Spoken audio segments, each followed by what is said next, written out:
Alright, let's dive into this chaotic roller coaster. Our girl has lived not once, not twice, but 3 times. She's a modern girl with a secret weapon, a magical portable space. Think of it like a cheat code for life, filled with things like modern medicine. But her second life, a total train wreck. She fell for a heartless emperor who had her put to death, and who delivered the final, soul-crushing blow, her own sister. You can go and die in peace, she says, driving a sword through our poor heroine. As she bleeds out, she wonders why the usual time-traveling plot armor didn't work for her.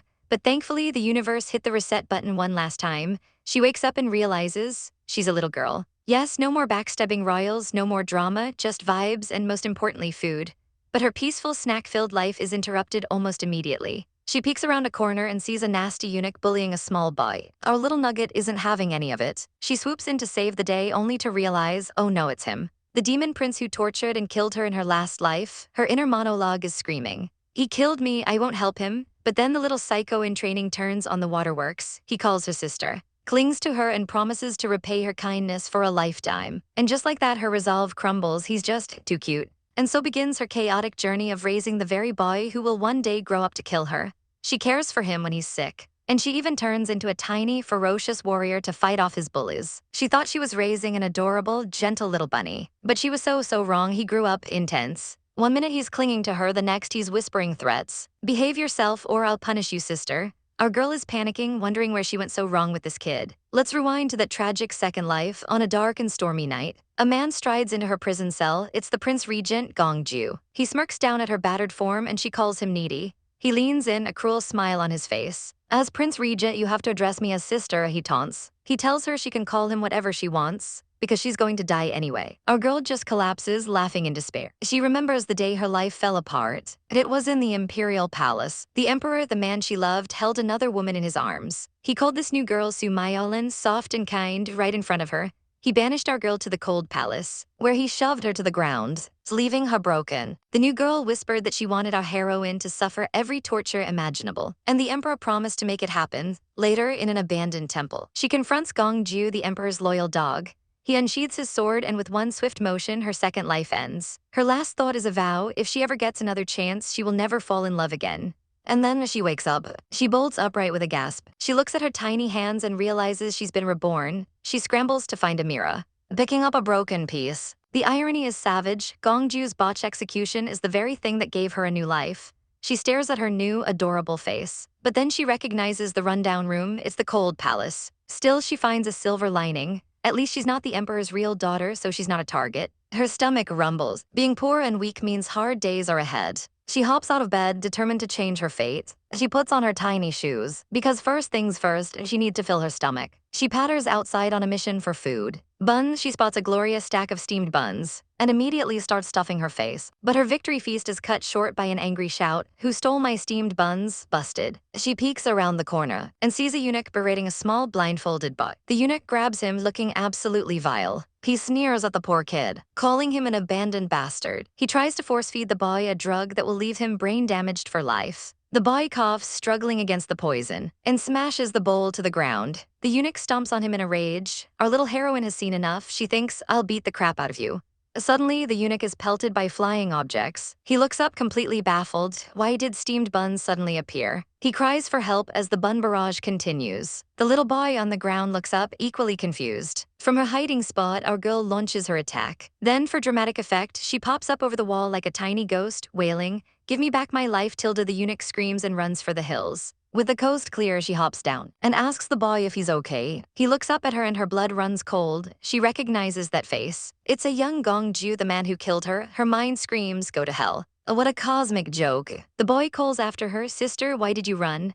And for a terrifying second, his innocent face flashes with a dark, familiar malice. He stumbles, then collapses, coughing violently from the poison. Our girl hesitates. This is the boy who ruined her life, but he's just a kid right now. She sees him trembling on the ground, looking so weak and pitiful. With a frustrated groan, she gives in. Whatever, she stomps over to him. He flinches, but she grabs him in a firm hug.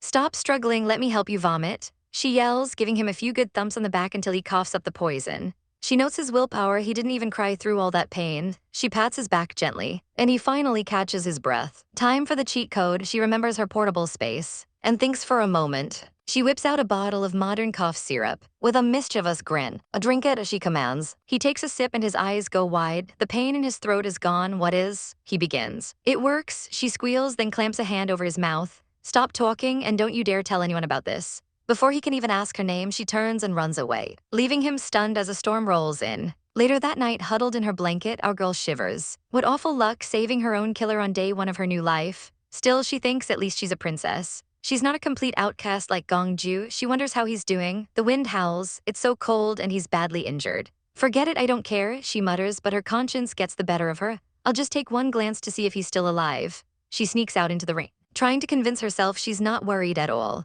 She peeks through his window, then quietly slips inside, but in the darkness her foot catches on something, and she goes down hard. She looks up and realizes she just tripped over Gongju's unconscious body. She touches his forehead, he's burning up with a fever. Fortunately, she's got a 21st century pharmacy in her pocket. She prepares some medicine, knowing that without her, he'd be a goner. She gently helps him drink it. Sometime later, his eyes flutter open. "You're awake, I'll be leaving now," she says quickly, but a weak voice calls out, "Wait." He grabs the hem of her dress, refusing to let go. She snaps, "Don't move, it was hard work getting you into bed." He just looks up at her and whispers, "I just want to, thank you, sister." His puppy dog eyes are too powerful. She melts, calling him smart and leaving him with more medicine and food. But as she turns to go, he looks down, his voice trembling. "Sister, perhaps you're unwilling to associate with a troublemaker like me. Our poor girl is trapped in the desolate cold palace all alone. But this is her second life, and she's not about to give up." After 4 hours of cultivating, her fever has finally broken. Suddenly, a loud clomp echoes through the quiet room. A servant girl stomps in, and our heroine quickly fakes a massive yawn, pretending to be weak and sleepy. The servant couldn't care less, slamming a bowl of slop on the table so hard it spills. "Invalid, it's time to eat," she barks. Our girl immediately puts on a show, coughing violently into her handkerchiefs. When she pulls it away, it's stained with blood. The servant just sneers, "4 years and you're still not dead. Good luck." With wide, innocent eyes, our heroine asks, "Sister, do I have tuberculosis?" The servant freaks out, screaming that it's contagious, and bolts out of there. A wicked little smirk plays on our girl's lips. Phase 1 complete. Just as she planned, they board up her doors, sealing her away from the world. Now she has all the privacy she needs to practice her cultivation. 2 months flash by in a whirlwind of training. She's now strong enough to practice outside, her movements swift and sure. She sends a single leaf flying through the air, and it slams into a tree with shocking force, kicking up a tornado of leaves. "I finally made it," she thinks, but she's a little confused. She realizes this cultivation method requires a pure, undisturbed mind. In her last life, she was too ambitious, but now, with nothing left to desire, she's finally had a breakthrough. Her training is interrupted by a soft creak at the door. She turns her head, her big eyes filled with curiosity. A steaming hot chicken leg has been left for her. She's immediately suspicious. No one is ever this kind in the cold palace. Something fishy is going on, she thinks. I have to investigate. Peeking over the wall, she sees the culprit. It's the little prince Gongju. He brought her food. She can't believe he moved in next door, and isn't he afraid of her tuberculosis? Her heart warms. It's so nice of him to bring her food. But the sweet moment is shattered when 3 bullies corner the tiny prince, sneering at him for being impertinent. One of the thugs viciously grabs him by the collar. They toss the poor boy to the ground in front of some disgusting leftovers, accusing him of being a thief. The ringleader smirks, picking up a piece of food from the dirt. "If your highness eats these leftovers, we'll let you go," he says, shoving the filth towards the prince's face. Our girl is seething from her hiding spot. They've gone too far. But wait, she spots a glint of metal. It's a poison needle. They're not just trying to humiliate him, they're trying to kill him. The bully kicks the prince to the ground. Before he can strike, a projectile flies through the air, thud. One of the goons drops dead on the spot. The leader freezes in terror. As the last man screams for help, our girl leaps over the wall to save the day. She lands beside the prince and offers him the chicken leg. "Thank you for looking out for me." He looks up, shocked. She gives him a bright smile. "I'm all better now thanks to the food you brought me." She gently pats his head, trying to comfort the shaken boy. "Eat this for now," she says softly. "Tonight I'll take you for a real meal." He looks up at her, a glimmer of hope in his eyes. Later that night, she keeps her promise, sneaking him onto the rooftops. They peer down at a lavish banquet below. It's concubine Zhu obnoxiously putting on makeup during dinner. "So annoying," our girl mutters. She turns and gasps, the prince is gone. He pops up right beside her, making her jump. They both flop down, exhausted from the excitement. Suddenly, a terrifying scream from below makes them both flinch. Concubine Zhu is in a rage, grabbing a servant by the hair and smashing her cosmetics. She orders the guards to chop off the servant's hands for a minor mistake. The guards close in as the poor girl begs for her life. The concubine just admires herself in the mirror, a cruel smile on her face. Our girl has had enough. She has gone too far. She starts to move, but the prince grabs her. "Sister, what are you going to do?" I'm going to help her, she snaps back. The prince tells her it's hopeless, but she cuts him off. Just listen to me, she says, a plan already forming. She knocks on the roof tiles to create a distraction, whispering, the strongest power is not to punish, but to forgive. The prince thinks for a moment, then nods. I kind of get it. She tells him to wait for her and leaps off the roof. The little prince watches in awe. Sister is so cool. Later, under the cover of darkness, she corners the surviving bully from the prince's attack.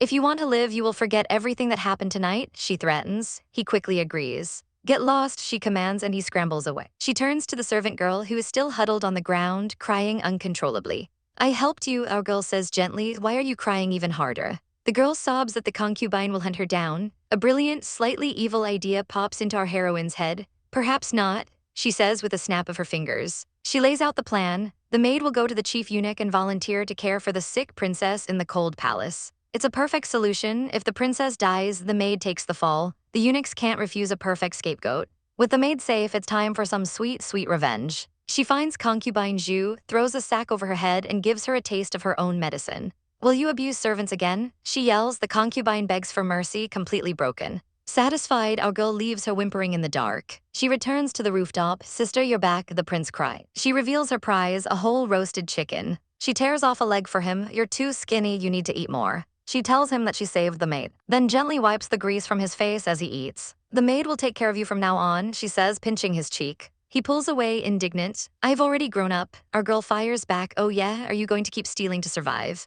His eyes well up with tears as he latches onto her, sobbing. Don't leave me alone, please. He promises he won't be a burden. She sighs. The kid saw right through her plan. He looks up at her with adorable, teary puppy dog eyes. How could this be the future bloodthirsty killer? He's just a child. Her resolve crumbles. Stop that nonsense and eat, she says, trying to sound tough. He looks at her with wide, pleading eyes. You won't abandon me, will you? Her heart melts completely. When did I ever say that? She says, gently pinching his cheeks. Now eat, he offers her a piece of chicken. He tells her his name is Zhu, and she introduces herself as Gong Yi Mo. Does your name mean staying together through thick and thin? He asks. She's surprised he doesn't know the infamous story of her name. She explains that their father, the emperor, failed to protect her mother and warns Zhu not to be like him. A good man marries one woman, she declares passionately. One life, one love. The prince is stunned. One life, one love. A light bulb goes on over his head. He grabs her hand, his expression serious. Okay, I will only marry one woman when I grow up. She pats his chest, proud. You're a fast learner. She beams at him. He then stands up and makes a solemn vow to the sky.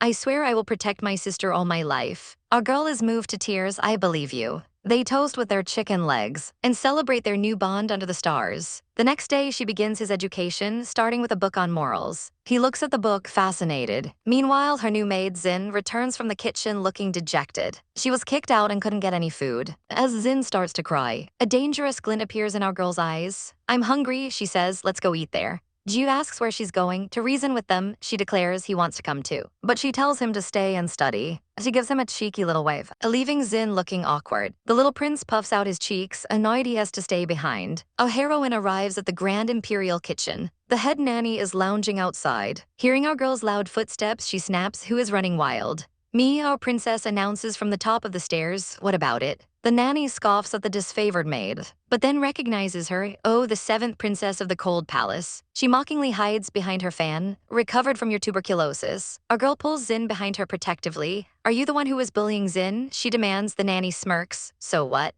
That's it, the gloves are off. I may live in the cold palace, she says, her voice dropping to an icy tone, but I am still a princess. She leans in close, her aura turning menacing. Aren't you afraid I might fall into favor again one day? Her eyes gleam with a sinister light. And exact my revenge on you. The nanny's smug expression finally cracks, a bead of sweat trickling down her face. Our poor nanny is on the ground, scrambling for her fan after getting schooled by a literal child. She stares in disbelief as our tiny princess warns her to be more long-sighted. With the nanny's fan in hand, our girl gives her a final, icy warning. Regret is coming for you. The nanny starts to sweat, realizing this little princess isn't just cute, she's a calculating genius.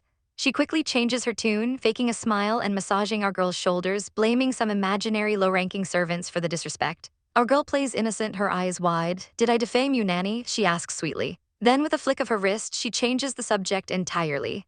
Nanny, I'm hungry, feed me and I'll leave you alone, she declares, dusting off her hands and calling for her maid. The nanny forces a smile, promising to send food, but the second our princess is gone, her face turns to stone. Later, another maid asks Nanny Zhu if the princess seems different. The nanny's eyes narrow. Report everything she does, she orders, but don't stop sending her food. Meanwhile, in the Lenkyu garden, our girl is finally having a meal with her brother, Gongju. She graciously offers him a piece of food. A servant, however, is absolutely flabbergasted that he's being ignored. Leave here, he snaps, don't bother the ill princess during mealtime. Oh, he did not just say that. Her brother's fist clenches, ready to teach this fool a lesson, but our girl just lets out a tiny, unimpressed PFFF. She lightly scolds her brother for his temper, but he just adorably puffs out his cheeks in response. She sighs, thinking he already has a taste for violence at this young age. Listen, she says gently, we're powerless right now, we have to keep a low profile.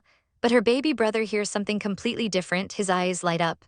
I get it, you mean we have to destroy them completely once we have the power. Our girl's face absolutely breaks. What, where did he get that from? He's completely fired up now. Sister, I've made up my mind, he declares. I want to learn martial arts. Our heroine immediately panics. A horrifying flashback hits her. A memory from her second life where this very same brother killed her because she couldn't fight back. But the little guy is determined, promising he's not afraid of hardship. He grabs onto her leg, looking up with the most heart-wrenching puppy dog eyes you've ever seen. Promise me, sister, he begs. I'll use it to protect you. And the cuteness is a critical hit. Our girl is so overwhelmed she gets a massive nosebleed. Fine, she sputters, promising to teach him everything he needs to know to gain power, but she has one critical question.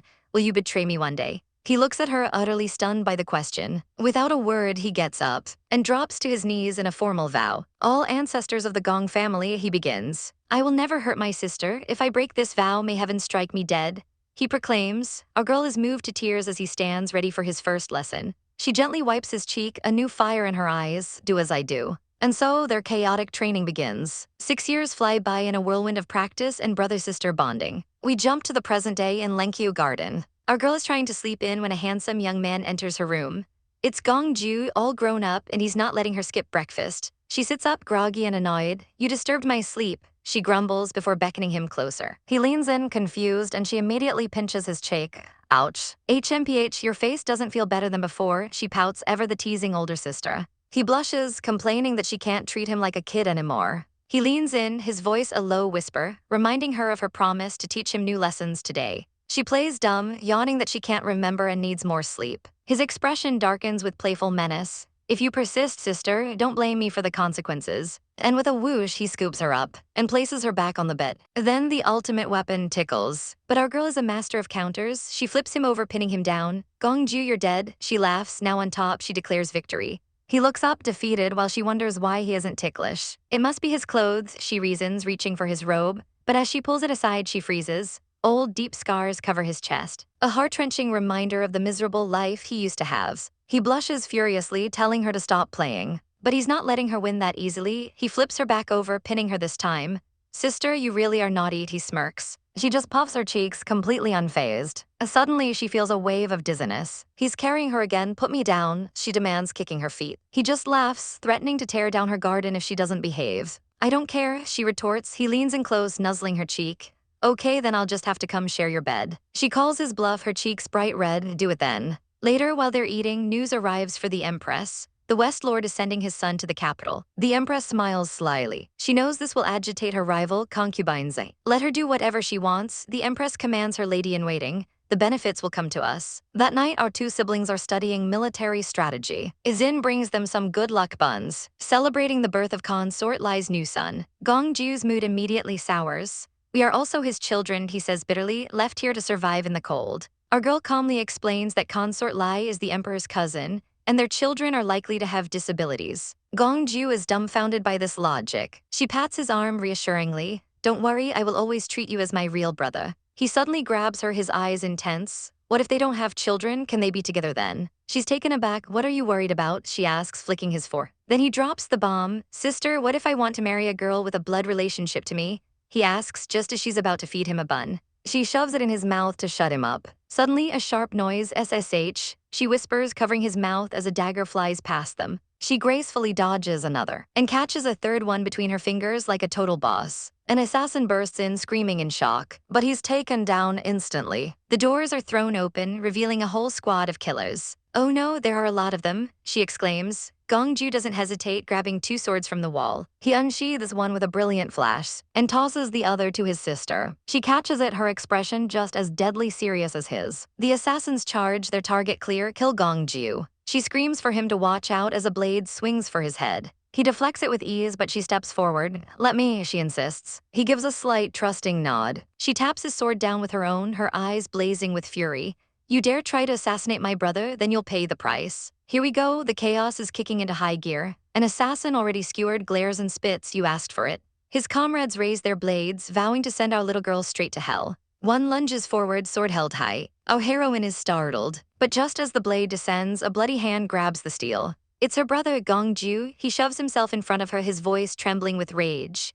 As long as I'm here, no one can touch my sister, not to mention hurt her. She cries out his name in terror. With a furious roar, he shoves the assassin away, sending the man stumbling backward. Gongju pulls his sister into a protective embrace, his eyes burning with fury. He shoves her out of the way of another attacker, the blade just missing them and stabbing the floor. Don't be afraid, sister, I'll protect you, he pants, holding her tight. But she spots another threat over his shoulder. Gongju, watch out, she screams, telling him to step aside. She shoves him away and faces the new attacker herself, roaring, go to hell. Their swords clash with a deafening clang. She expertly runs another assassin through, and immediately turns to her brother. Gongju, leave now. If I leave, what about you? He cries. She explains there are too many of them and he has to get their father for help. But he refuses. No, I'll stay here, you go ask for help. She gives him a small, determined smile that sends a shiver down his spine. Sister, he looks confused as she grabs his arm. She pushes him toward the window. Hurry up, get out. Be quick, run, she yells, giving him one last shove. He leaps from the window, his voice echoing, Sister, I'm coming back for you, wait for me.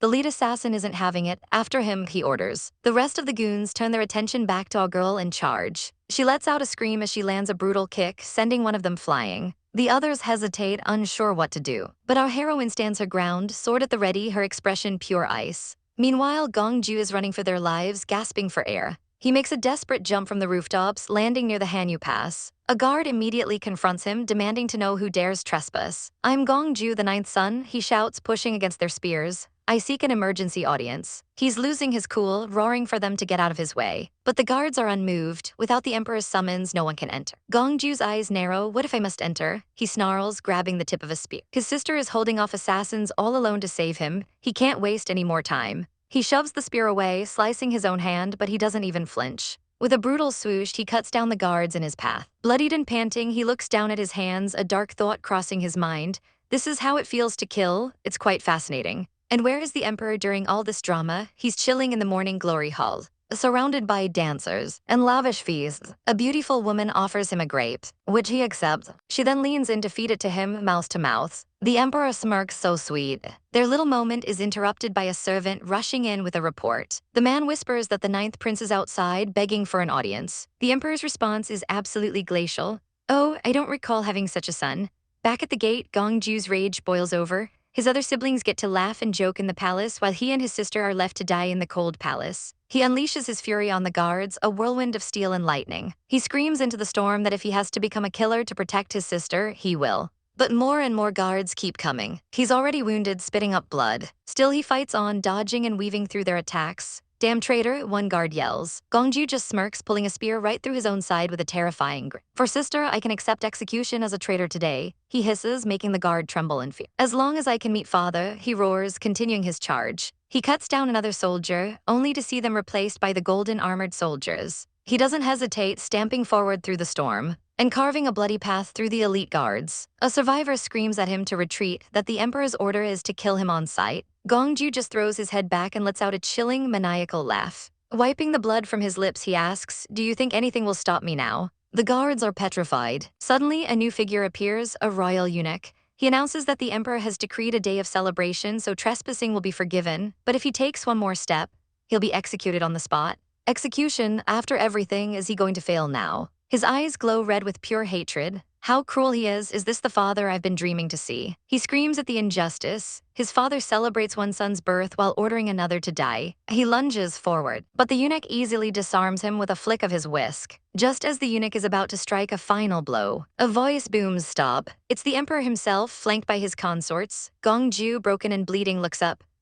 Are you finally unable to turn a blind eye? Some lackey scolds him for not saluting, but the Emperor silences him with a single look. He smirks down at his son. Are you my ninth son? You injured my bodyguards and broke into the palace. Don't you fear death? He commands him to kneel. As the court ladies gossip about him, Gongju thinks of his sister. He has to endure this. With a heavy thud, he drops to his knees, then prostrates himself completely on the wet ground. Father, please save sister. His pride is nothing next to her light. But the emperor is unmoved. Oh, do I have a daughter in the cold palace? What's her name? The words crush Gongju. He doesn't even remember them. He forces himself to speak, reminding his father that he named his sister Yimmo as a vow of constancy and love to her mother. Now that she's dead, have you forgotten her name? This little comment earns a sharp glare from the Empress, who is clearly not a fan of the constancy and love story. The emperor, however, seems almost amused by the whole thing. Who would dare to kill my children right under my nose? He asks rhetorically, deciding to go have a look for himself. Elsewhere, one of the concubines fumes in private. Those idiots, they can't even dispose of a kid.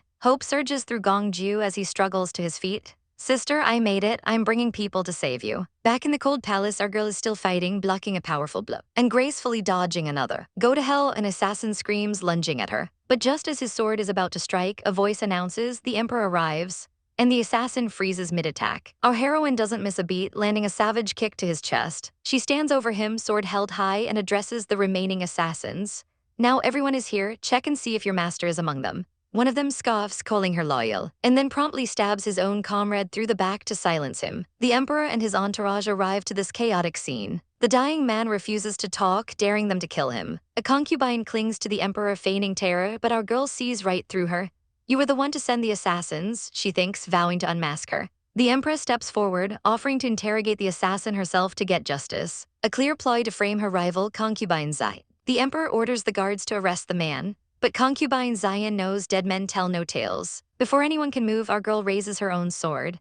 No need, she shouts. With an icy glare that could freeze fire, she declares, since you desire death, I'll let you have it. The emperor finally arrives, his face a mask of cold fury. But the Empress gets the first word in, pointing an accusing finger and screaming, guards, arrest the 7th princess. The emperor points back, his voice booming that killing in his presence is an unforgivable crime. A eunuch grabs onto Prince Ju, begging him to be sensible, but our boy is seeing red. He shoves the man aside, roaring, out of my way. His sister can only watch, her eyes wide with terror. As the guards rush in, she screams for him to get away, to leave her. But he won't be stopped. She grabs his bloody arm, trying to hold him back. But he stands firm. As long as I'm alive, he vows, nobody will hurt my sister. He looks back at her, his young face smeared with blood but filled with a fierce determination. Sister, I'm not a child anymore. I can protect you too. The Empress sees her chance, sidling up to the emperor and whispering poison in his ear. She calls the siblings' actions inauspicious, demanding they be punished like common criminals.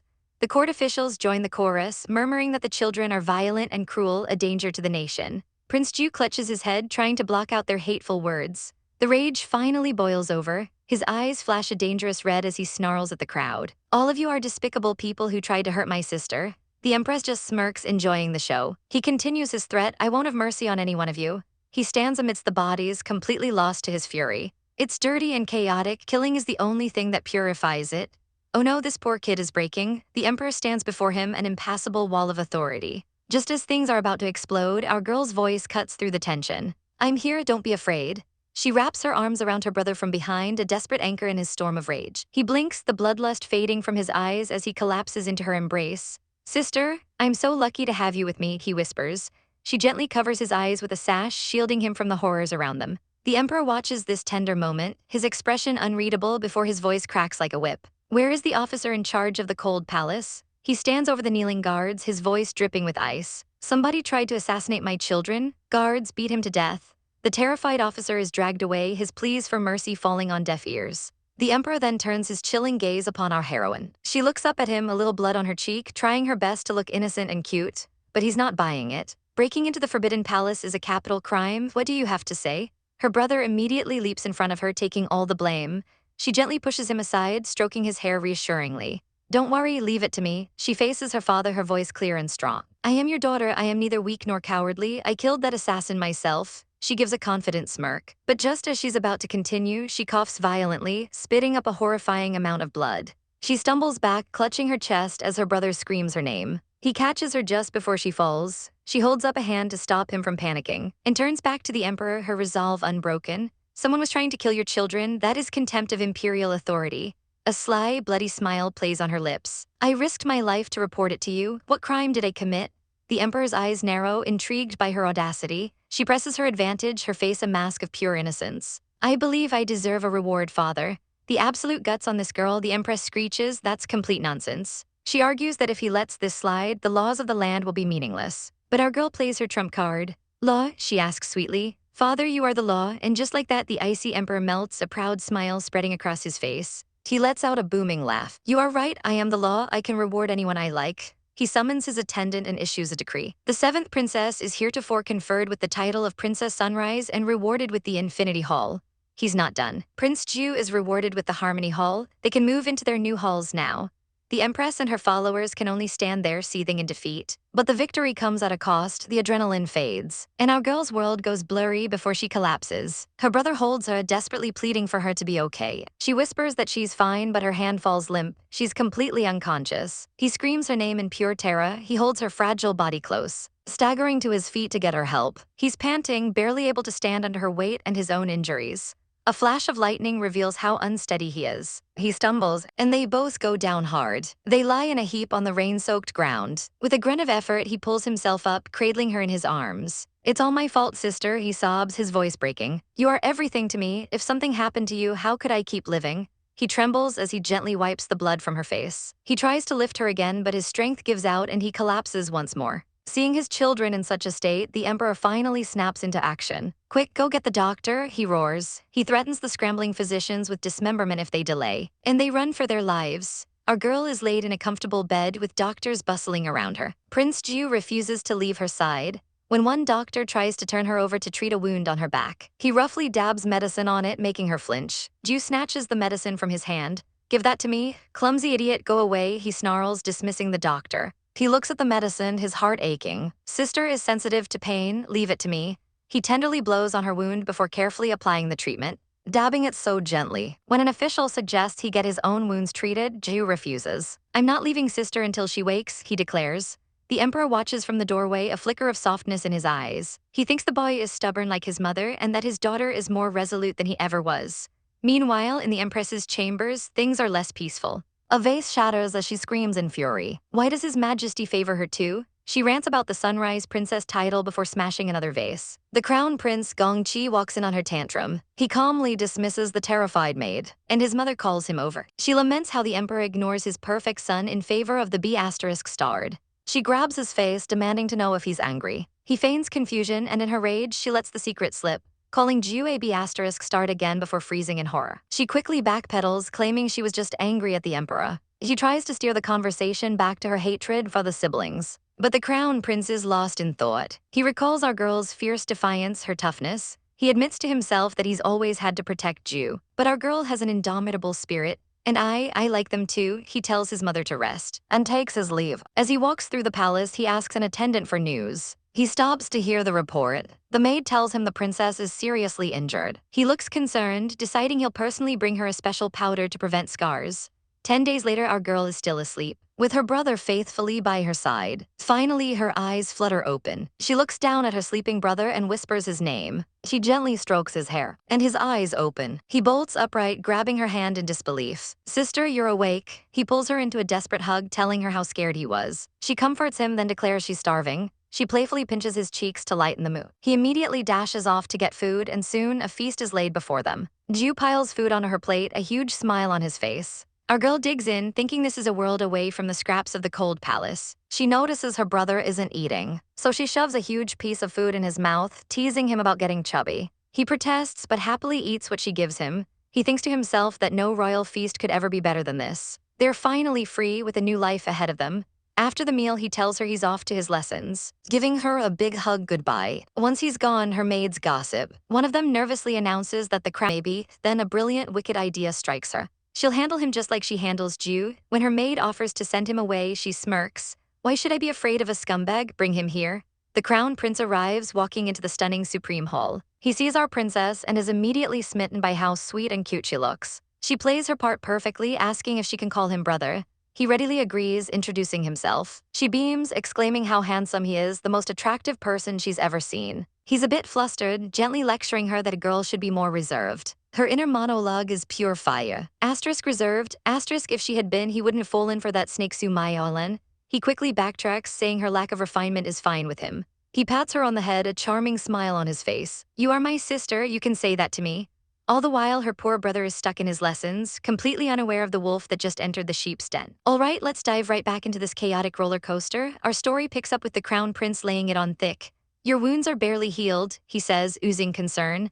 I bring you some very effective beauty powder to remove the scars. He presents a small, delicate bottle to our unsuspecting heroine, Chi. She looks at it a little stunned. She thinks to herself that this stuff is extremely precious. He's a crown prince, and yet he gifted it to her on their first real meeting. Maybe he really does see her as a sister. Thank you, Chi, I'll go apply it right now. She chirps before turning to bolt. Slow down, be careful. He calls after her, the perfect picture of a caring brother, but the second she's in her room, the act drops. She slams the door shut with a loud thud. Her maid jumps. What are you doing, princess? She asks, trying to open the screen door. Chi peeks through the curtain, her voice a hushed whisper. Zin, has the crown prince left? Her maid is a little confused. Yes, he's long gone. The crown prince is so smart, he took the hint that you wanted him to leave.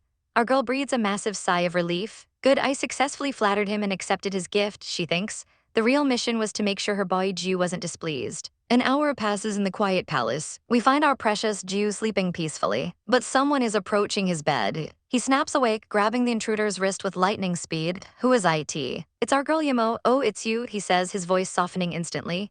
You scared me half to death, he immediately asks. Did anybody come here this afternoon? She casually mentions the crown prince stopping by with some beauty powder. He seems to be a nice guy, she adds innocently. Ju's face turns to stone.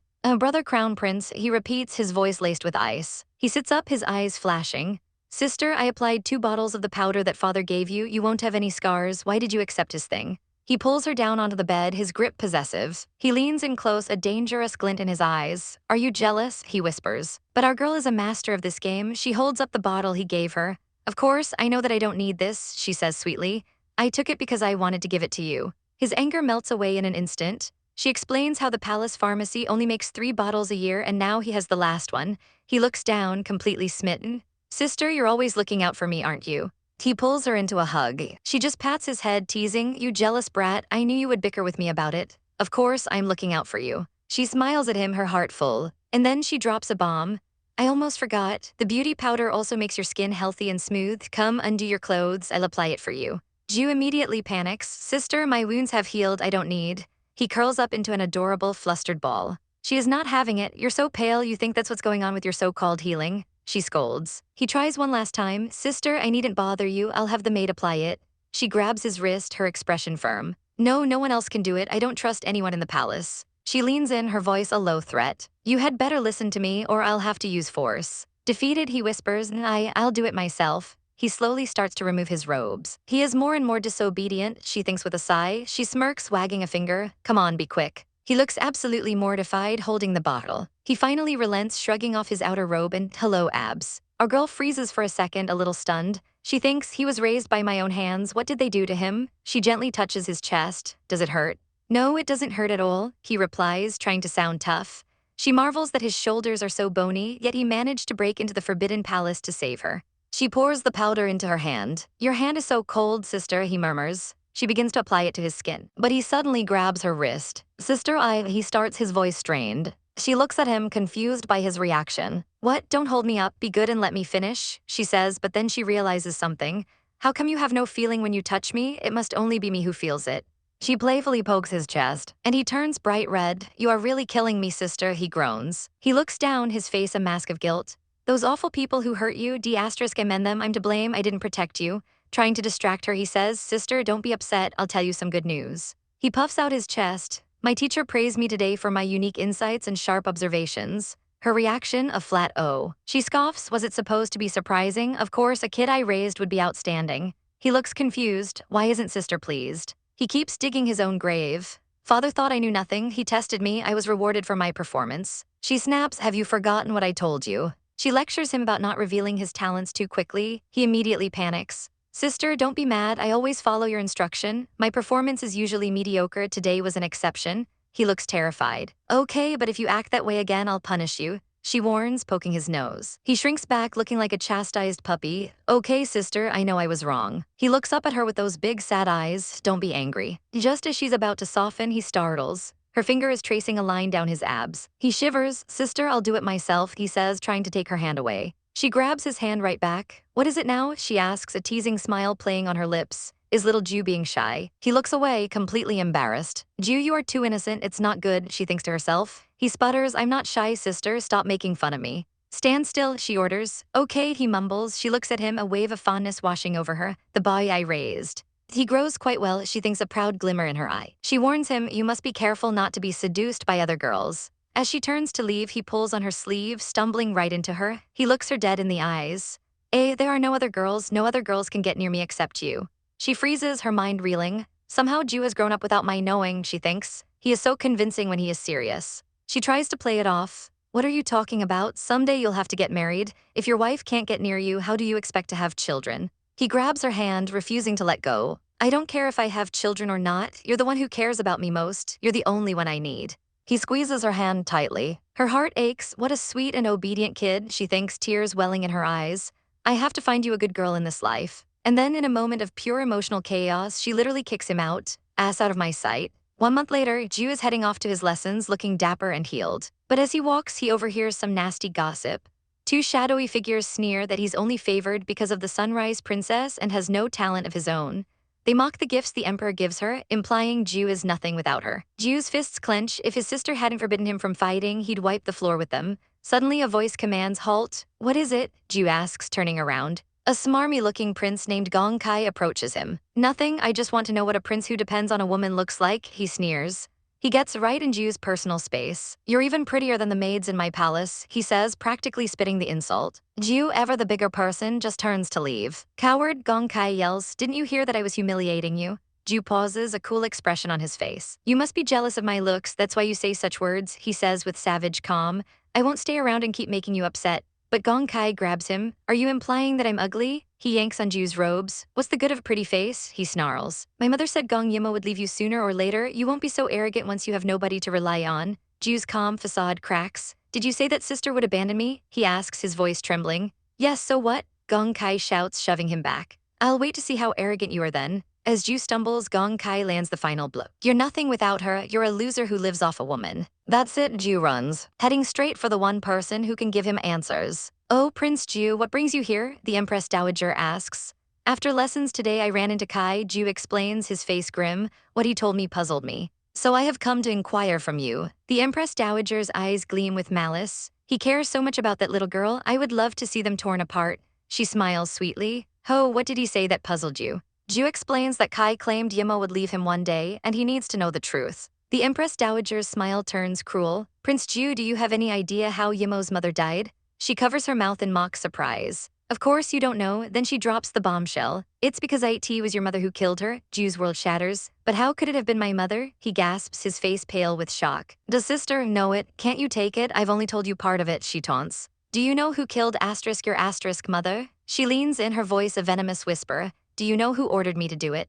The Emperor was furious. He issued a decree executing your mother. And for the final, soul-crushing blow, I was the knife in the Emperor's hand. She laughs a terrible, triumphant sound. Now you know the truth of your mother's death. I'm wondering how you two will manage to get along, ha ha ha. As a shell-shocked Ju leaves, she calls after him, leaving in such a hurry. Are you going to tell Yimmo the truth? Don't you think it would be better to keep this to yourself? Otherwise, she might hate you. Meanwhile, back at the Supreme Hall, Yimmo is happily setting out pastries for Ju. Keep these for Ju coming back from lessons. These are his favorite, she tells her maid, a warm smile on her face. But just outside, hidden behind a pillar, Ju trembles, the Empress Dowager's words echoing in his mind. How can I face sister? He whispers, his heart breaking. Will she abandon me? All right, let's dive into this emotional roller coaster. Our princess is taking a moment for herself, wondering where her brother has been. Her servant confirms he's been gone for 5 whole days, and a feeling of dread creeps in. But before she can even process it, a guard bursts in with chaotic news. Prince Ju beat up the 14th prince and now the Emperor is furious. Our girl is shocked. How dare he make father angry? She spins around and slams her hand on the table in frustration. Without a second thought, she decides she has to go help him. She rushes to the Imperial Academy, pushing open the doors and calling out for her father. But instead of a greeting, a cup comes flying right at her head. Her father roars, "Take a look at the brother you've spoiled." She deftly dodges the projectile as it shatters on the floor. The Emperor is absolutely livid, ranting about how Ju not only disobeyed but attacked his own brother. We see the man himself, the Emperor, pointing an accusing finger. But Ju, kneeling on the floor, immediately tries to protect her, insisting this has nothing to do with his sister.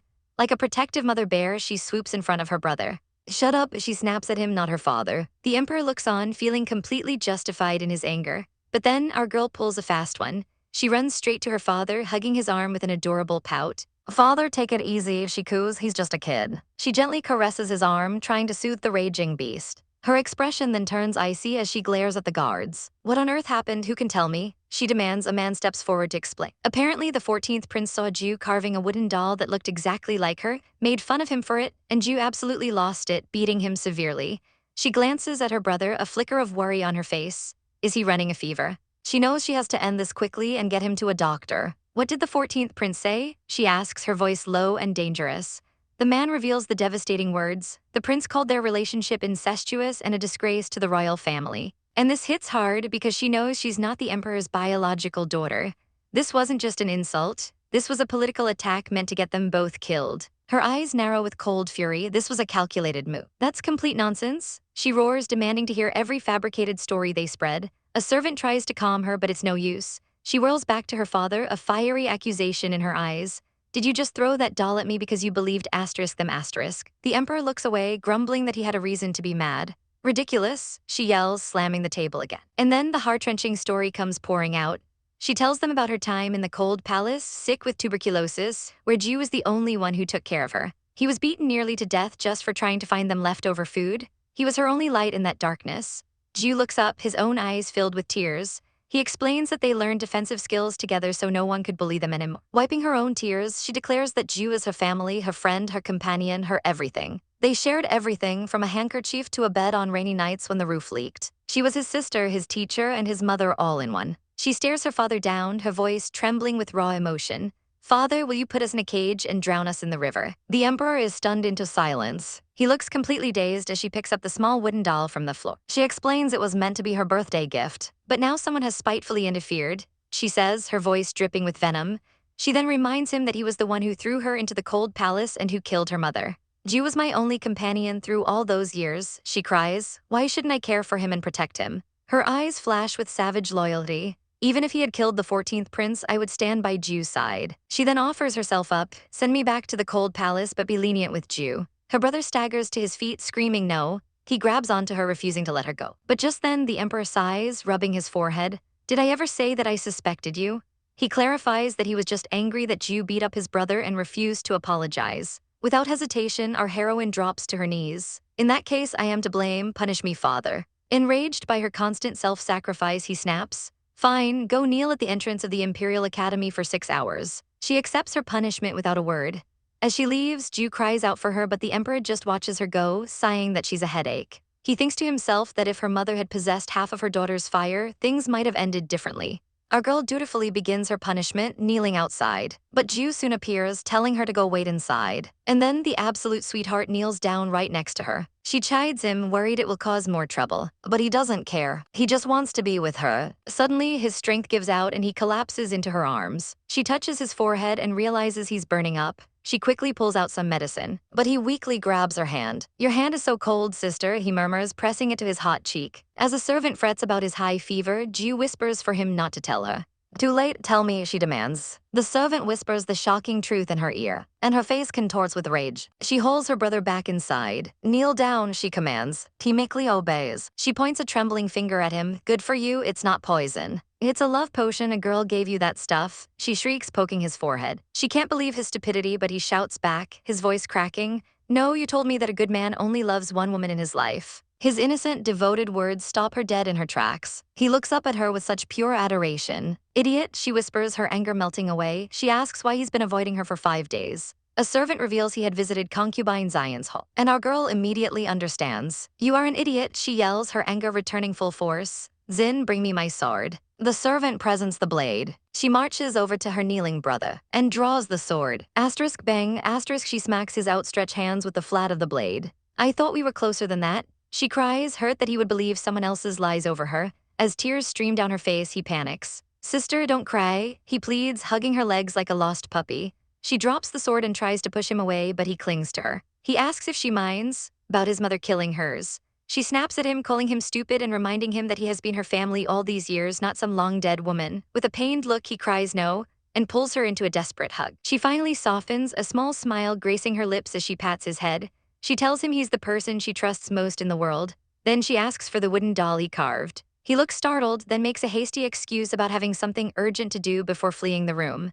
As he runs off into the night, he thinks to himself, "Sister, how could I tell you the truth about that love potion?" He clutches his chest, panting as the heat returns. A flashback reveals the truth. The cunning concubine Zion found him alone, asking if he was unwell. She offered a massage, her hands creeping all over him as he sweated and squirmed, completely trapped. That conniving witch hour story explodes into chaos as the crown prince shoves a woman away from him, screaming F***ck off. She tumbles to the floor, stunned, as he panics and bolts from the room. Wham! He slams the door to another chamber, trying to escape. He's wheezing, desperately trying to catch his breath as he calls out for the only person on his mind, Yimmo. He clutches his chest, face flushed red as memories of Gongju flood his mind. Sweet, innocent memories. And some not-so-innocent ones. The prince flinches, remembering a shirtless Gongju, and desperately tries to block out the image. He recalls hiding under the covers like a shy little bunny. And then a more tender moment, Gongju holding his face, a whispered confession that he's not feeling well. Snapping back to reality, he grabs a bucket of cold water with a loud thump and dunks his entire head under, trying to shock the thoughts away. He surfaces with a splash, gasping for air, the water doing little to cool his fevered mind. "I'm really going crazy," he thinks, dripping wet as he grabs a book, needing any distraction he can find. But it's no use, his heart aches for Yimmo. An adorable chibi version of her pops into his head as he admits he just can't stop thinking about her. He stares blankly at the object in his hands, lost in a world of longing. Meanwhile, in the throne room, a serious political discussion is underway. But one crusty old minister is more concerned with our girl Yimmo's presence, questioning why a woman is allowed in the meeting at all. The emperor, her father, shuts him down quick. He boasts that Princess Sunrise is brilliant, her inventions benefiting the entire country. Gongju steps forward, his voice firm. "Why can't she sit here?" he challenges, silencing the minister. The emperor moves on, turning the discussion to the troubled northwest. The ministers drone on, but Yimmo is focused, remembering this is the opportunity Gongju told her about, an opportunity tied to her grandfather, who commands the military in that very region. Just then, a minister suggests that her grandfather, Prince Zhengxi, is getting too old and should be forced to retire. Yimmo internally scoffs at his noble intentions, knowing it's just a pathetic power grab. The left Grand Minister doubles down, arguing they should cut her grandfather's military forces in half. The emperor turns to Yimmo, gently touching her head, asking for her thoughts. Our girl doesn't hesitate. She shakes her head, her voice ringing with defiance. Whoever came up with this suggestion should be replaced. Absolutely stupid. The minister is shook. Stuttering, he challenges her to come up with a better idea. With a savage little smirk, she calls for paper and a brush. It's time for a lesson. She stands before the stunned court, explaining that the Northwest's drought problem isn't a lack of water, but a problem of evaporation. She sketches out a wild-looking design, leaving the old men completely baffled. "What's this?" they mutter. She explains her brilliant plan, an underground network of shafts and a teapot-shaped reservoir to collect melted snow. By keeping the water underground, it won't evaporate, solving the drought once and for all. And who is the most qualified person to oversee this massive project? Why, her grandfather, of course. This not only secures his position, but also gives Gongju a chance to gain influence. The emperor is beaming with pride. "Yimmo is totally right," he declares, patting her head. She leans in for a hug, but she's not done yet. As a reward, she wants to go to the Northwest and supervise the project herself, because she doesn't trust these stupid officials. Her father immediately refuses, but she has a backup plan. "Well, you could appoint Gongju to do it," she suggests. The emperor agrees it's a practical idea. And just like that, it's decided. Gongju gets the appointment. He looks at Yimmo, his eyes filled with determination. "I will not let you down," he vows. Later, Yimmo helps him pack for his long journey, offering him a priceless golden silk jacket for protection. He gently refuses, but she snaps, listing all the recent times his life was in danger. "Don't you need this jacket?" The air grows heavy with emotion. With tears in her eyes, she begs him to take care of himself. He pulls her into a tender embrace. "I'll be back soon," he promises. He whispers that she's the only one he sees, and her heart trembles. She's flustered, wondering why this boy younger than her makes her feel so pampered. It must be an illusion, she tells herself. She quickly changes the subject, remembering another gift she has for him, a dagger from her father. As she rummages through her things to find it, Gongju watches her, his gaze intense and unwavering. She finally pulls out the dagger, but a small book slides out with it. "What is?" he asks, spotting the book. She panics, but he's too quick. He picks it up and his eyes widen. "Yimmo, why would you read such a book?" She denies it's hers, and with a mischievous grin, she declares, "Actually, it's for you." She launches into a hilarious and completely inaccurate sex ed lesson, warning him to maintain his moral integrity while he's away. Fed up with her lecture, he grabs her arm and crashes his lips against hers. The world explodes in a shower of flower petals. He pulls back just enough to look into her stunned eyes. Like this, he asks softly. She gulps, her mind reeling. She babbles that a simple kiss can't make babies, so what else is there to do? He gently pushes her back, explaining that people have to be naked together. Mortified, she immediately goes back into lecture mode, ordering him not to do that asterisk to anyone else. Looking utterly defeated but also ridiculously cute, he blushes and agrees. The next day, a visitor named Chi arrives. Yimmo finds out he's also there to see Gongju off, so she decides to join him. As they walk, Chi agrees to make sure they're treated well in the hall. Yimmo asks what parting gift he brought. He opens a box to reveal a magnificent dagger. Yimmo is delighted, knowing Gongju will love it. Chi, completely captivated, promises to find an even better one for her someday. He's utterly lost in her smile, realizing in that moment he's been struck by her beauty. But when they arrive, a maid informs them Gongju is out selecting a warhorse. A sly look crosses Yimmo's face. This is the perfect chance to talk to Chi alone. She invites him for some sightseeing and wine on the lake, and he eagerly agrees. As they sit and drink, Chi praises the wonderful wine. Yimmo smiles, the pleasantries are over. The reason I invited you here, she says, her tone shifting, is that I have to ask for your help with something. But they're not alone. Hiding in the bushes, a familiar face watches them, his expression turning dark. It's Gongju, and he just saw a single green leaf fall before his eyes, a symbol that someone is trying to steal his girl. All right, buckle up, buttercups, because the drama is about to get spicy. Our girl is in the middle of a secret meeting with Chi, dropping some serious intel. She tells him she knows all about the shady dealings happening with the grain supply for Gongju's big mission. She lays it all out, suspecting a full-blown sabotage plot to swap the good relief materials with low-quality junk. Chi, ever the loyal friend, immediately asks what he can do to help. She needs his military contacts to escort the real materials out of the city in 3 days. He agrees in a heartbeat, giving her his word and reaching out to give her an adorable little head pat. She thanks him, and the moment she says his name, something shifts. He sees how much she cares for Gongju, and a sudden icy jealousy washes over him. His heart starts hammering in his chest. He quickly changes the subject, pointing out that it looks like it's about to rain and they should head back to shore. But as he tries to stand, he suddenly collapses with a loud bang asterisk. A girl whirls around in shock, crying out his name. He's on the floor of the boat, panting and clutching his chest in agony. She stares in horror as his eyes flash with a terrifying, murderous glint. A cold, brutal thought races through his mind. A prince with an illness can never rule. Anyone who witnesses his weakness must be killed. His hand moves towards a small hidden box, his resolve hardening. But our girl is faster. What are you doing? She asks, already moving to help him. She tells him to calm down, revealing she's known about his secret illness for a long time and has never told a soul. You can trust me, she insists, her gaze unwavering. She presses down on his chest, using her knowledge to stabilize him. He lets out a wheezing breath, the killing intent slowly draining from his eyes. The small box clatters to the floor. He can't do it. He can't bring himself to kill her. Later, safely back on shore, she instructs a servant to look after Chi, fibbing that he just caught a cold. As he's led away, she clutches her head, breathing a silent prayer of thanks. That was way too close. Just then, a figure appears before her. It's Gongju, his eyes covered by a blindfold. How long have you been standing there? She asks, startled. Without a word, he grabs her wrist, his voice low and possessive. From now on, you can't be alone with the crown prince. She's utterly confused as he pulls her in and ruffles her hair. He pulls her into a sudden, tight hug, murmuring, "You little brat, how dare you pet my head?" His voice softens instantly. "I only want to see you happy," he whispers. She pushes back just enough to look at him, a radiant smile on her face. "Okay, now I'm happy too." He just gulps, completely captivated, thinking how much he wishes she could be his wife. But our girl's mind is on one thing: snacks. She tugs his sleeve and he can only smile and agree. A few days later, the mission begins. Troops march out from the imperial city gates. The villains watch from the shadows, confident that the small, divided troops will be easy to intercept. They're baffled by the crown prince's orders to keep the supplies at the south gate,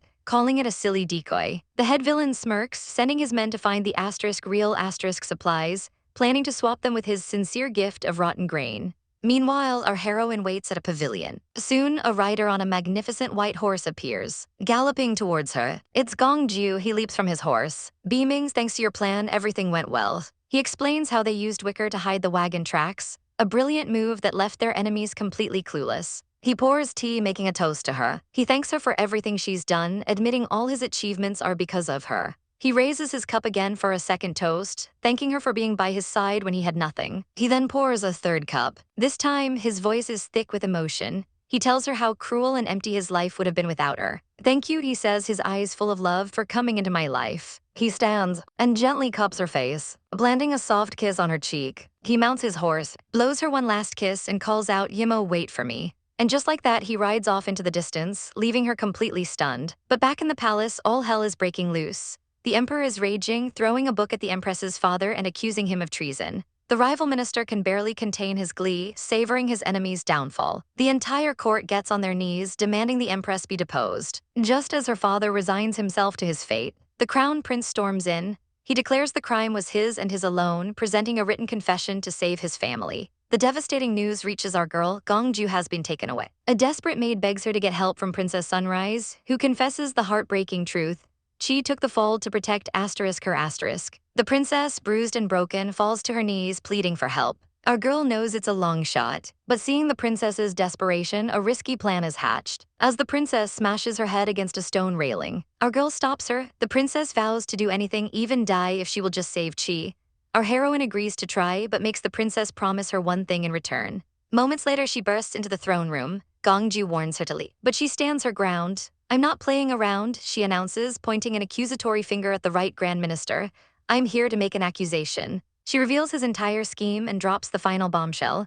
The Empress was so distraught she attempted suicide, only to be saved by Chi. Chi screams out for his mother in horror. Our girl turns to the Empress's father, her voice ringing with righteous fury. "Chi is sacrificing himself for you. Are you going to let him and the Empress be your scapegoats?" It's the final blow. The old man breaks down, confessing to everything. "I'm sorry," he cries before dashing towards a pillar. In a final, horrifying act, he ends his own life, leaving the entire court frozen in shock and bloodshed. A court official rushes towards the fallen body of the left Grand Minister. He trembles, crying out in horror, "Your Majesty, the left Grand Minister is dead." The crown prince collapses to his knees in shock. Another minister scoffs, wondering if the man thought his suicide would protect his family from punishment. The crown prince desperately pleads his case, explaining he only uncovered the plot with another prince's help. He begs the emperor to forgive Liu's innocent relatives. Our poor heroine looks on with a worried heart. The emperor, rubbing his tired brow, declares the crown prince innocent and sends him away. But his mercy ends there. He turns an icy gaze on the kneeling prince and asks, "So, what of Liu's other relatives?" His voice booms through the hall. "Although I've forgiven you, the others can't be pardoned. They must be sentenced to death." He orders the guards to send the crown prince back to his hall immediately. But just as they move, our girl Yimmo steps forward, hand outstretched. "Father," she cries. She begs for mercy on the Liu family, but the emperor snaps, accusing her of making some kind of back-alley deal with them. She stands her ground. "No, I didn't. I only want to make a deal with you." She boldly offers to trade all her past contributions to the country in exchange for a royal pardon for the Liu family. The emperor is incandescent with rage. "Excellent," he roars, slamming his hand on the table. The crown prince begs him to stop, but the verdict is swift and brutal. The emperor strips Yimmo of all her titles and demotes her to the status of a commoner. With tears welling in her eyes, she bows her head low. "I accept." Now a commoner, Yimmo gives a servant her last bag of money, telling him to make sure Prince Gongju doesn't find out she's been exiled. But as she rides away, a reckless horseman crashes right into her, sending her flying to the pavement. The man smirks down, "Oh, aren't you Princess Sunrise?" For a second, she thinks she might be able to borrow money from him, but his next words are pure poison. "HMPH, I nearly forgot, there is no Princess Sunrise, just a commoner outcast." As she tries to walk away, he stops her and a memory clicks. This is the hot-tempered heir of Prince Ping. She recalls from her past life that this brat was poisoned at age 18. She asks his age, and a chill runs down her spine when he confirms he's 18. He gets defensive, snapping about why he should tell her. She asks what he wants and he sneers, "I just don't like the look of you." He furiously cracks his whip, sending it flying straight for her face. Our girl doesn't even flinch. She thinks, "Did I piss him off? Well, time to learn the hard way." With lightning speed, she pounces. She grabs the whip midair and gives it a savage tug, yanking the pompous heir right off his high horse. He slams onto the ground with a pathetic yelp. Yimmo smirks, now holding the whip. In moments, she has him tied up like a holiday roast. The boy is absolutely scandalized, demanding she untie him. She just laughs, telling him he needs to broaden his horizons because there are no other women like her in this world. For a moment, he looks completely starstruck. Then she grabs his ear and gives it a sharp pinch. "Now can you tell me why you don't like the look of me?" He immediately caves, whimpering that it's because she makes Miss Su unhappy. Yimmo is confused. He means Su Maialin, the defense minister's daughter. The boy Shia explains that Maialin is his first cousin. He launches into a tirade, accusing Yimmo of stealing a treasure the crown prince gave Maialin, which made his cousin depressed for a whole month. Yimmo clenches her fist, absolutely done with this drama. With a smirk, she pulls out the so-called stars with her. The scene then hilariously cuts to the story's lead writer having a meltdown because the main characters have gone off script. Back at the defense minister's mansion, Sumaya Alin is being advised to pursue Shiai now that Yimmo is out of the picture. Speak of the devil, Shiai himself arrives. Presenting Maya Alin with the handkerchief, Yimmo returned. He explains that he let Yimmo stay in his house in exchange for it. Maya Alin's eyes gleam with a wicked idea. She invites him to a tea party and suggests he bring Yimmo along to make friends.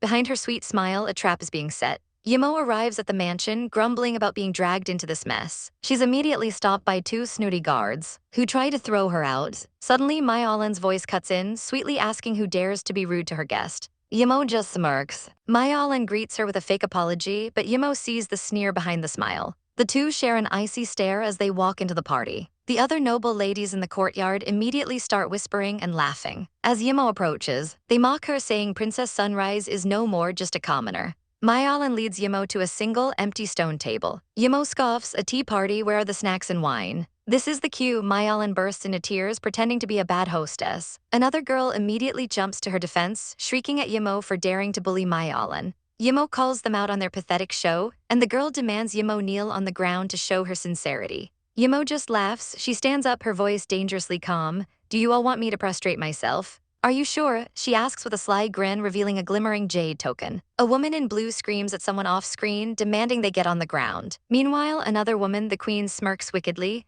She boasts about killing dozens of assassins before, unsheathing a dagger with a sinister glint in her eye. She toys with the blade, looking far too comfortable with it. You're intentionally making things difficult for me, she coos. She leans in, her voice a venomous whisper. Are you trying to get me to practice my skills? We flash to another scene where a woman in blue is forced to flop to the ground before Princess Sunrise. Sunrise smirks, thinking how much she enjoys the moment people realize they can't get rid of her. She might not have power, but she knows who does. And speak of the devil, the powerful Princess Royal Hanyu arrives with her entourage, a storm cloud in red silk. She sets her sights on our girl Yimmo, a cruel smile playing on her lips. You seem to forget you are no longer a princess, but a humble commoner. She points to the ground. Get your ass over here and kneel. The mastermind behind this little ambush, Princess Sunrise, watches from the side, absolutely giddy. She thinks to herself, luckily I invited Princess Royal to the party. Gong Yi Mo, you're doomed now. But our girl doesn't even flinch. Princess Royal, have you forgotten? She asks calmly.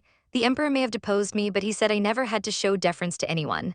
Yimmo presses on, a sly smile on her face. Does that mean he also deprived me of this right? She points out that the princess is the one being rude, and technically, Yimmo has the right to punish her asterisk. The Princess Royal scoffs, that's true enough. But then her face twists into a mask of rage as she points a finger at Yimmo. Therefore, guards, Gong Yi Mo behaves rudely in public, strip her clothes and drive her away. While the princess fumes, Yimmo just looks amused by the whole chaotic display. Our girl gives her a pitying smile. Princess Royal, did you become this stupid because you're so indulged in your male pets? She asks, her voice dripping with sweet poison. The princess absolutely loses her mind, screeching for her guards to kill her. Her ladies-in-waiting rush to hold her back, begging her to calm down. But it's too late. The crowd is already whispering about her male pets. Yimmo continues her savage takedown, mocking the princess's pathetic martial arts skills. The princess can only sputter, pointing a trembling finger. You, guards, where are they? I'll kill this woman. She screams into the air. On cue, a squad of imperial guards swarms the courtyard, their swords drawn. They surround our heroine, ready to strike. But a powerful voice cuts through the tension. Who dare hurt her? An arm wraps protectively around Yimmo as a man declares, I am the heir of Prince Ping. It's Shen Xie. He stands between Yimmo and the guards like a protective wall. She is under my protection, he announces. No one is to lay a finger on her. His friend frantically tries to pull him back, hissing that this is a matter for the imperial family and they can't intervene. Yimmo completely ignores the guards and turns her attention back to the sputtering princess. Princess Royal, you are really, really stupid, she says, almost sadly. It would be better to hide than to be used as someone's tool.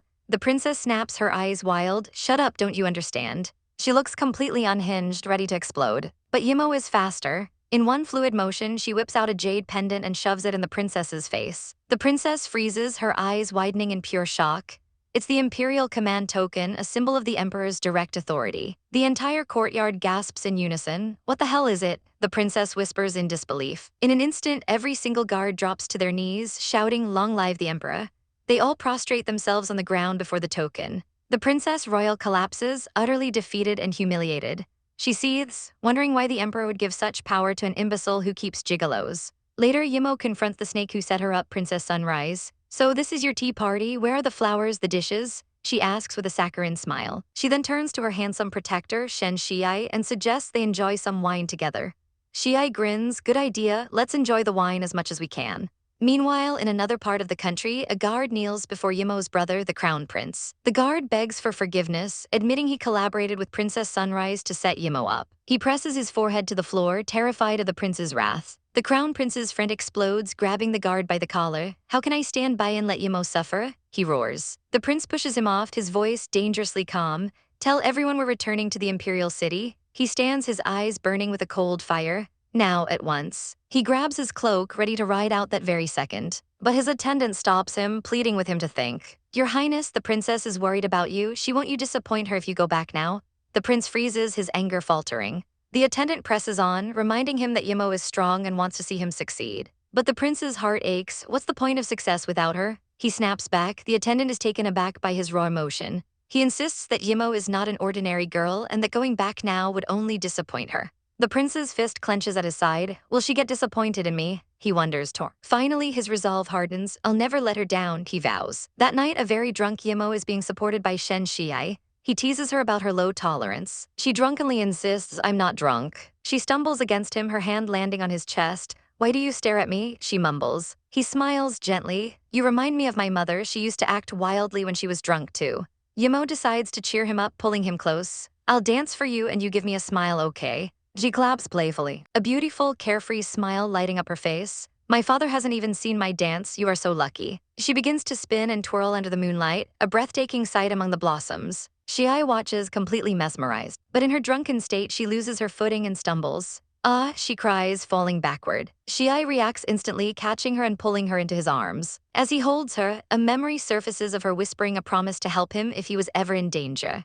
Her face so close to his. He holds her sleeping form and thinks, girl, I will remember your words. But an icy voice shatters the moment. What are you doing? It's the crown prince, his eyes blazing with jealousy. Shiai doesn't let go of Yimmo. Oh, your highness, how strange to see you here at night. The crown prince's jaw tightens. Please give me my sister back. Shiai holds her tighter. If I recall, she has no relationship with you now. She is my friend. Our girl is completely passed out, oblivious to the testosterone-fueled standoff. The crown prince is livid. You even took a girl for a drink. He snarls, trying to pull Yimmo away. The prince shoves him back, taking Yimmo into his own arms. He glares at Shiai, a clear warning in his eyes. As he carries our girl away, he says, I'll let you off this time, but don't pester her again. Shiai clenches his fists, retorting, you can't decide who she plays with. The prince just gives him a dark, challenging look before walking away. He lays Yimmo gently in her bed, softly chiding her sleeping form. You little rascal, I was so worried about you. He smiles fondly, watching her sleep. As he caresses her cheek, she murmurs his name and his heart aches. How can I not worry about you? He whispers. He can't resist, he leans down and steals a gentle kiss from her lips. But as she sleeps, she pushes him away, muttering another man's name. Gongju, stop it. The prince's face instantly darkens with jealousy. Just then, a servant bursts in. Your Highness, bad news, something happened to the queen. The prince whips around. What? The servant explains that evidence of the queen murdering imperial heirs has been found, and the emperor is furious. The prince's face turns grim. Get me a horse, I'm going to the imperial palace, now. The next day, the emperor confronts him. He lays out the queen's horrific crimes, the evidence undeniable. The prince kneels, begging for his mother's life. She did it all to keep my status as crown prince, he pleads. If you can forgive her, I'm willing to give up the throne. The emperor explodes with fury, grabbing his son's chin. I gave you the throne, you have no right to give it up. He roars before ordering the queen to be confined to her palace. The deposed prince walks away in a daze, knowing this is the end. He wanders the palace grounds completely broken, as servants whisper about his downfall. Suddenly, a servant runs up to him with more horrifying news. The queen, she wants to commit suicide. He sprints to the Phoenix Palace, screaming for his mother. He finds her sitting calmly, but she tells him he's no longer a prince. She raises a dagger to her own throat. He lunges, grabbing her hand and knocking the blade to the floor. Trust me, mother, he begs, but she only looks at him with pity, telling him they don't have the power to win. He returns to his own courtyard, defeated. Yimmo's maid is waiting, telling him the princess was worried. He finds our girl calmly practicing her writing. She looks up, her eyes full of concern, and asks about his mother. He tells her everything, his voice heavy with despair. He tries to change the subject, asking if she's comfortable here, but she gently touches his cheek, refusing to let him hide his pain. He finally breaks, collapsing against her. I'm exhausted, I don't want to be the crown prince anymore. She just holds him. Now that you are tired, have a rest. He hugs her tightly, moved by her simple comfort. I thought you would advise me against it. You're so different from them. As he holds her, he can't help but think that after all this, she will surely ask to leave the capital for good. Here we go, our story kicks off with the prince getting some unsolicited advice from his sister. Leave the capital? He asks, completely baffled. He reminds her their father said only the asterisk qualified asterisk person would succeed the throne, and he intends to be that person. But our girl has a master plan. She explains their enemies will set another trap, so it's better to go on the offensive. Take charge of the canal project in the south, she urges, laying out her brilliant strategy to gain public support. He's not convinced. You want me to build the canal? He scoffs, pointing out it's a massive waste of resources. He's worried the throne will be settled before he ever gets a chance to turn things around. But our little schemer is one step ahead. She promises to help with money and stop the ministers from messing with him, giving him a timeline of just 1 or 2 years. With a confident smirk, she declares that once it's done, his achievements will be unmatched. He's sold. Wonderful, a great idea, he exclaims, but he has one condition: he wants Gongju to be a part of it. Our girl flinches. Gongju again. Her brother insists, explaining that Gongju has the skills and his station is close by, making him the perfect candidate for the job. He warns her that if they rush, other greedy nobles will try to swoop in and steal the credit. She just gives him a sly smile. Then it's better to give it to Gongju than to be robbed by them. She's not worried, though. Don't worry, I have a way to persuade father. She leans in close, whispering her chaotic plan right into his ear. His eyes widen. I see. He's completely on board and tells her to get it done. He'll wait for her at the city entrance so they can leave for the south together. But waiting is so boring. Our poor heroine is practically melting from the tediousness of it all. Suddenly, she hears a asterisk swish asterisk from behind her. A wild, pretty boy appears. He pops up over the walls looking down at her. She's surprised. Oh, it's you, she says, asking why he's climbing the wall like a stray cat. He shushes her, blaming her crazy brother for the tight security. He then dangles an offer. There is a fun place. Are you interested? Well, she is bored. Really? She asks, her interest piqued. The fun place turns out to be a private room in a tea house. She gives him a skeptical look. He just tells her to be patient and that they need to talk business first. Another man at the table jumps in. What business do you have? He asks, reminding her that they've met before. This is Lai Ki, the finance minister's son, and he wants in on the canal project. Our girl is unimpressed. She basically tells them they're only good for running errands, but she'll allow it.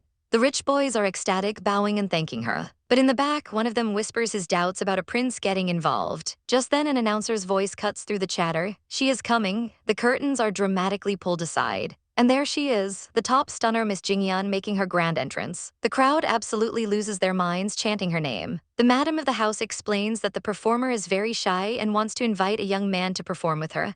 The audience buzzes with excitement. Jingyan's delicate finger raises and points directly at our heroine. This gentleman looks the most handsome, you. Our girl is stunned, pointing at her own face. Me, the crowd murmurs in confusion, a man. The announcer just shoos her along. Lose no time, gentlemen, Jingyan is waiting for you. Behind the curtain, our girl looks around the rooms. Her eyes narrow. She remembers a very specific detail, a petal birthmark. She approaches the figure behind the screen.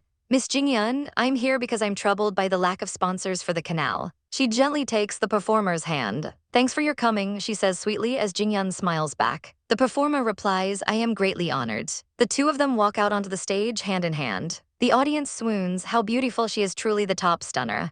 Our girl gives her a nod. I'm ready, please. And the dance begins. Jingyan is absolutely mesmerizing, a vision of grace and beauty. The crowd is completely enchanted. But our girl isn't watching the dance. She leans in close, takes a subtle sniff of Jingyan's hand, and her eyes widen in realization. That's it, she grabs Jingyan's sleeve, pulling the performer off balance. With a devilish grin, she whispers, would you like to go to my room? You and I have a deep talk. Jingyan's utterly bewildered. The boy who brought her here panics. Will she be in danger with that girl? His friend scoffs, it doesn't matter, Jingyan was asking for her help.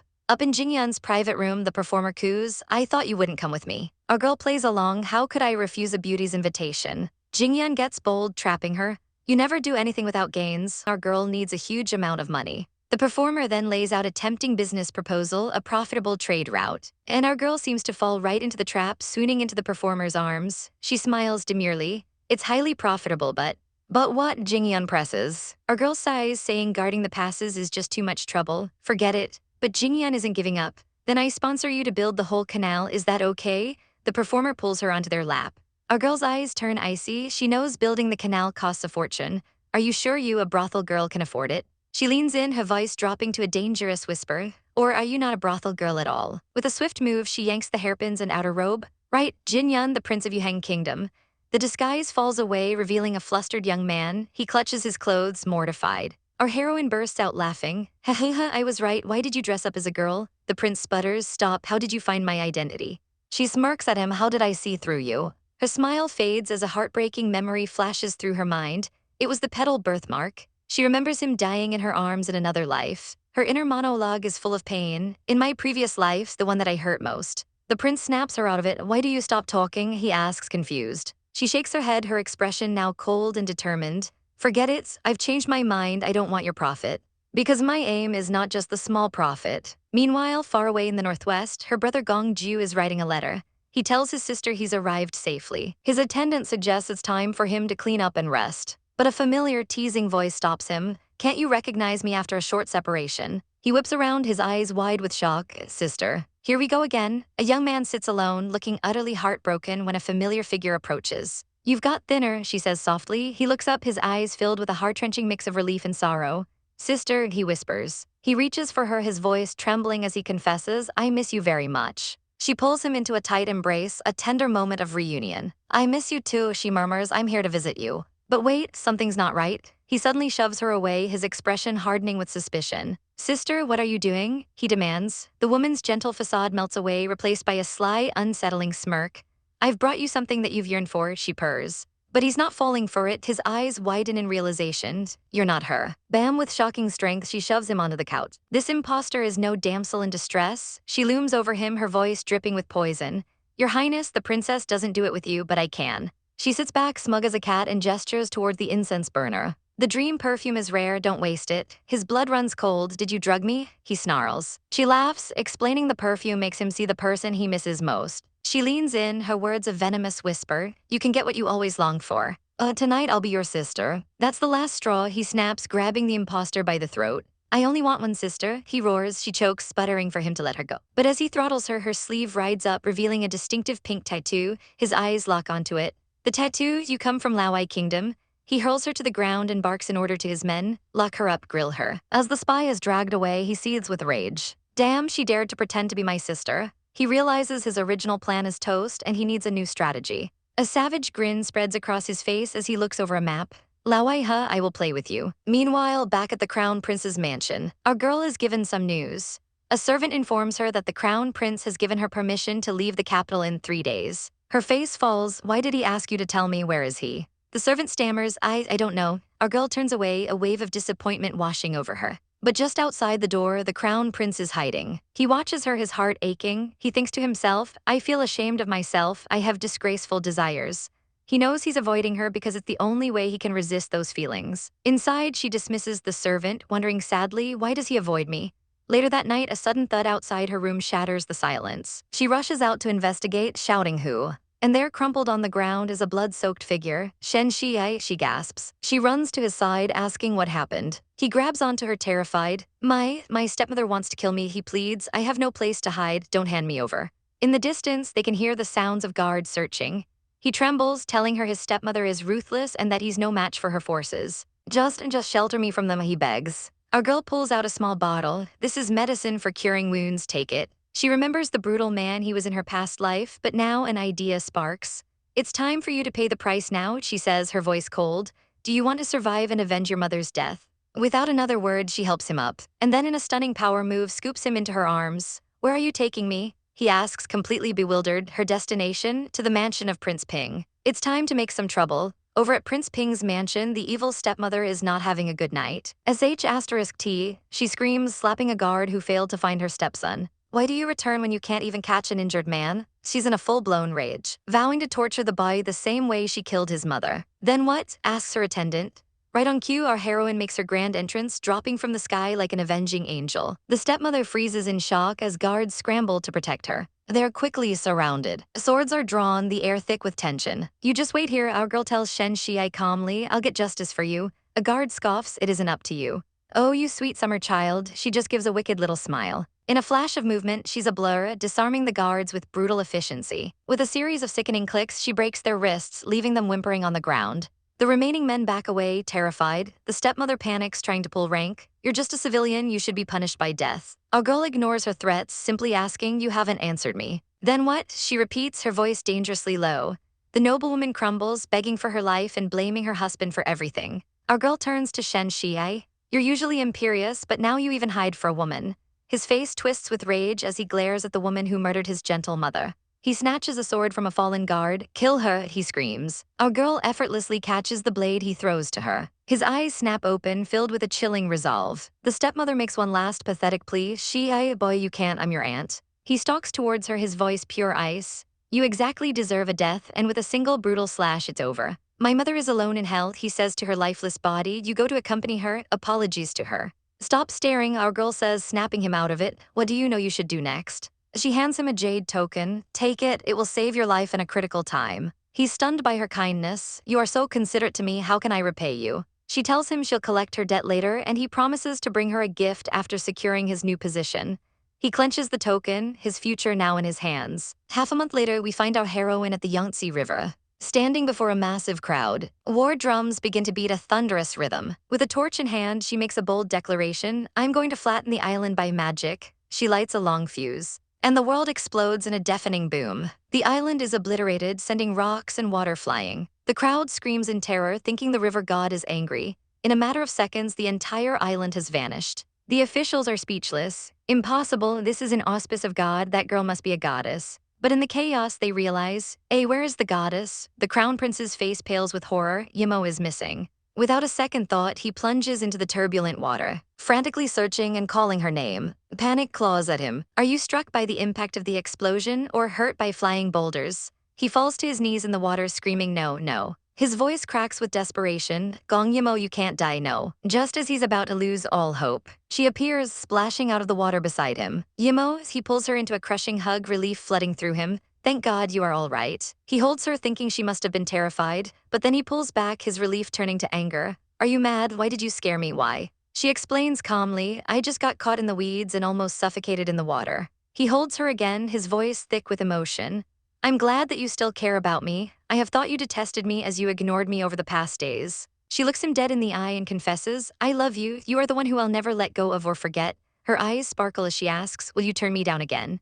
His heart stops. I won't, never, he vows, his gaze intense. The crowd on the shore watches the emotional reunion, still reeling from the miracle they just witnessed. Our girl then turns to the people and gets down on her knees, kowtowing deeply. They rush to stop her, saying a princess shouldn't bow to civilians. But she rises and tells them the truth. It wasn't an act of God, but an explosive she created. The crowd is shocked. She explains that while it's powerful enough to help build the canal in the wrong hands, it could cause wars and disasters. A flashback of war and death from her previous life floods her mind. She clenches her fist. Asterisk, that tragedy shouldn't happen again in this life. Asterisk. She warns the crowd that the explosive is so powerful, investigators may come, and she begs them to keep it a secret. The people, moved by her plea, swear an oath of silence. The next morning, the canal project begins in earnest. As our girl watches, a small child runs up to her. Fairy, someone asked me to give it to you. The child hands her a note. It's addressed for sister. Her smile fades as she realizes who it's from. It's from Gongju. She reads the letter and her blood runs cold. It's a demand. He's planning to seize power and wants her to hand over all her assets, land deeds, real estate, shops, everything. Cut to Gongju, now the formidable West Lord, his eyes blazing with ambition. I won't be at the mercy of you and my sister, he declares. The game has just been raised to a whole new, dangerous level. All right, let's dive right in. The old man pleads with our hero, Gongju, explaining the princess is afraid for him. But Gongju is resolute. How can he protect her if he's always under someone else's protection? He declares he will build his own career to be worthy of her. The old man sighs, worried this might hurt her feelings, and tells him to at least inform the princess. He clenches his fist, his expression unyielding. Don't worry, he says coolly, I have informed her, she will agree to it. But his grandfather is stunned, wondering when this could have possibly happened. Without another word, Gongju announces he's leaving. There's a disaster and an epidemic that needs his attention.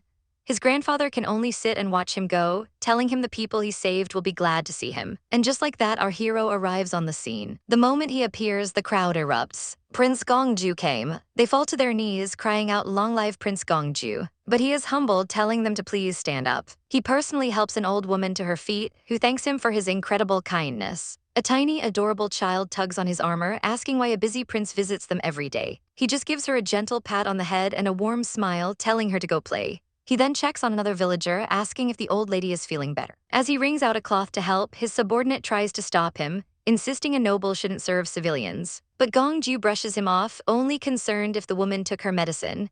But not everyone is buying this Prince Charming act. From the crowd, a man scoffs, calling him a hypocrite. He claims these dignitaries are just putting on a show for them. Another villager argues that he looks sincere, but the first man snaps back, cats hide their claws. Hearing the dissent, Gongju raises his hand to the heavens. As God is my witness, he booms, I will sincerely lead you to fight against the epidemic. I will live with you and take care of the patients until the end. His passionate speech works. The crowd is completely won over, cheering that Prince Gongju is kind. He thinks of his sister, knowing she'd be proud to see him gaining the people's support. He's a natural with the kids, and a little girl waves goodbye, yelling, wait for me, sister. Or maybe she means him. It's adorable either way. Meanwhile, our brilliant heroine is by the water when someone calls her name. She turns with a radiant smile, you're here. A handsome man approaches, asking why she looks so worried. She points to the river, explaining the high water level is blocking construction. But our girl isn't just a pretty face, she's a genius. She lays out a perfect plan to divide the canal and dredge the channels. The man is impressed, immediately agreeing and delegating the tasks. Her men bow in agreement. She can't help but blush at the praise. Suddenly, a blindfolded man bumps into her, and in the chaos, he shoves something into her hand. She glances down at the folded note. It's a secret message, have a talk at midnight tonight. Her eyes widen in shock. Later, under the full moon, she meets the mysterious Jin Yun. He immediately starts teasing her, saying she's so clever that if she were a man, he'd have to marry her. She quickly tells him to stop the nonsense. He offers her a shipyard as a gift, but she knows there's more to it. He drops the act, her heart dropping. He tells her spies have reported invasions from the Laowai kingdom on the border. Our girl is horrified. Invasions in the northwest, that's where he is. At that very moment, a soldier bursts in to report to Gongju and his grandfather. A large enemy troop is at the border. Grandpa is shocked. Gongju immediately wants to go check it out. But the old man is cautious, saying they should just sit back since winter is coming and the enemy will lack provisions. He pats Gongju's shoulder, telling him to rest. But our boy is not having it. His subordinate asks if they're really just going to sit back. Absolutely not, Gongju snaps, slamming his hands on the table. He knows war will bring death and disaster to the people. He clenches his fist, declaring he must fight to protect them. He orders an elite squad to follow him in secret to thwart the enemy's plot. His men respond with a swift eye. They travel to the Laowai border, arriving at a massive enemy camp under the cover of night. Gongju and his team, masked and ready, sneak closer. They overhear some guards by a fire, revealing their plan. The main forces are coming, and they'll launch a surprise attack when it snows. Gongju realizes they're about to attack. He sends one of his men back for reinforcements, but when asked what he'll do, his eyes glint. Me, I'll stay here and make trouble for them. He quickly formulates a plan. They'll create a diversion and enter the camp separately. His men agree it's a good plan, and they split up. They move like shadows through the night, descending upon the enemy camp. Gongju gives the signal it's on. Suddenly, a noise rustles in the woods. The enemy soldiers think it's just wolves, but their leader knows better. Not wolves, they are enemy spies, catch them. The alarm is raised, and Gongju's men are quickly surrounded. Just then, Gongju hears a heartbreaking sound, a girl crying in a nearby tent. Inside, a brute is whipping a defenseless woman. He shoves her aside, snarling that he'll punish her later. Gongju's eyes narrow with rage as he witnesses the cruelty. The brute storms out of the tent, ordering his men to search everywhere for the spy. The soldiers begin a 10-by-10 search. 2 guards head straight for the tent with the captive woman. Just as they're about to enter, Gongju slips inside. The woman gasps in terror. He moves like lightning, covering her mouth before she can scream. With the guards right outside, he whispers, "Do you want to make a deal with me?" For a split second, his thoughts drift to his princess. He remembers her silly joke, asking where her heart is. He remembers her answer, "No, it's in you." It was so cheesy it was cute. And he recalls his own flustered reaction. He remembers her kissing his cheek, whispering, "I love you," thinking of him as pure and brave. His focus snaps back to the present as the tent flap is thrown open. The woman inside shrieks as soldiers grab her. It's a different woman. One of them snaps, "What are you doing? We have to dance for the commander-in-chief." They start to drag her away, and she is taken from the tent. It's a brilliant switch. Gongju, now disguised as the first woman, tells the real dancer his plan. She is to light the provision carts on fire and escape with a jade pendant he gives her. He will take her place. The woman agrees, her eyes filled with hope. He gives her one last warning, "Be careful, this is your only chance." He watches as she slips away into the night, his face a mask of cold determination. He's brought into the commander's tent where the man is drunk and rowdy. The commander's eyes land on this new beauty, and he beckons him closer. Our boy, looking absolutely lethal in his disguise, picks up a wine pot. "You are brave and handsome," he purrs. "I have designed a sword dance. I wonder if I'll be lucky enough to show it to you." The commander grins, eager for the show. The music begins, and Gongju starts to dance, the sword a silver blur in his hands. The men cheer, completely mesmerized. Meanwhile, the frayed woman reaches the provision carts. Fueled by a thirst for revenge against the barbarians who ruined her life, she lights the fuse. A boom. The entire supply train erupts in a massive fireball. Chaos engulfs the camp as soldiers scramble to put out the inferno. The commander hears the commotion outside. That's the signal. Gongju makes his move, stepping onto the table. He leaps through the air, landing flawlessly, and pressing the cold steel of his sword against the commander's throat. Look at me, he whispers, I will be angry. Before the man can even process what's happening, Gongju smirks and slices his throat open. He stands there, blood splattering his face, looking like an avenging angel. It's very dangerous to get me annoyed. The soldiers scream, Commander. One of them, the deputy general, charges forward yelling, go to die. Gongju parries the attack with ease, and with a single elegant motion cuts him down. The deputy general falls to the ground, dead. The remaining soldiers are frozen in terror for a second, then erupt, shouting, catch the assassin. Outside, the camp is in total ruin. A soldier reports the news in despair. The grain is burned and both the commander and deputy general are dead. It's over. Inside, Gongju stands victorious over the corpses, a chillingly beautiful figure of death. He gives the remaining soldiers a smirk, want to catch me, try it. And with that, he's gone, sprinting out of the tent. The soldiers give chase, following him into the dark woods. They pursue him relentlessly, but he suddenly stops in a clearing. A strange, thick fog begins to roll in. He turns, a triumphant look in his eyes. This is poisonous fog. The soldiers halt, realizing they've been lured into the barren miasma plain, a place from which no one returns alive. They demand he surrender. Gongju just raises an eyebrow, a savage smile playing on his lips. Oh yeah? All right, let's dive into this chaotic masterpiece. Our boy, the crown prince, is drowning in paperwork, stressing about the brand new canal. Just as he's about to have a full-blown royal meltdown, a knock on the door announces the arrival of our girl. She finds him looking utterly defeated and asks why he's so sad when they're about to start the next phase of their project. She immediately clocks the problem. Are you worried about building ships? She asks, already knowing the answer. He starts to explain how tough it is, but she cuts him off with a smug little smile.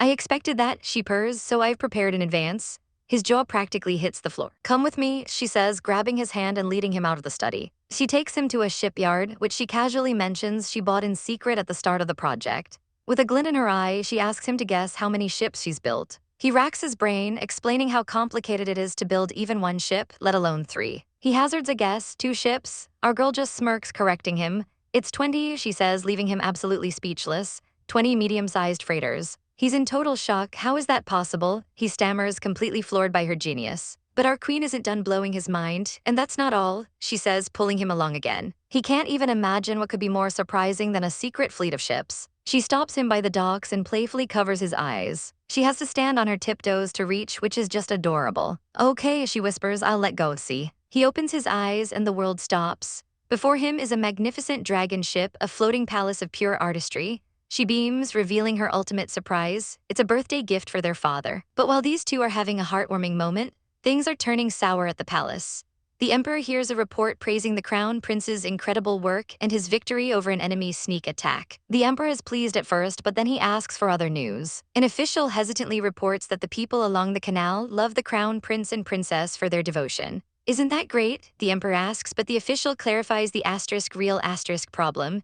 The people only know about the crown prince, not the emperor who rules them. And there's another rumor that the princess is helping him with the power of a god. The emperor's face darkens instantly. He's been investigating her so-called secret weapon. The official falls to his knees, swearing that the princess built this powerful weapon herself. The emperor explodes in a silent rage. She made the weapon in secret. Is she trying to rebel? His paranoia completely takes over. He vows he will never allow such a powerful thing to exist in the hands of others, not even his own children. Meanwhile, our unsuspecting heroine is happily sketching designs for the dragon ship. She's imagining how happy her father will be when a guard bursts in, shouting bad news. She looks up, startled, as he stumbles into the room. He's too panicked to explain, just begging her to come to the river immediately. When she gets there, a huge crowd has gathered around a newly unearthed bronze tripod, and they're whispering about an inscription.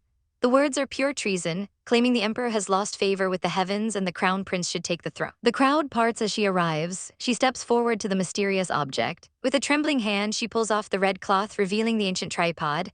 The inscription reads, "The canal builders will rule the world." Her blood runs cold. No. The crowd erupts, screaming that it's a sign from God. They all fall to their knees, chanting for the crown prince and princess to rule the world. But our girl knows better. This isn't a sign, it's a death sentence. Her father will use this as an excuse to execute them for treason. She immediately orders them to bury the tripod, trying to contain the damage. But it's too late. Another messenger arrives. It's her brother's bodyguard, and he's alone. Her heart sinks as she confronts him, and then he says the words that shatter her world. Crown Prince has been assassinated. She finds him lying in bed, pale and unconscious. He's barely breathing, his face contorted in pain. The doctor delivers the grim news. The sword missed his heart, but he's in critical condition and cannot be moved. Her mind races, connecting the dots. The divine sign and the assassination attempt happening at the exact same time. It's a trap, a perfectly orchestrated plot to frame them for treason and have them killed for disobeying a royal summons. She can't just wait for them to come for her. She has to fight back. She starts writing a report to the emperor explaining the conspiracy. But before she can send it, a messenger barges in. An imperial edict has arrived. It's a race against time she's already lost. The emperor's guards march in and the official unrolls the scroll. Our girl steps forward, her voice steady. The crown prince is in a coma. I will take the edict for him. The official scoffs, accusing her of defying the emperor, a crime punishable by death. She fires back, and what is your crime for ignoring the crown prince's life? The edict is read. The crown prince is to return to the capital immediately. The soldiers kneel and our girl's heart plummets. This isn't a summons, it's a death warrant. The doctor confirms that traveling by carriage would kill him, but the official doesn't care. With her back against the wall, our heroine makes a bold declaration. I will open up the main roads in one day. We will go back by ship. Everyone is stunned. The official smirks, telling her that if she fails, she'll lose her life. Without another word, she rides off into the night. She gallops toward the unfinished canal, shouting her insane plan, dig the canal. Her followers yell after her, asking how one person can possibly dig such a long canal alone. She pulls her horse to a stop and dismounts. She turns to face them with a chillingly confident smile. Who said I can't dig the canal alone? She asks, revealing a bundle of dynamite. Her eyes are filled with grim determination. I'll risk it all for my brother. She places the charge, promising a miracle from God by morning. The next day, an official is jolted awake by a series of massive explosions. He bolts upright, completely terrified by the noise. He throws open his tent to witness a cataclysmic blast, shaking the very earth. A boom. The ground erupts in a spray of rock and water. The people panic, screaming that the god is angry and begging for forgiveness as water rains down. A massive wave surges through the land, crashing through the final barrier with incredible force. And just like that, the canal is dug through. The crowd is in awe, believing a god has intervened. They cheer that the crown prince's kindness has moved the heavens. Then someone realizes who was truly responsible. The canal was built in a day. Her Highness made it. They frantically look for her. They search the area and find her curled up on a rock, fast asleep, utterly exhausted from the blast. As she wakes, someone whispers, "Is this a fairy?" She rubs her eyes and clarifies, "I'm not a fairy, I'm human like everyone else." She gracefully lands on her feet and begins her master plan. She reminds the crowd of the divine tripod, framing it as a good omen. Then she drops the bombshell. Right after the omen appeared, the crown prince was slandered and assassinated, his life now hanging by a thread. That's why the god was furious, she declares, her voice ringing with conviction, and made a thunder to dig through the canal. It's a sign that the crown prince is innocent. The crowd goes wild, chanting their support. She seizes the moment, asking if they will follow the god's will and escort their innocent prince back to the capital on the dragon ship. They roar in agreement. With a triumphant smile, she leads the way. The grand dragon ship sets off, the people cheering as she waves from the deck. But the emperor's slimy messenger, Chang Zai, is waiting. He presents another edict. The emperor is furious about the one-day delay and has stripped the crown prince of his title and power. Chang Zai insists they travel by carriage, claiming the ship is too slow. Our girl's fury boils over. My brother is seriously injured. Are you trying to kill him? If father insists, then I have to disobey. Chang Zai sighs dramatically, revealing another piece of blackmail. Gongju, their other brother, is lost in the deadly miasma plain. He hands her a letter. Gongju has been missing for days in a place no one has ever returned from alive. And here's the emperor's deal. He'll send rescue troops, but only if she hands over her explosives.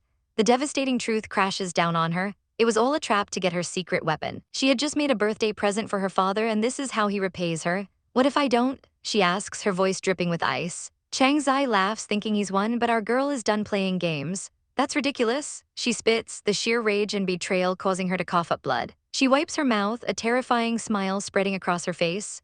As the emperor, he doesn't care about his son's lives, it's just death, she whispers with savage intensity. If the emperor himself doesn't care, why should I? She turns her back on him, but he grabs her arm, ordering his men to seize her. She glares back, completely unbroken. Tell him I will take the waterway, she snarls. Just throw me a crime if he wants. A hush falls over the capital as a single cry echoes through the streets. The crown prince is back. The people gather by the docks, pulling with all their might on massive ropes. And then they see it, a fleet of ships being led by the most magnificent vessel they have ever laid eyes on. The crowd absolutely loses their minds. This is a dragon ship. And standing at its prow, looking like an avenging goddess, is our girl Gong Yi Mo. With a cool smile, she greets the stunned emperor. Long time no see, your majesty. The emperor absolutely snaps. What are you trying to do? He roars, you're so rebellious to make such a dragon ship, you're despising me. But our girl doesn't even flinch. What else can I do? She says, her voice ringing with power. I'm here to make accusations. The emperor's face darkens. Who would you like to accuse? Yimmo stands tall. I have 3 accusations. I hope you can listen. The emperor, looking like he just swallowed a lemon, grits out, say it. First, I accuse the princes, she declares. My brother and I worked day and night to build the canal while they did nothing but obstruct us and try to steal the credit. What disgusting behavior. Second, I accuse the ministers. She continues, her voice rising. They deliberately concealed the assassination attempt on the crown prince, which nearly cost him his life. They even spread rumors that I wanted to rule the world, she scoffs. Are you trying to make me a female emperor? She turns to the massive crowd. These people are here because of me. If you have something to say, don't frame the crown prince, come to me. The crowd erupts, chanting for the princess till death. The emperor cuts through the noise, his patience gone. Enough, say your third accusation, and oh, the savage little smirk that crosses her face. Third, she says, looking him dead in the eye, I accuse you, your majesty. The crowd gasps, she goes for the jugular. For failing the queen's love, you failed as a husband. For listening to slander and forcing the crown prince to his deathbed, you failed as a father. The emperor is livid. I have worked every day to reduce taxes and recruit talent. How can you say I failed my people? Her voice drops to an icy whisper. Because you want to start a war, the people are in shock. A war, we haven't heard anything. The emperor tries to defend himself. It is to defend our country. He yells, it is you who is trying to frighten the state. Oh, am I? She asks with a sly grin. I have a weapon that can break mountains and rivers. The emperor scoffs, so she laughs. Then I'll show you what exactly it is. She holds up a small bundle of what looks like bamboo sticks. Before he can even ask what she's doing, she tosses it into the water. A massive column of water erupts from the river, drenching the emperor and his entire court. But instead of fear, the emperor's eyes gleam with greed. With this, I could become the overlord of the land. A dark hunger consumes him, I must have it. Yimmo's sweet voice cuts through his ambition. Father, do you think this thing is very powerful? Her expression hardens, but look at them. She points to the terrified citizens. Once this is used in war, the land will be devastated. What's the point of being the overlord of a wasteland? She drops to her knees. I have sinned. I hold a powerful weapon, but I refuse to use it for war and put the crown prince in danger. Tears stream down her face. I will accept any punishment, but first tell me, Father, do you remember that I am your daughter? The emperor is shaken to his core. Enough, your 3 accusations I have received. But she's not done. Bowing her head to the ground, she says, I still have 3 requests. First, these people are innocent. Please don't harm them. The crowd weeps, thanking her for saving them. Secondly, the crown prince's life is at stake. Let the queen care for him and recognize his achievements. And thirdly, Gongju is innocent and lonely. I am the only one who takes care of him. I hope you will take good care of him for me. The emperor is confused for you. She just laughs as a massive boom rips through the air. The dragon ship, her masterpiece, explodes in a ball of fire. Her voice echoes from the inferno, Father, the ship was meant for your birthday, but I don't want to give it to you now. She stands amidst the beautiful destruction she created, leaving the emperor to scream her name in anguish. 7 days later, the crown prince finally wakes up. His first words are for her, Mother, how is Yimmo? The queen explains everything, the canal, the accusations, the vindication. He grabs her frantic, where is Yimmo? The queen's words are a death blow. She sacrificed herself and parted from us with that giant ship. The prince's world shatters, he lets out a choked cry and collapses, the queen screaming for doctor. But wait, in another mansion, our girl's eyes flutter open. Shen Shiai is by her side, telling her she's been out for 7 days. He scolds her, it took thousands of people to find you. He reminds her how badly injured she was. But she's already trying to get up. Gongju is in danger, I have to find him. She pushes past Shen Shiai, asking him for one more favor. Please tell the crown prince I'm safe. Then she asks if he got his promotion. When he says yes, she hands him a small gift. Take it, she says, I'll visit when I return. And with that, she's gone. Shen Shiai unwraps the gift. It's a tiny, unflattering doll of himself. He explodes in comical rage. Why did you overlook my handsome appearance? A tiny bird version of him flies off, screaming her name. Meanwhile, in a frozen wasteland, Gongju is on the run. He uses a special flower to ward off poison and sets a trap using a corpse as a lure. The soldiers fall for it, and he slips away into the woods. As they realize it's a trap, he leaps down a whirlwind of death. Just as more soldiers appear, a new voice rings out. It's Yimmo cutting through the enemy like a phantom in red. She dodges and weaves until she bumps right into someone. She looks up startled and is pulled into a fierce embrace. It's him, sister, Gongju whispers, holding her tight. She can't believe it's him. He just hugs her closer. A relieved smile on his face, thank God you're fine. Later, by a small fire in a cave, she's fallen asleep in his arms. He watches her sleep, his heart aching. You must be worn out, sister, he thinks, vowing, from now on, I will stay with you forever.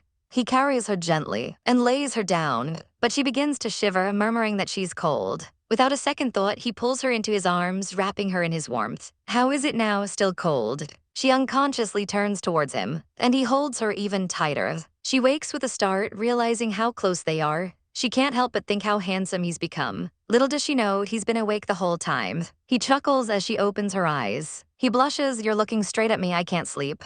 They sit up and he asks why she came all this way. "For saving you," she answers simply. She pinches his hand, fussing over him. He pouts, "Sister, I'm not a kid anymore." She just smiles, "You'll always be a child in my eyes." She ruffles his hair, challenging him to a friendly spar to see his progress. But he dodges her move and pulls her right back into his arms. "Why are you so close to me?" she stammers. He presses his cheek against hers, his voice low. "Because I'm cold, sister." He looks at her with an intensity that makes her breath catch. "I'm no longer a kid, but I want to hug you as a child does." He asks if she'll leave him again. She playfully teases him, "You'd better smile less at me. My heart might be taken away by your attractive smile." His eyes darken, a possessive fire igniting within them. "It would be great." Our two lovebirds share a quiet, tender moment in the flickering firelight of the caves. But the peace is shattered by a loud rumble. Turns out it's just our girl's stomach growling from hunger. Ever the gentleman, Gongju tells her to wait while he gets her some food. He comes back with fresh fruit, but she eyes the roasting meat. "What about you?" she asks. He gestures to the spit. "I'll eat wolf meat." Our girl flinches, knowing those wolves feast on humans. He insists she eat the fruit, claiming he's used to the taste. But our heroine is not about to let him eat that garbage. She dodges his hand, sending the fruit rolling away. In a flash, she snatches the roasting wolf leg right off the fire and takes a defiant bite. Gongju panics, grabbing her wrist. "Sister, you can't eat it." She snaps back, "Why can you eat it but I can't?" He gently takes the meat from her hand. Then in a heart-stoppingly sweet moment, he touches her lips. "You always deserve the best in life," he murmurs. Our girl is a blushing, awkward mess. She has a pocket dimension full of snacks, but how can she explain that? "Never mind," she mutters, deciding to just go for it. She grabs a container and tips it over. An absolute avalanche of modern junk food comes pouring out. KFC, burgers, fries, cupcakes, chips. It's a 21st century feast. Gongju's eyes go wide in total shock. His mind is absolutely blown. Unbelievable, he thinks. Is she not an ordinary person? A chilling fear grips him. Will she disappear one day? She tries to downplay it, explaining it's just a limited storage space. But he's terrified. He grabs her hand, his voice trembling. "Sister, I won't tell anyone, but will you leave me one day?" She's completely taken aback, stammering for a response. He clutches her hand tighter, his voice laced with desperation.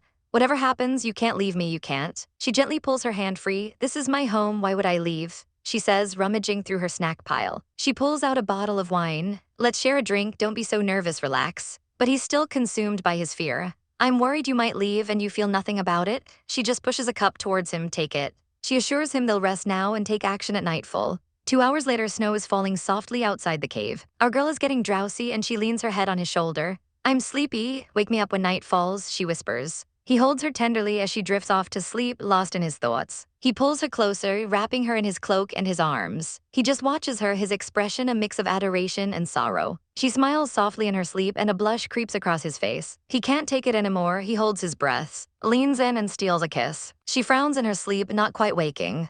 Stop it," she mumbles, pushing at him slightly. He pulls back, his heart aching as he holds her. He hasn't been this close to her since they left the cold palace. He gently caresses her cheek, wishing they could be together forever as he lays her down. "I remember you kissed me when we were little," he thinks. "Now it's my turn to kiss you." He leans in again. His mind is screaming at him, no brother, no blood relation. But his heart overrules his head. "I only want you." He whispers her name, Yimmo, holding her hand tightly. Suddenly, the clip-clop of horses shatters the moment. He snaps to attention. "Horses, oh no." Without a second's hesitation, he scoops her into his arms and flees the cave. Right on their heels, a troop of soldiers arrives in the snow. A scout reports back to the general. "The fire hasn't gone out and the haystack is still warm. They shouldn't be far." The general roars, "Go get them before their footprints are covered." Gongju sprints through the blizzard with our girl in his arms, cursing himself for letting his guard down. She stirs awake. "What's wrong?" He quickly explains, "It's okay, Lauai's cavalry are tracking us. I can get rid of them." Realizing how late it is, she blames her drinking. "Ugh, put me down." He gently sets her on her feet. They see the soldiers approaching. "We can't outrun their horses," she says grimly. Gongju agrees, adding that a direct fight will leave tracks for them to follow. Just as he worries she can't handle a fight, a mischievous glint appears in her eye. She pulls out a firecracker. "I have an idea." Her plan is simple and chaotic. Split up, ambush the soldiers, and use the firecracker to spook their horses. As the soldiers ride into the trap, she prepares to cause maximum mayhem. She dashes out, ready to snatch a horse from the ensuing chaos. HMPH, what stupid soldiers, she taunts, come on, catch me. She hurls the firecracker right into their ranks, boom. The horses panic, she knows this is just a distraction.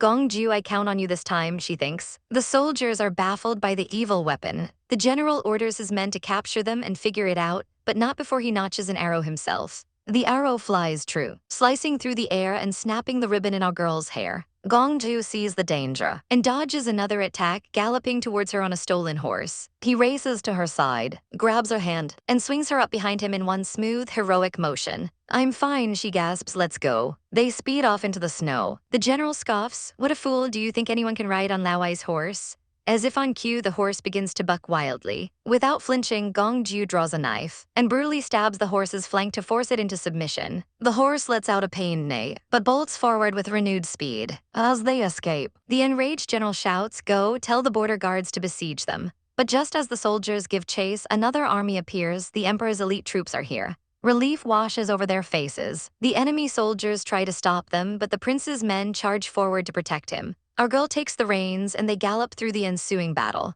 Racing for the border of the northwest, they approach the massive gates of the fortress. A guard on the wall spots them, stop the enemies, save the prince. An old general smiles, relieved. Great, both of them are safe and sound. But the danger isn't over. A surprise volley of arrows rains down on them from the enemy ranks. Their horse is struck down, riddled with arrows. Gongju holds her tight, leaping from the falling animal. We can't stop, he grits out, we have to get to the northwest. They land hard in the snow. As enemy soldiers surround them, sister, stay close to me, he commands, and they stand back to back, ready for one last fight. He expertly deflects a sword meant for her. A pained look on his face. Our girl spots the old general on the wall and screams, Grandpa. They make a desperate run for the gates. Sister, we've made it out, Gongju yells in triumph, but their celebration is cut short. An archer takes aim from the shadows. The bowstring squeaks as an arrow is released, flying straight for Gongju's back. Watch out, a voice screams. Our girl turns, and without a single thought for her own life, she throws herself in front of him. The arrow finds its mark, sinking deep into her back with a sickening spurt of blood.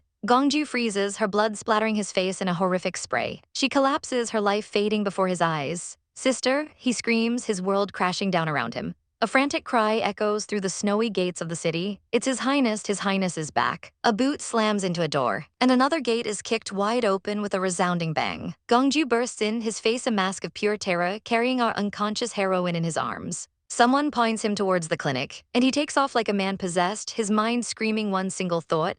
I must get there in time, nothing can happen to sister. He storms into the clinic, shouting for the doctor, and literally throws the poor man towards his sister's bedside. Save her. But the doctor's assessment is grim. Her condition isn't so good, Your Highness. That's the wrong thing to say. Gongju completely snaps, grabbing the doctor by his robes. Save her, otherwise I'll kill your whole family. He roars as another man pleads with him to stop. Just then, a stern-looking general arrives, ordering more doctors to get inside and help. As the other physicians enter, Gongju levels them with an icy, murderous glare. Come over here and save her, he hisses, or all of you die. The doctors scramble to our girl's side in a panic while Gongju and the general watch anxiously. The general puts a comforting hand on his shoulder. Don't worry, the princess will be fine. But Gongju just looks down, his face twisted in agony. The general realizes this isn't just intimidation.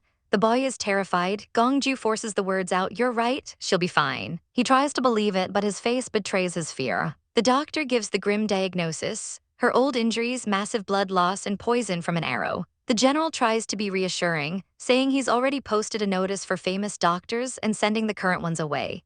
Gongju stands there looking utterly broken. Then a spark of grim determination. Add one more clause, he orders. 7 days pass. A crowd gathers around a public notice. The reward has skyrocketed to 100,000 gold, but there's a savage catch. Any doctor who fails will be cut in half. Suddenly, a hand rips the notice from the board. The crowd gasps as a devastatingly handsome, mysterious man appears. He smirks, reading the decree, cut in half, interesting. Back in the bedroom, Gongju holds his sister's hand, his heart aching. Sister, I'm useless. I can't even get a doctor to save you. But a smooth voice cuts through the silence. I can save her. It's the handsome stranger, Si Wuyan, who has casually strolled into the room. Gongju demands to know who he is and what he wants. Si Wuyan, he replies with a lazy smile. Gongju's blood runs cold. This is the ghost nemesis, a cruel doctor known for his sadistic games. Si Wuyan leans in, enjoying the power. Who do you want me to save? What price are you willing to pay? Gongju's answer is immediate and raw, my loved one. The doctor's smile widens. Oh, how much do you love her? What are you willing to pay?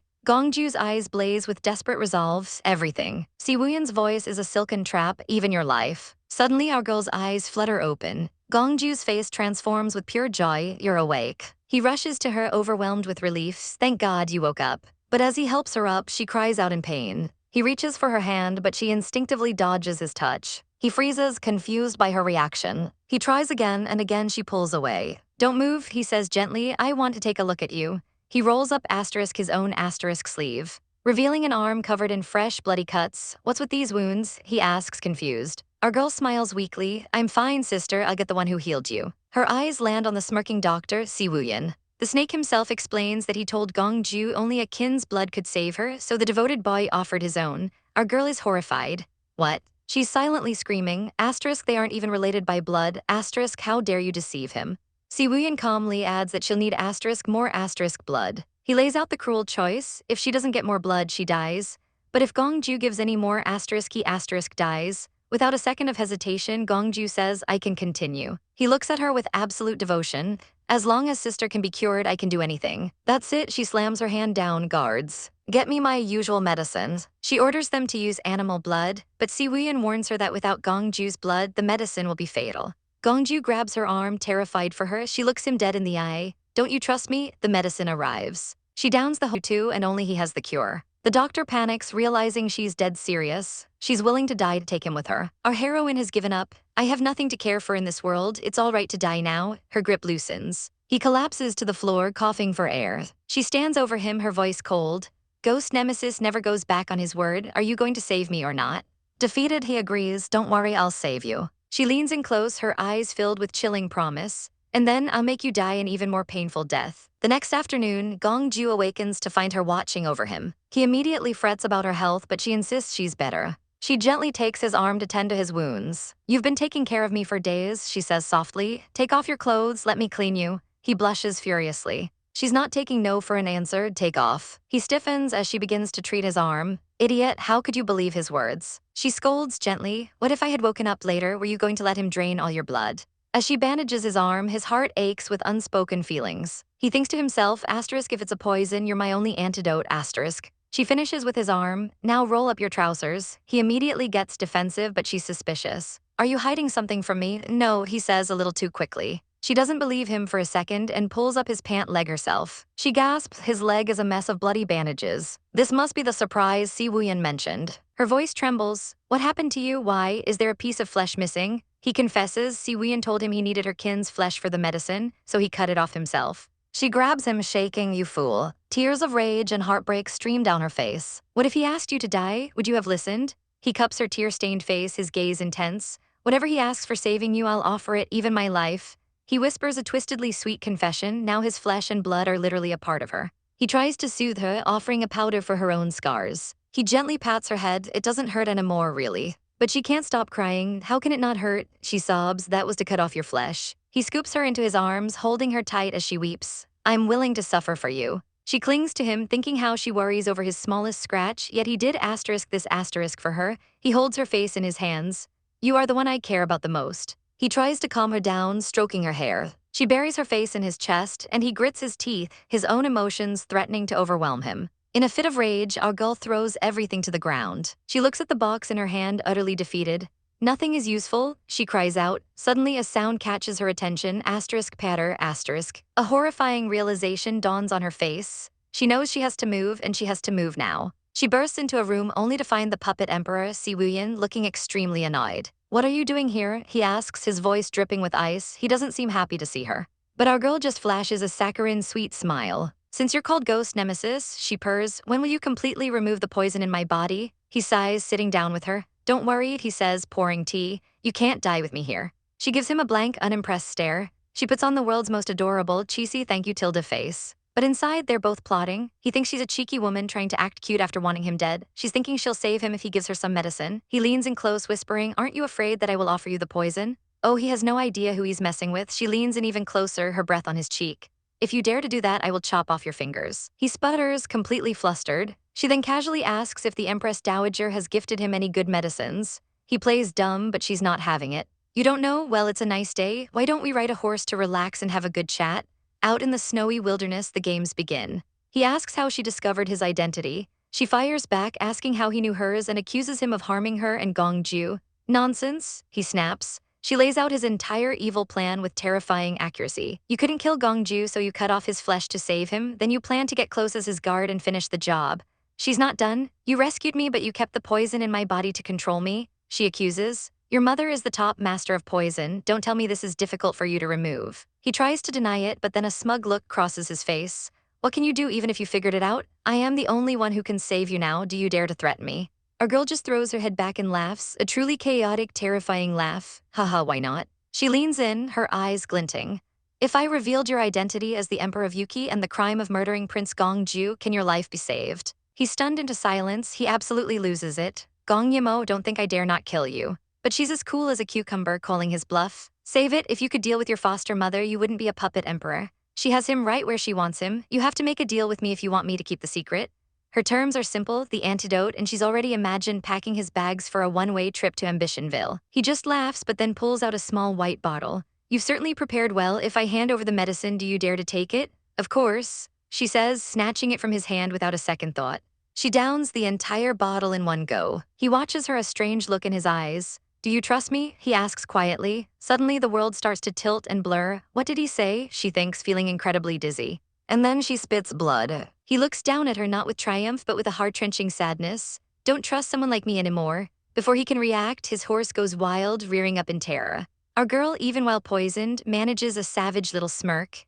Oh, I forgot to tell you that the horse I picked up for you has a blood phobia. The horse bolts, dragging a screaming emperor toward a cliff edge. Gong Yi Mo, you set me up. He desperately tries to regain control. As our girl grips her own reins, a determined look on her face, she gallops after him at full speed. He looks back, completely bewildered. Why is she chasing after me? Does she have to kill me? He accepts his fate, musing that he's committed too many sins to deserve to live. But then he hears her voice cut through the wind. Do you truly want to die? She offers him a sliver of hope. I give you a chance. When I count to 3, you jump and I'll catch you. The countdown begins. 1. She reveals her gambit. She's poisoned with a powder that will feel like 1,000 arrows in her heart if she uses her power.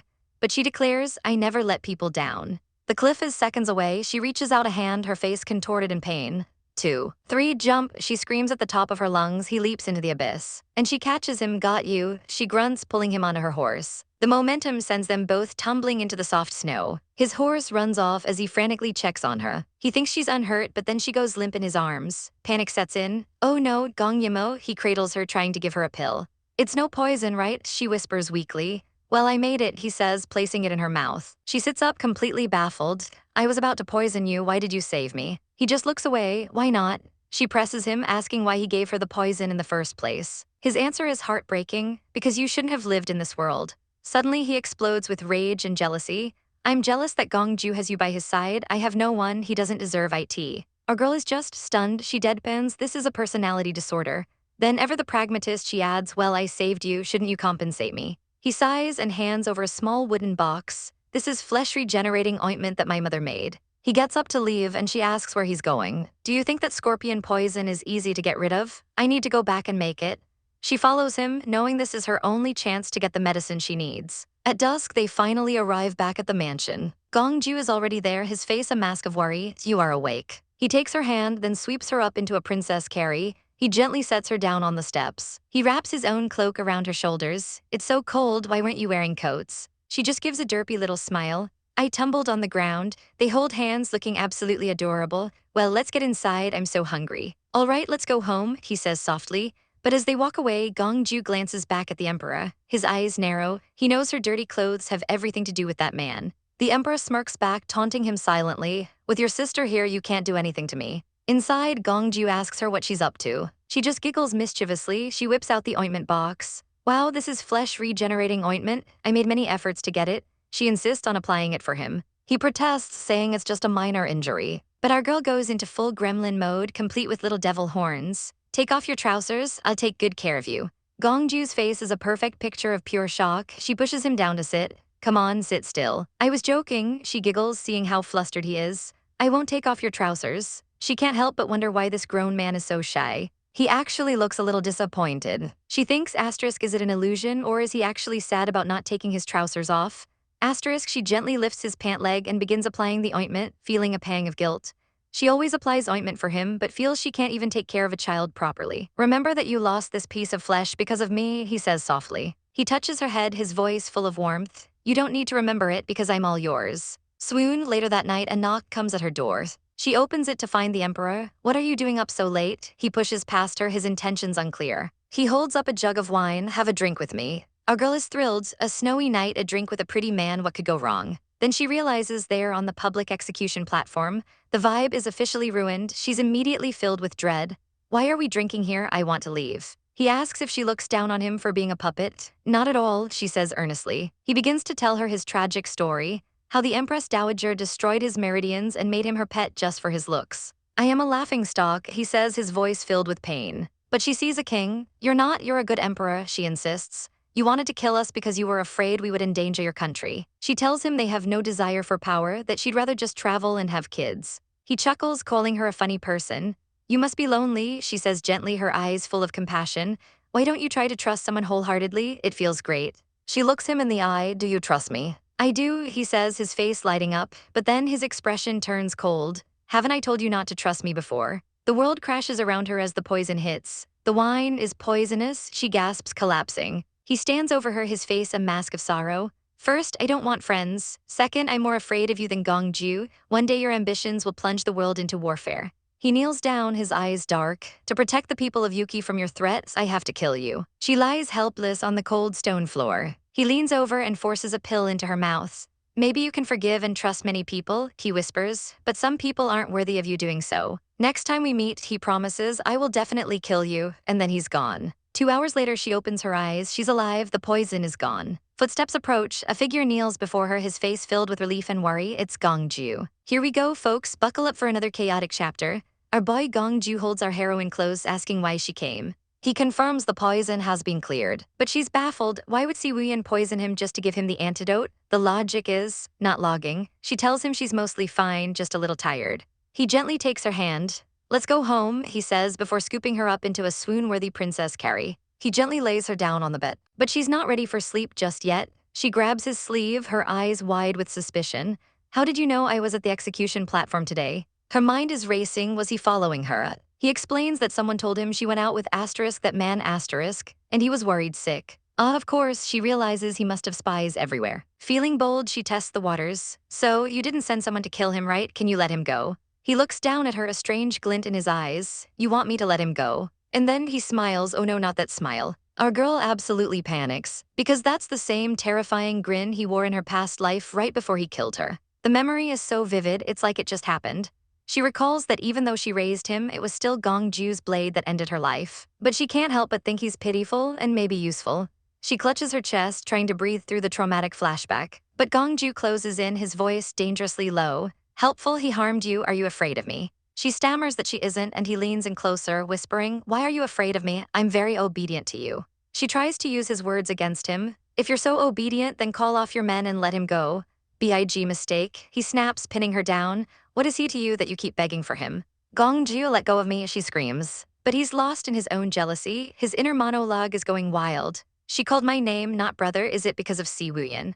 He demands to know why she helped Si Wuyan, why she helped the crown prince. She tries to push him off, but his martial arts have surpassed hers. She's completely trapped. With a look of pure anguish, he asks, Sister, are you going to run away? Then he throws her down on the bed, his voice cracking. Don't go. He knows she nearly died for the crown prince and never told him a thing. He slams his hand down beside her head, pinning her. Tell me, why did you help him? And then the question that changes everything, do you like him? He roars, Gong Yi Mo, you're mine. Suddenly, he sees her tears and sobers up instantly. Why are you crying? He asks, his anger vanishing. Sobbing, she finally explains that she did it all for their future, for his dreams. You're an ungrateful bastard. The tears are flowing freely now. She tells him she wanted to help him open stores across the country and fulfill his dream of traveling the world. Helping Si Wuyan was just a strategic move for future trade, but he slams his fist down, still hurt. But you don't trust me, you question me, he says, his voice thick with emotion. He looks utterly heartbroken, sister, And then get this, he starts crying too, and you shouted at me fiercely, boohoo. He wails, turning away like a petulant child. She turns her back too, muttering about her ungrateful brat. His adorable chibi form is devastated. You hurt me in the last life and I didn't hold a grudge, but you still treat me like this. But when he sees her crying, he panics. Sister, don't cry, it's my fault. She just tells him to get out.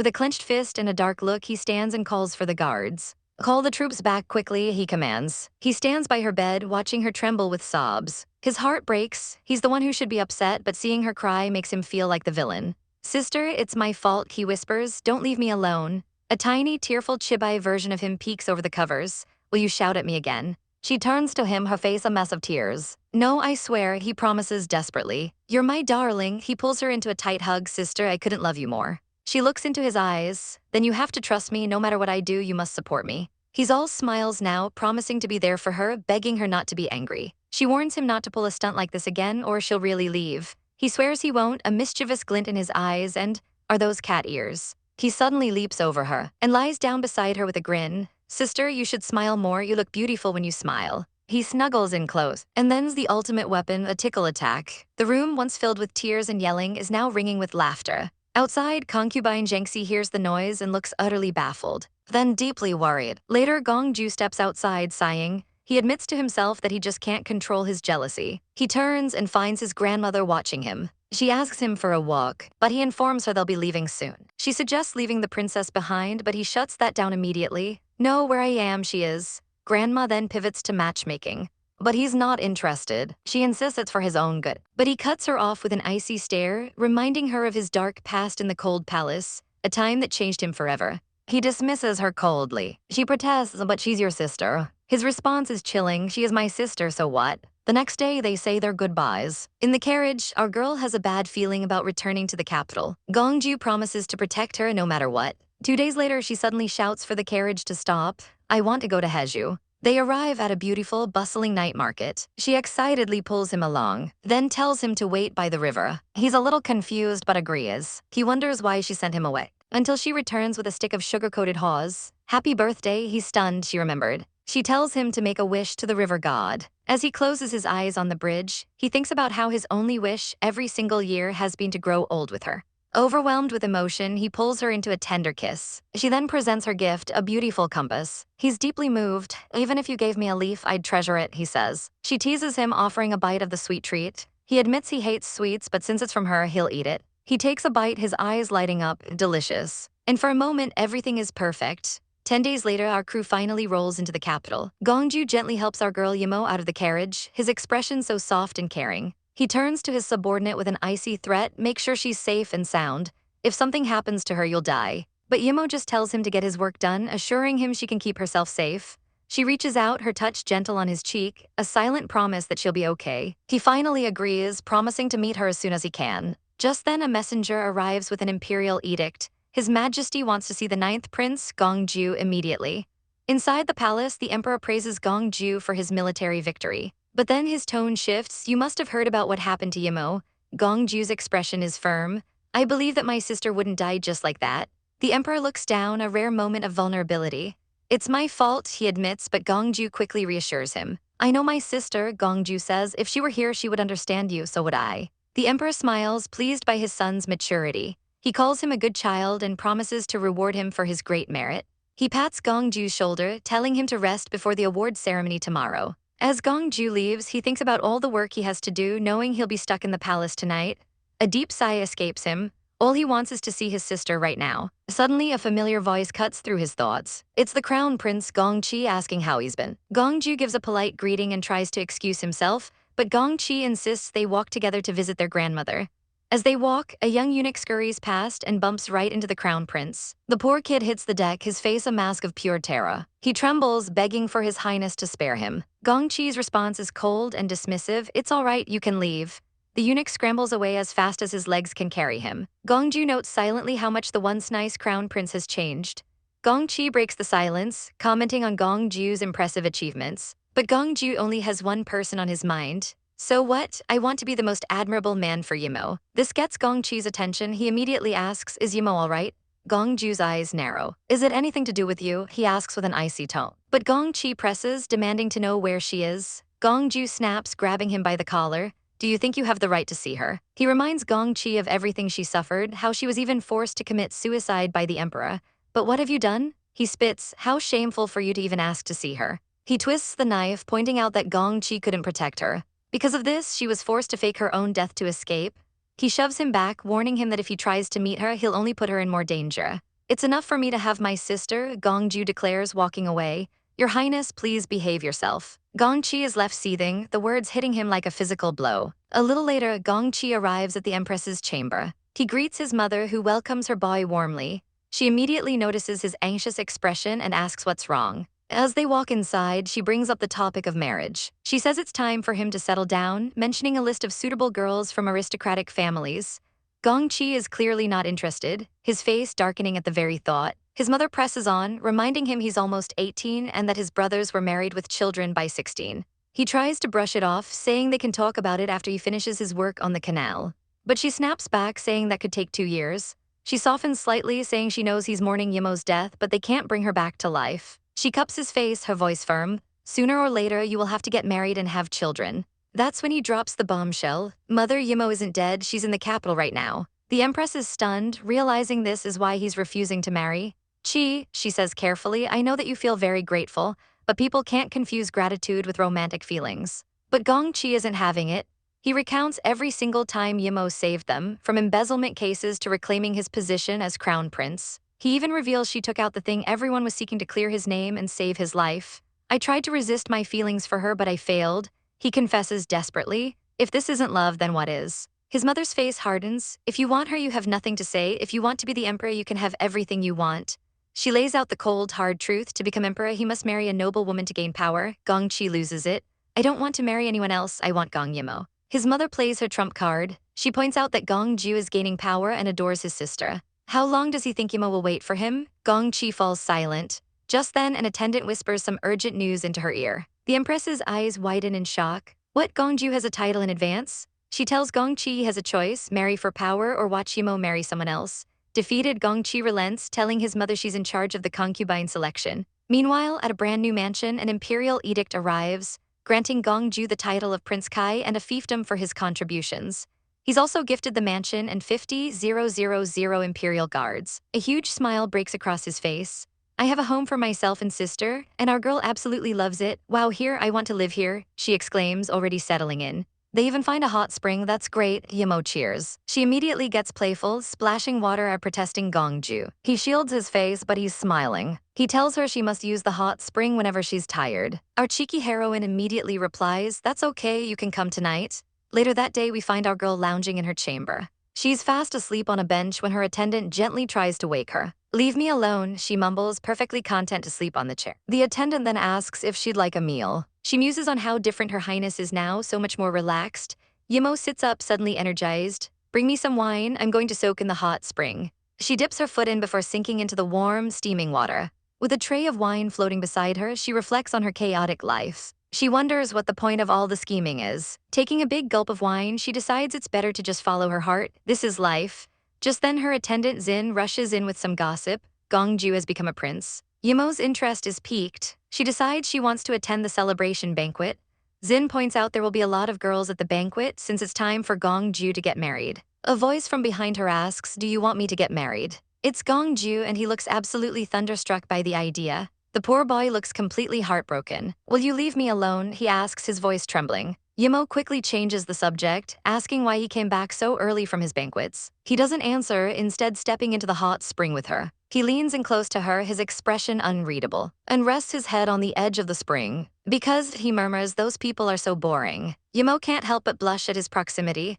It's indeed boring, he continues, his hand reaching for hers in the water, but more importantly, because I miss you. He leans in and sniffs her hair, sighing contentedly. Our girl is flustered, thinking about what an attractive man he's become. She internally scolds herself for her thoughts, blaming Gongju for being so devilishly handsome. He pulls back, asking what she's muttering about. He tells her she'll get ill if her hair stays wet and offers to bind it for her. Stunned, she just agrees as he gets out of the water. His fingers gently work through her hair, tying it up with expert care. Yimmo's face turns beet red. What's going on? She thinks, he just touched me. Why am I feeling this way about his touch? He finishes and tells her to take a bath, not to worry about him. He then splashes back into the water himself. He leans back with a satisfied sigh, happy they finally had time to chat. They relax back to back in the steaming water. Yimmo hesitantly brings up the banquet again, asking if she can go. He takes a sip of wine, his voice laced with suspicion.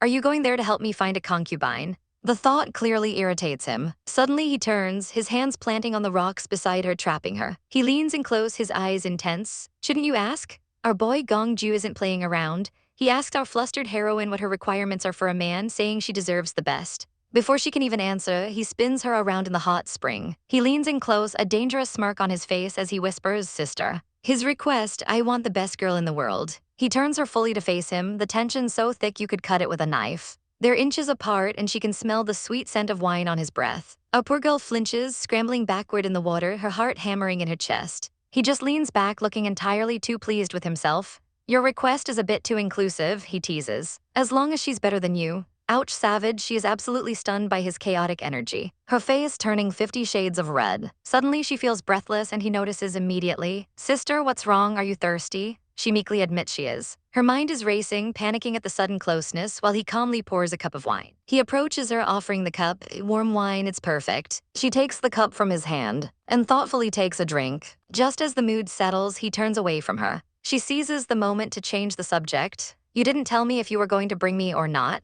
He takes a slow sip from the very cup she just drank from. "All right, I can take you there." He licks his lips, a sly look in his eyes as he thinks, this is the taste of sister. But one indirect kiss isn't enough for this possessive prince. He lunges forward, grabbing her face. "Kiss me, then you have my word." Our girl is frozen, thinking she must have heard him wrong. He reminds her how she used to kiss his forehead goodnight when they were kids. Her brain immediately goes into overdrive, rationalizing his insane request as a sister complex from his traumatic childhood. Right, they stare at each other across the steaming water. She takes a final, fortifying sip of wine, her decision made. With a sudden splash, she stands up. She leans over and plants a sweet, innocent kiss right on his forehead. "Good night, my little prince." He is absolutely gobsmacked, his face flushing a brilliant red as he touches the spot she kissed. She uses his stunned silence to make a graceful exit, stepping out of the pool. "Okay then, I'll be waiting for you to take me out tomorrow," she says with a confident smile, leaving him completely flustered. The next day, he's still smiling to himself like an idiot. Dressed as his male attendant, our girl walks through the palace passage, already regretting her choices. Gongju, ever the jealous type, gives her a stern warning, "Don't look at other people when we arrive in the palace." She just snaps back, "Okay, I got it." And he nods, satisfied. They arrive at Morning Glory Hall, where officials are congratulating Gongju left and right. Suddenly, a loud voice announces, "The crown prince is here," and in walks Gongqi, the older brother. Gongju's friendly demeanor vanishes. He immediately starts searching the crowd with a dark look on his face. He starts walking forward, but our girl quickly steps in front of him, blocking his path. She stands her ground, trying to prevent a scene. The two royal brothers lock eyes, the air crackling with tension. But before anything can happen, the emperor arrives. He declares the banquet is for celebration, not politics. But Gongju can't take his eyes off his brother, and the icy stare gives our girl goosebumps. Officials immediately start crowding around Gongju, offering toasts. She starts to panic, seeing him surrounded. The empress smoothly intervenes, telling Gongju he needs to go to the women's banquet. Cornered, Gongju has no choice but to agree. He stands looking deeply worried, and they begin to leave the hall. As they walk away, the crown prince accidentally bumps right into our girl, spilling wine all over her. "Oh, I'm so sorry," he says, but his hands are already wiping her chest far too familiarly. When an attendant shouts at him, the crown prince just smiles and says he's helping his attendant rest, pointing directly at our girl. She's completely baffled. Before she can protest, he slings an arm around her and pulls her close. Night falls over the lotus pond. A boat waits by the shore. The crown prince leads our unsuspecting heroine onto the boat and helps her sit down. She tries to leave, saying she needs to go back, but he grabs her hand, refusing to let go. In one swift motion, he pulls her right into his lap. She gasps, completely shocked. He hugs her tight, his voice thick with emotion. "You're alive, thank God." He confesses that he's missed her desperately, wanting to see and hold her every single day. His raw honesty stuns her. She pushes him away gently. "I'm fine." Trying to deflect, she asks if his injury has healed. He looks at her with burning intensity. "Would you like to go to the Hue River with me?" He's dead serious, and she's speechless. He presses his advantage. "If you go with me," he promises, "you can start your distribution plan and open shops. Isn't it better than being restrained here in the capital?" He lifts her chin, forcing her to meet his gaze. "She's not going with you," a furious voice roars from the shore. It's Gongju. He storms onto the boat and yanks our girl away from his brother, pulling her behind him protectively. "Stop there," the crown prince yells. "Do you want to take her away?" Gongju challenges him. "Sister belongs to me, she will only go with me." The brothers face off. Gongju claims he can protect her, but the crown prince scoffs. "Protect her? Yimmo isn't a golden bird trapped in a cage." He reminds Gongju of her dreams and ambitions, of her plans to build a trade empire. "You want her to stay at your side only for your own interests," he accuses. Gongju's mind races. He knows she's brilliant, but the thought of her leaving and falling for someone else is terrifying. Here's right back. Before it can get worse, Gongju wraps his arms around her from behind. Sister, let's go. He pulls her away, leaving the crown prince standing alone on the shore. She looks back, completely bewildered. In her past life, these two were close. What changed? On the carriage ride back to the mansion, she's silent and Gongju is getting nervous. Are you blaming me for taking you away? Do you want to go with Gongchi? He asks, taking her hand. No matter what happens, I will always support you. He leans his head on her shoulder, suddenly looking small and vulnerable. Her heart softens. He really has grown up. He whispers, Sister, I just want you to take the initiative to get closer to me, just a little bit. Meanwhile, back at the palace, the crown prince is fuming in his chamber. Why are you so biased towards Gongju? He rages at the empty room. He stares at his own hands, frustrated by his weakness. We can't wait any longer, he declares to his attendant. Pass my decree that I will select concubines for crown prince in 3 days. A stoic-looking woman watches on, a hint of a plan in her icy eyes. All right, let's dive into this emotional train wreck. Our story opens with our girl Yimmo sharing a tender moment with her brother Gongchi. He's off to a royal banquet and she's teasing him, calling it a blind date. He smoothly deflects, claiming he's just a guest, but then he hits her with a weirdly specific question. Sister, who do you want the crown prince to marry? She thinks for a moment, her expression turning serious. Honestly, she doesn't care who he picks as long as it's not that snake Sumai Allen. Yikes. She looks at their reflection, a soft smile on her face, wishing they could just stay like this forever. Oh, you sweet summer child, if only you knew. Cut to absolute chaos. Some other prince is throwing a royal tantrum, screaming at his mother that he's not going. And mommy dearest, the Empress, is having none of it. She snaps that Gong Yi Mo is getting older and won't wait for him forever. He screams back, how can I choose a concubine when I'm in love with Yimmo? The poor boy crumbles, insisting he can't do it. The Empress's voice softens just a little, asking the million-dollar question, does Yimmo even know you feel this way? She presses on, if she isn't interested. But he clutches his chest, a desperate hope igniting in his eyes. He thinks that maybe, just maybe, Yimmo feels something for him too. Just then an attendant bursts in with a hot tip. Yimmo is at Prince Kai's mansion and Gongju is heading there now. This is his chance. But at Prince Kai's mansion, Gongju has issued a chilling order. No one is allowed to leave the grounds without his express permission. His guard points out the obvious. You can't just lock up the princess. But Gongju's face is a mask of pure, possessive iron. Meanwhile, our completely oblivious heroine is just vibing, enjoying a good book. Suddenly, a loud bang from outside makes her jump to her feet. Fireworks, a signal, her blood runs cold. Worried sick that something has happened to her brother Chi, she throws on a cloak and rushes for the exit. But she's stopped cold by the guards. They block her path, stone-faced, repeating His Highness's orders. Our girl is fuming. You're putting me under house arrest? Gongju would never do this to me. Yeah, no time for messages. She shoves right past them and makes a run for it. The guards panic, knowing they're dead meat if they harm the princess. Yimmo follows the signal to a restaurant, her heart pounding in her chest as she pushes open the door. And there he is, Gongchi, sitting calmly with a warm smile waiting just for her. He starts off with some innocent small talk, asking if she's ever tried the cake from a famous local shop. He tells her the romantic story of the couple who runs the place, who have been together for 20 years. And then the vibe shifts. He leans in, his voice dropping to a whisper. Cousins can get married, but what about half-blooded siblings? He asks, grabbing her hand. Yimmo freezes, her eyes wide with horror and disbelief. Chi, what are you saying? She yanks her hand back, sending the tea set crashing to the floor. But there's nowhere to go. He slams her against the wall, his voice trembling. Yimmo, I can't believe I'm finally holding you. He closes the distance, his face just inches from hers as she trembles in his arms. He whispers her name, his eyes burning with a terrifying, obsessive love. And then he does it, he kisses her. He pulls back only to whisper, just for a while, I just want to hold you for a while. The confession she never wanted pours out of him. Yimmo, I missed you for a long time. Pinned under him, she manages to choke out a single question. When did it start? He looks absolutely tortured. It's been so long, I don't even know. He tells her she was special from the very first moment he saw her. He leans over her, his eyes full of anguish and adoration. Her mind is racing, flashing back to all the little moments in this life that were so different from her last. He confesses his darkest thoughts, that he once planned to kill her to secure his position as crown prince. But you saved me, he says, gently touching her face. From that moment, I was eager to get close to you. He admits he tried to fight his feelings, tried to give her the cold shoulder, but he just couldn't do it. He pulls her into a desperate hug. You were willing to die for me, a sister couldn't do this for her brother. He looks her straight in the eye, his own filled with a sliver of hope. Do you have even the slightest of feelings for me? In her head, a voice screams no. She shoves him off her, sending him tumbling back onto the couch. Her expression is pure ice. Stop your feelings for me, she commands. We're siblings and we'll always be siblings. He's completely shattered, begging her to say she's lying. He promises they can be together once he's the emperor. He surges forward, grabbing her again, pleading with her to admit she feels something, asterisk anything asterisk. I can feel it, he cries, his face twisted in pain. You treat me differently. She pulls her hand away with cold finality. Chi, it's time to return to the palace. And then the ultimate soul-crushing blow. With a sad smile, she says, I wish you have a child soon. And with a final goodbye, she leaps out the window. He just stands there watching her go, completely stunned. Then a broken, hysterical laugh bursts from his lips. The laughter dissolves into agonizing sobs as he covers his face, her final words twisting like a knife in his heart.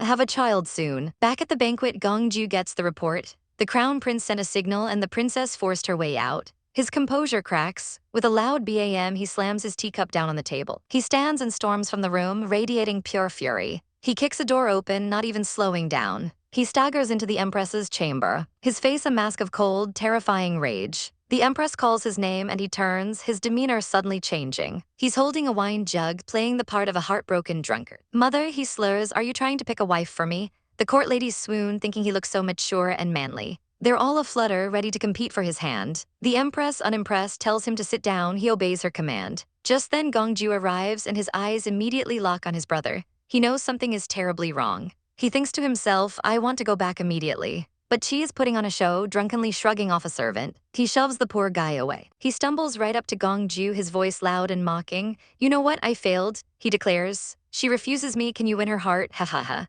He leans heavily on his brother. An official suggests that the drunk prince should be taken to rest. The Empress agrees, but Chi isn't finished. He pushes the guards away and grandly gestures to the room. Who wants to marry me? The ladies are shocked by his chaotic behavior, and the Empress looks absolutely murderous. Seeing her chance, a woman named Sue steps forward and introduces herself. She offers him a scented sachet to refresh his mind. He takes it from her. A cruel, savage smile spreads across his face. Since she wants to marry me, then pick her. Miss Sue is overjoyed, bowing deeply. As the other ladies sigh, Gongju quietly picks up a cup of wine and downs it in one gulp. Crack, he shatters the cup in his hand. A sudden, intense heat rushes through his body. He clutches his robes, his face flushing beet red. He bows, blaming it on being drunk, and asks to be excused. As guards lead the staggering Gongju away, the crown prince watches him go, a sinister, triumphant smile on his face. An attendant whispers, it's done. Chi's thoughts are pure poison. It doesn't matter that Yimmo refused me. There's no way Gongju gets her. Later in a palace room, the drugged Gongju hears a woman calling his name. It's the Sioux girl sitting on his bed. In his feverish state, he hallucinates, thinking it's his sister. She leans over him, whispering his name. She pulls him into an embrace, and in that moment of contact, his mind snaps back to reality. No, she isn't sister. Slap, a vicious backhand sends the woman flying. He stumbles out of bed, desperately calling for Yimmo. He flees the room just as Yimmo arrives back at his mansion. A servant tells her the prince is in the hall. She runs through the courtyard, her own desperation growing. She searches everywhere, calling his name over and over. And then she finds him. He's standing in a bath of cold water, fully clothed, trying to fight off the drug's effects with pure willpower. She freezes, horrified by what she sees. He looks up, his eyes filled with a storm of pain, relief, and desperation. Sister. Our girl finds her little brother soaking in a hot spring, and she can immediately tell something is wrong. She looks at him with concern, but he flushes bright red and snaps, don't touch me. He turns away, admitting through gritted teeth that he's been poisoned with an aphrodisiac. Yimmo is stunned, an aphrodisiac at the royal banquet. He tries to play it cool, saying he'll be fine once he soaks for a bit. But our girl isn't about to leave him suffering.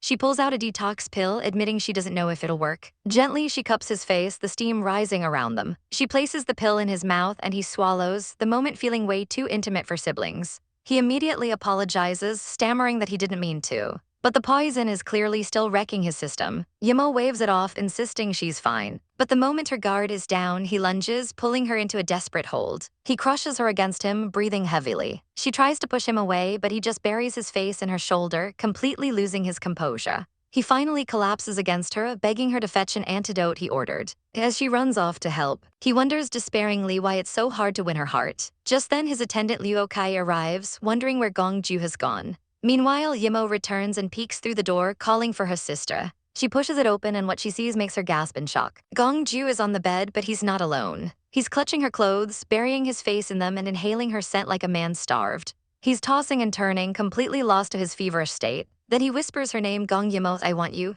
and Yimmo panics, slamming the door shut. She leans against it, her own face beet red, realizing he was doing something. Asterisk, obscene asterisk. She hesitates, wondering if she should still give him the medicine. Suddenly, he calls out sister, and she drops to the floor in a panic, trying to hide. Sister, Yimmo, he calls again, and she wonders if she's been caught. Not taking any chances, she bolts. Gongju appears at the door, a dark look on his face. He knows she heard it all. He slams his fist down, vowing that one day he'll make her come to him willingly, before plunging himself back into the cold water. Elsewhere, Yimmo tries to process the chaos by skipping stones. She slaps her own cheeks, trying to knock some sense into herself. He's your brother, he was poisoned, it's normal to lose control. She decides to forget the whole embarrassing incident and focus on a promise she made, heading straight for Prince Ping's mansion. She reflects on her new promotion to Commandant of the Imperial Guards. Inside, Prince Ping is enjoying a quiet moment when he hears her approach. Yimmo sneaks up behind him, playfully covering his eyes. "You scoundrel," she yells, yanking his ear for breaking his promise to her. To make up for it, she's brought a super rare wine. Soon, she's already tipsy, bragging about her improved tolerance as he slumps over the table, defeated. He teases her, "You've grown up, but you're not engaged, planning on becoming an old lady." She just waves him off, saying if she marries someone, there'd be no one to drink with him. At her words, he blushes furiously. Then he blurts out, You can marry me." And now it's Yimmo's turn to be a blushing, stuttering mess. He grins, saying while he can't give her riches, he can promise her all the wine she can drink. She laughs, promising to consider it. He's surprised when she says she has a bigger dream. She takes a huge swig of wine and declares her ambition to establish trade and bring prosperity to all the kingdoms. She wants everyone to live a wealthy life. She sways, pushing him away slightly. Then her mood turns somber. She leans on the table, confessing she doesn't want to fall in love because it would make her narrow-minded. She drunkenly insists she can achieve her dream, tries to stand, and promptly faceplants. Watching her, he thinks, "But when can I marry you?" He catches her just in time, holding the drunken princess in his arms. He gently carries her and lays her on the bed. But before he can even pull away, a blade is at his throat. It's Gongju, his eyes burning with fury. "Put her down," he snarls. Prince Ping, completely unfazed, just smirks at him. "And what if I don't?" he taunts. Gongju's gaze turns absolutely lethal. He lunges, sword flashing. Prince Ping releases Yimmo and Gongju swoops in to catch her. "I'm wondering why you care so much," Prince Ping says coolly. "Is she just your sister?" He presses on, "Do you have some ulterior motives for your sister?" Prince Ping's smirk is infuriating. Gongju snaps that their relationship is none of an outsider's business, but Prince Ping delivers the killing blow. "An outsider? What if I marry her?" Gongju freezes in shock. In the next second, blood flies as his sword slices Prince Ping's neck. The prince collapses, clutching the wound. Holding Yimmo tighter, Gongju declares that he can protect his sister. Then he issues a chilling threat, reminding the prince about his beloved grandmother. His smile is pure evil. "How dare you?" Prince Ping sees from the floor. "Of course I dare," Gongju replies icily. "If you try to steal my loved one, why can't I steal yours?" Pulling out a dagger to finish the job. 2 hours later, they are back at their own mansion. The courtyard is littered with bodies and blood. Spies, Gongju explains, come every day. He carries the sleeping Yimmo into her room. His mind in turmoil, he knows sending her away would be safest, but he can't bear the thought of her leaving. He gently tucks her in, his heart aching. "What should I do with you?" he whispers, watching over her as she sleeps, completely unaware of the chaos she causes. Gongju watches our sleeping heroine, his hand hovering over her. His eyes are filled with a storm of emotions as he tries to calm himself down. But as she sleeps, she murmurs that she's hot and unconsciously pulls his hand closer. He's startled for a moment, then all his restraint shatters as he dives in and kisses her. It's a deep, desperate kiss, full of all the feelings he's been suppressing. Suddenly, he pulls back, a sound from the curtain making him freeze. He stares down at her, his heart pounding. Luckily, she didn't wake up. He can't resist. He leans in again, stroking her face and whispering that he's addicted to her. "When can I have you?" he thinks. "Why do I have to be your brother?" He stands, his heart aching. He knows it's because of their sibling bond that he met her, but he curses the fate that keeps them apart. He walks silently out of the room, opening the door and vowing to change his destiny. But the moment he's gone, our girl's eyes snap open. She touches her lips, the reality crashing down on her. "Gongju, kiss me." Her mind is a chaotic mess. She sees him as her brother, a friend, a child she raised. Not a lover. She shoots up in bed, clutching her head in a full-blown panic. What should she do? Should she confront him and try to stop his feelings? But is that even the right thing to do? She sits by the window, her mind racing, completely lost. Suddenly, the sounds of a battle erupt outside. Don't let a single one escape. She peers out the window, realizing there are too many enemies. She knows Gongju can't fight them all, and in her panic state, she thinks, "I can't stay here any longer." Outside, a guard reassures a battle-ready Gongju that they can handle the intruders. Surrounded by his loyal men, Gongju stands firm, his expression icy. He gives a savage order, "Find out who they are, they definitely left some trace." He clenches his sword, remembering something his sister once taught him. Just then, a servant rushes in, his face pale with terror. "Your Highness, bad news, the princess is gone, she left a note." Gongju's world stops. What? He snatches the letter from the servant's hand. The note says she's leaving because of spies, but he sees right through it. He crumples the paper in his fist, the truth hitting him like a physical blow. She didn't leave because of the spies, it's because of him. His guard urges him, Your Highness, let's chase her. But Gongju just shakes his head, his voice hollow. No, she won't come back. The emotional agony is too much, and he suddenly coughs, blood spilling from his lips. His loyal guard catches him as he stumbles. She will never come back, he whispers, his body trembling. He looks at his man, his eyes pleading. You help me find her and ask. And how can she be so cruel to me? He nearly collapses from the weight of his despair. Meanwhile, in Gyo City, our heroine, now in disguise, overhears some juicy gossip at a tea house. Two men are talking about the capital, and one mentions that the ninth prince, Gongju, has been vomiting blood. In a flash, she's on her feet, grabbing the man by his collar. Are you looking for death? He sputters. The terrified man quickly explains it's true. The prince is so sick that even the imperial doctors can't cure him. The news hits her like a ton of bricks. Vomiting blood, is it because of my leaving? She thinks in horror. She's completely torn. Should she go back? What if it's a scheme to lure her out? But her heart aches. Gongju, he is the person I care about most. Back at Prince Kai's mansion, a subordinate reports that they've spread the news of his illness far and wide, but there's still no trace of the princess. Lying weakly in bed, Gongju gives a shocking order. Ask everyone to leave this palace tonight, and ask the men who went to look for her to come back. His subordinate is baffled. Why? A faint knowing smile plays on Gongju's lips. I can feel that sister is coming back. And he's right. That very night, our girl sneaks back onto the palace grounds, finding it eerily empty. She creeps towards his room and pushes the door open, shocked to find absolutely nobody on watch. She quietly enters his chamber. There he is, lying pale and still in his bed. Why is he being so weak? Did he really vomit blood? She wonders, her heart clenching as she reaches out to touch his face. The second her fingers make contact, his eyes fly open. It was a trap. Before she can react, he pulls her into a fierce embrace. She's completely stunned as he leans his head against hers, his body pressing close. Her face flushes a deep crimson. He whispers his confession, I have had a crush on you since I was 9 years old.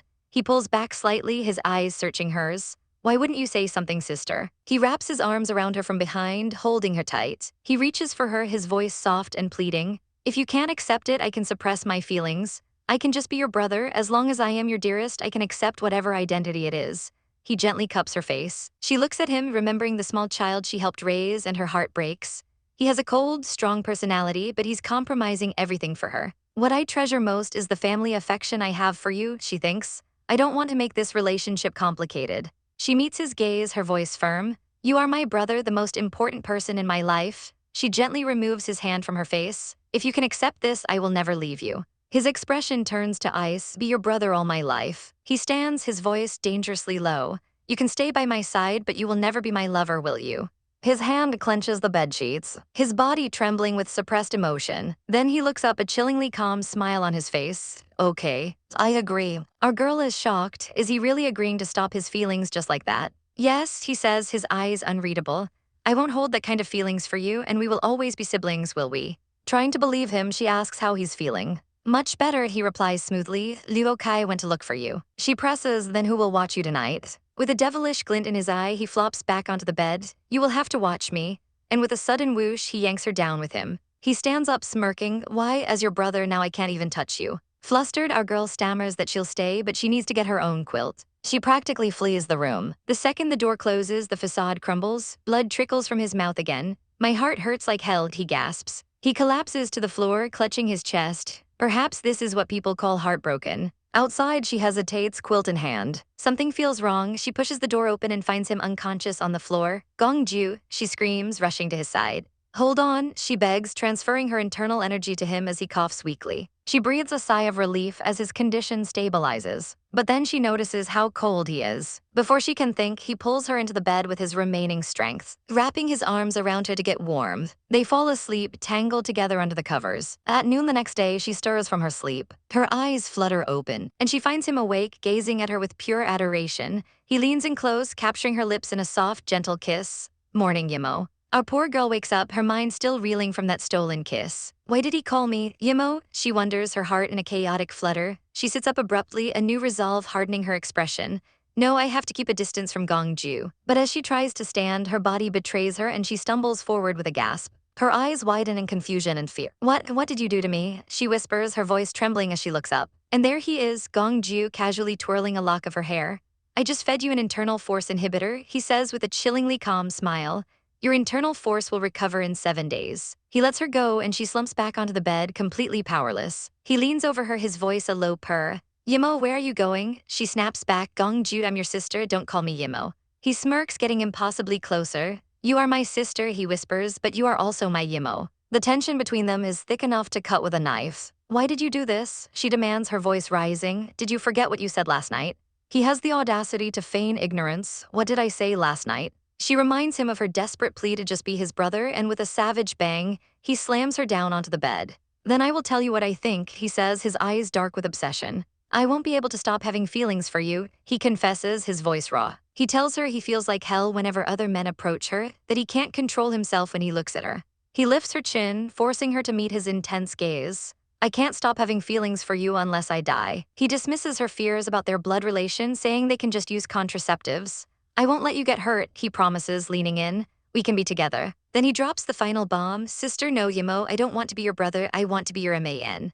She shoves at his chest, screaming stop. She tries to appeal to his better nature, her voice pleading. You look cold, but you're tender-hearted, you will never hurt me, won't you? But her words are useless, he presses her hands down. A look of pure anguish crosses his face. But I can't endure it, he grits out. And then he kisses her. I have to have you and become your man, he whispers against her lips. She shivers, turning her head away. You can't do that to me. He just continues the kiss, lost in his own twisted world. She pushes against his now exposed chest, her desperation growing. You can't do this to me. In a last-ditch effort, she cries out, because I have someone I love. His eyes snap open, his expression turning icy. Who is he? He roars, his grip on her jaw tightening. She tells him he doesn't need to know, that if he loves her, he should respect her decision. He just glares at her, his face a mask of pure fury. Tears stream down her face as she begs him one last time. I said if you love me, you have to let me go. That's the final straw. His internal force erupts from his body, shattering the walls, the ceiling, and blasting the doors off their hinges. A girl cries out in terror, covering her mouth as she witnesses his terrifying rage. He smashes his fist into the wall right beside her head. You love somebody else and I have to let you go? He seethes. He leans in, his voice a venomous whisper, listing potential rivals. Or maybe it is Gongji, he snarls, demanding to know what attracts her to them. His threats turn gruesome, promising to gouge out their eyes, cut off their hands, and feed their entire body to the dogs. So they won't disrupt our sleeping.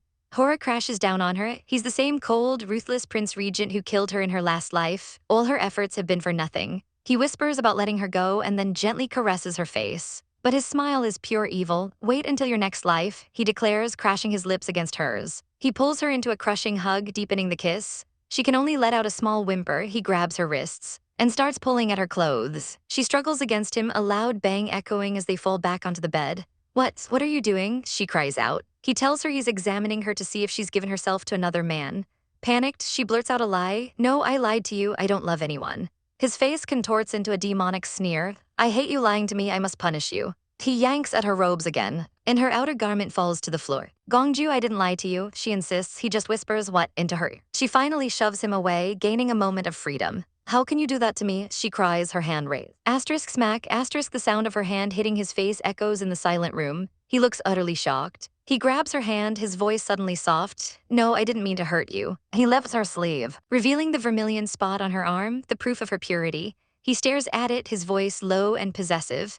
One day I will remove this red spot from your pale arm myself. Then he leans down and asterisk kisses asterisk it. His mood swings again and he looks at her with wide, fearful eyes. Don't lie to me again, sister. I was scared, he pleads, his voice cracking. I might have forced myself upon you. He gently picks up her discarded robe and wraps it back around her shoulders. Don't try to escape from me, he warns softly before placing a gentle kiss on her forehead. I don't want you to hate me. He looks away, a thoughtful, calculating expression on his face. The next day, our girl is trapped. Without her internal force, she can't escape. She can only wait and see. A maid brings her some warm milk, and she takes the opportunity to ask a question. You knew Gongju like me a long time ago, didn't you? The maid smiles fondly. Yes, your highness. I saw him look at you with eager eyes when he was only 9. She adds that everyone in the palace knows of his love for her. The devastating truth hits our heroine, so I am the last one to know. Later, she enters the dining hall where Gongju is waiting for her. He dismisses the servants, telling her to come sit by him. She's wearing a heavy cloak and complains that it's hot. He immediately offers to help her take it off, but she recoils. No, I'm not feeling hot. He gulps, a slight blush on his cheeks, clearly flustered by her rejection. He gestures to the feast. The dishes are your favorites, eat when they are warm. But she turns her head away, deciding to test the limits of his obsession. I don't like these dishes now. Sister, what do you like to eat? He asks, ever so patient. She decides to make an impossible request. I want to eat chocolate and fruit mousse, and macaron and ice cream. He looks sad but doesn't get angry. If you know how to make these dishes, then tell me.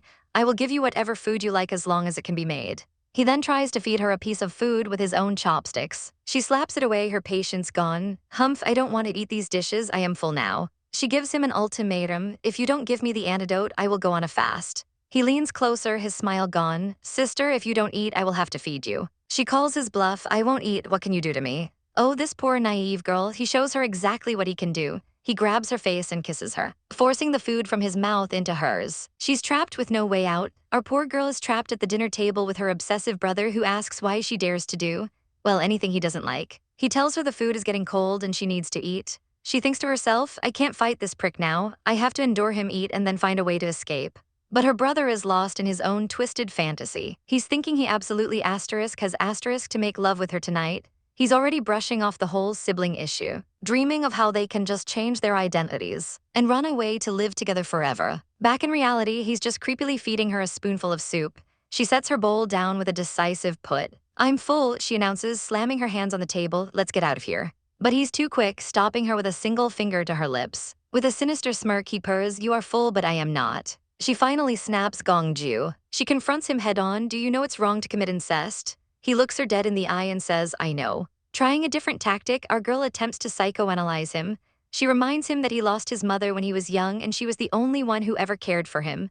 So it's reasonable that you have feelings for me, she says, trying to reframe his obsession as simple gratitude. He smirks, thinking she finally understands his feelings. But she shatters his delusion. This feeling isn't love, she declares. It's family affection or maybe just curiosity about women. She continues, it's more like curiosity because you don't have other women around you.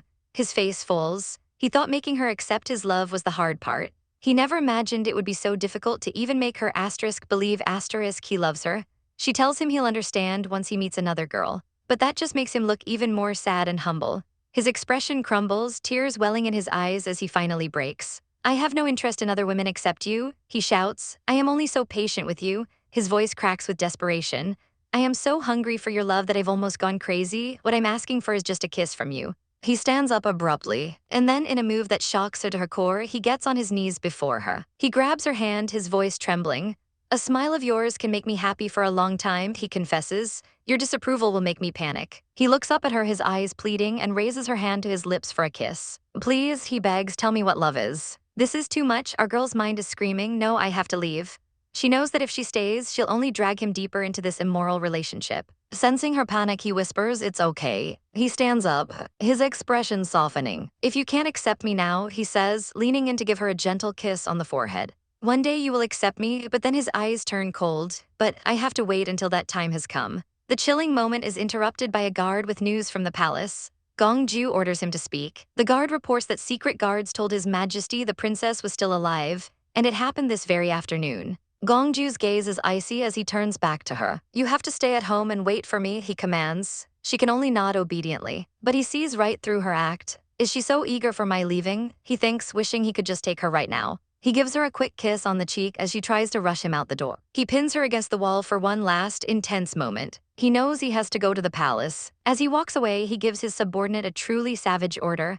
Arrange some men to watch the mansion closely, and get a few servants to stay with sister. If she insists on leaving, kill one servant for every step she takes. The guard asks if that's feasible. Gongju smirks. If she knows her personal business will cause the death of innocent people, she won't be able to leave. Left alone, our heroine is having a total meltdown. What a bad day. She paces her room, trying to formulate a new plan. She suddenly remembers an important date. Her father's reincarnation ceremony is in 3 days.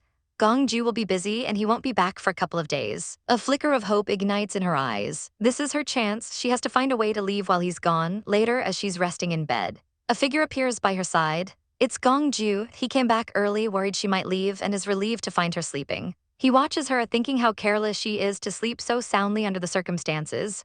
He gently blows a strand of hair from her face. Thinking she is both adorable and hateful, suddenly her eyes fly open. What are you doing? She gasps, finding him in her bed, hugging her from behind. Nothing, I just want to sleep with you, he says calmly, pulling her closer. When she asks why he's not in his own room, he gives the lamest excuse ever. My room is ruined.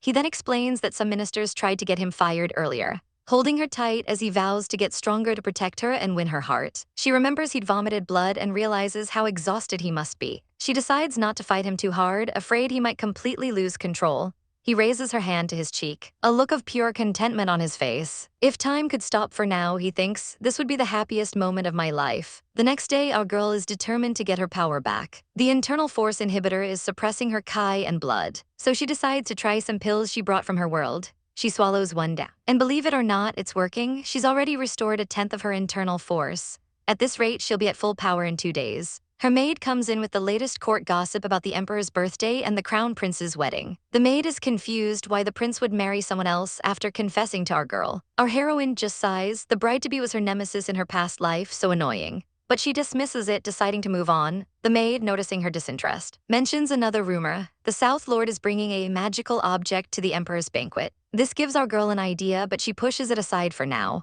That night, she lies in bed plotting. Gongju has been gone for 2 days. This is her chance. The palace is quiet, but she knows the guards are watching. If she tries to escape, they'll make a move. She closes her eyes, ready to act. But a shadow falls over her. He's back. Gongju leans down and kisses her hard. Acting on instinct, she shoves him with a burst of her recovered internal force, sending him flying back with a bang. Damn it, she thinks, realizing she's exposed herself. Why did you come back? She demands. He looks furious.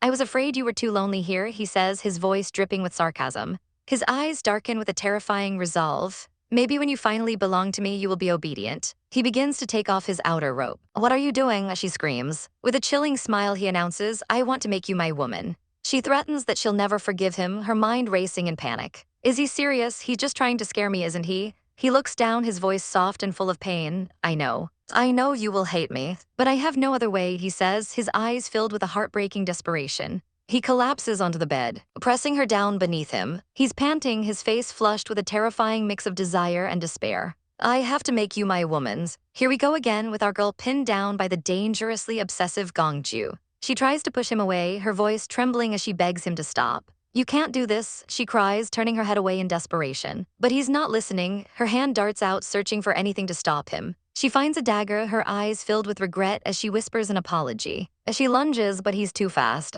He grabs her wrist and the weapon clatters uselessly to the floor. His face is pure ice. You should have known the consequence of irritating me, he snarls. He leans in, his voice laced with venom. You said you loved me, but now you'd rather die. He scoffs, completely missing the point. You don't care about courtesy and even commit suicide, he says, as if that's the problem here. He swoops in closer, his breath hot on her skin. Now I don't dare to let go of you, he murmurs. Our girl tries to reason with him, explaining that he prefers mild ways, but she has no choice but to cry. He hugs her tightly, promising a grand wedding in the future. But then he cruelly pinches her thigh, making her hiss in pain. He lifts her face, his expression unreadable. Tears stream down her cheeks as she begs him, please don't do this, I'm afraid. He grabs her wrist, his touch a brand of possession. He leans down and her mind spirals. She remembers her past life, the constant fear of being abandoned again. Gongju, please, she sobs, if you love me, at least let me fall in love with you. Her desperate plea seems to get through to him. He stops, standing up and leaving her a sobbing mess on the bed. She lies there utterly broken, tears staining the sheets. But then he returns, his voice is soft, filled with a pain of his own. I love you so much, why are you so cold to me? He asks. What experience makes you so afraid of love? He sighs, I won't force you, but I have to feed you another internal force inhibitor. And with that, he leans in and kisses her, passing the medicine from his mouth to hers. He pulls her into his arms, turning her to face him. When you pushed me, I knew your strength had recovered a lot, he admits, holding her close. For a moment, she's silent in his embrace, and he just watches her with those intense eyes. He lies down beside her, gently turning her onto her side. Have a rest, he says, patting her head. Remember to give more heed to the South Lord tomorrow. He continues his twisted pep talk, telling her she can be better than any man in the world if she's knowledgeable. Then he asks the million-dollar question, why haven't you fallen in love with me? Our girl wisely pretends to be asleep. He watches her, wondering if her heart thawed even a little bit. If it's true, he thinks, holding her tighter. Oh, that's great. The moment he's gone, her eyes snap open. He has left, she thinks, a wave of relief washing over her. She throws off the covers and stands up, her feet padding silently on the floor. She pushes open the doors and looks out at the palace grounds. Today is my father's birthday, she realizes. It's the best time to escape tonight. Meanwhile, at the morning glory hall, a prince offers Gongju a drink, but he refuses, citing his responsibilities. The prince just smiles, offering to handle such trivial things for him. He approaches Gongju, leaning in with a message. Tell Yimmo I will wait for her to come to my wedding in 20 days, he says, before turning away. Gongju watches him go as the prince smirks to himself, thinking she'll be happy to see him get married. At the main hall, the emperor raises a toast. The court officials all wish him a long life, and he laughs, telling them to start the feast. The guards announce the beginning of the banquet. An emissary steps forward. Your Majesty, I brought a miraculous treasure to celebrate your birthday. The emperor nods his approval as the man presents a small, ornate box. It's called Cloud Cigarette, the South Lord explains. It's good for you, why don't you try it? The emperor leans forward, intrigued by the scent. Okay, present it to me, he commands, eager to try it, but just as the box is handed over, a voice cuts in. Father, may I have a try? It's Gongju stepping forward with a determined look. The emperor looks annoyed, and the South Lord tries to stop him, saying it's only for adults. But Gongju has already taken it. He puts the stick to his lips, disappointed, asks the South Lord for another. The Lord chuckles, promising to make him one later. Before taking his leave, the second he's gone, Gongju drops the act. Father, his present will harm you and make you addicted to it, he warns. Let me arrest him and bring him to justice. The emperor's face darkens. Good boy, he says. When you come back, I will award you amply. Gongju simply bows, saying it's his duty, and prepares to leave. But another plot is already in motion. The fourth prince, Gongshi, corners the South Lord. I will help you solve your worries, he says with a sly grin. As long as he can be gotten rid of, I will help you. His eyes gleam with malice. South Lord has gone ahead. Please go with me to catch that guy's loved girl. Riding out of the palace, Gongju sees a terrifying sight in the distance. Fire. His blood runs cold. Oh no, sister is in danger. He barks orders to his men, and they ride like the wind. Sister, wait for me, he thinks desperately. I'll be right there to save you. At the same time, our girl is running for her life. She thinks about all the pressure Gongju has been under, how everyone wants her dead. Her father, the crown prince, they all see her as a threat. She feels like a terrible burden on the one person who cares for her. I'm sorry, she whispers to the night, tears in her eyes. I won't be a burden on you. Suddenly a voice screams from the darkness. There she is, kill her. Assassins swarm around her. She draws her sword, her face a mask of grim determination. The scene triggers a heart-wrenching flashback. In her last life, she stood alone against the world, with a husband who didn't care behind her, and endless enemies in front. They all hated her. Snapping back to the present, she thinks of Gongju. He's the only one who believes in her. But that single moment of distraction is all it takes. A blade sinks deep into her back. Ah, she cries out in agony. She stumbles, thinking it's wrong for her to do anything, that she shouldn't struggle. She falls to her knees, her hand loosening on her sword. The assassins close in for the final blow. But then a flash of purple, a figure lands between her and her attackers. It's Gongju. He stands over her protectively, his sword gleaming. Sister, he asks, his voice trembling with fury and fear, do you want to abandon me again? He won't allow it. He launches himself at the assassins with a savage roar. Our girl can only watch, stunned. She thought she would be alone forever, but he came for her. He has always protected her, always wanted to stay with her. Looking at the chaos, she makes a decision. She picks up her sword. I can't be a burden on you anymore, she thinks, turning to flee. I have to leave the capital. She runs to a wooden bridge, and with a few quick slashes, cuts the ropes. Gongju whirls around at the sound, his eyes widening in horror. As the bridge collapses and she disappears into the darkness, he screams her name into the night. Under the dark, starry sky, Gongju's voice trembles as he begs his sister not to leave. I can protect you, he pleads, please trust me. But she stands at the edge of the water, a final barrier between them, warning him, don't come over.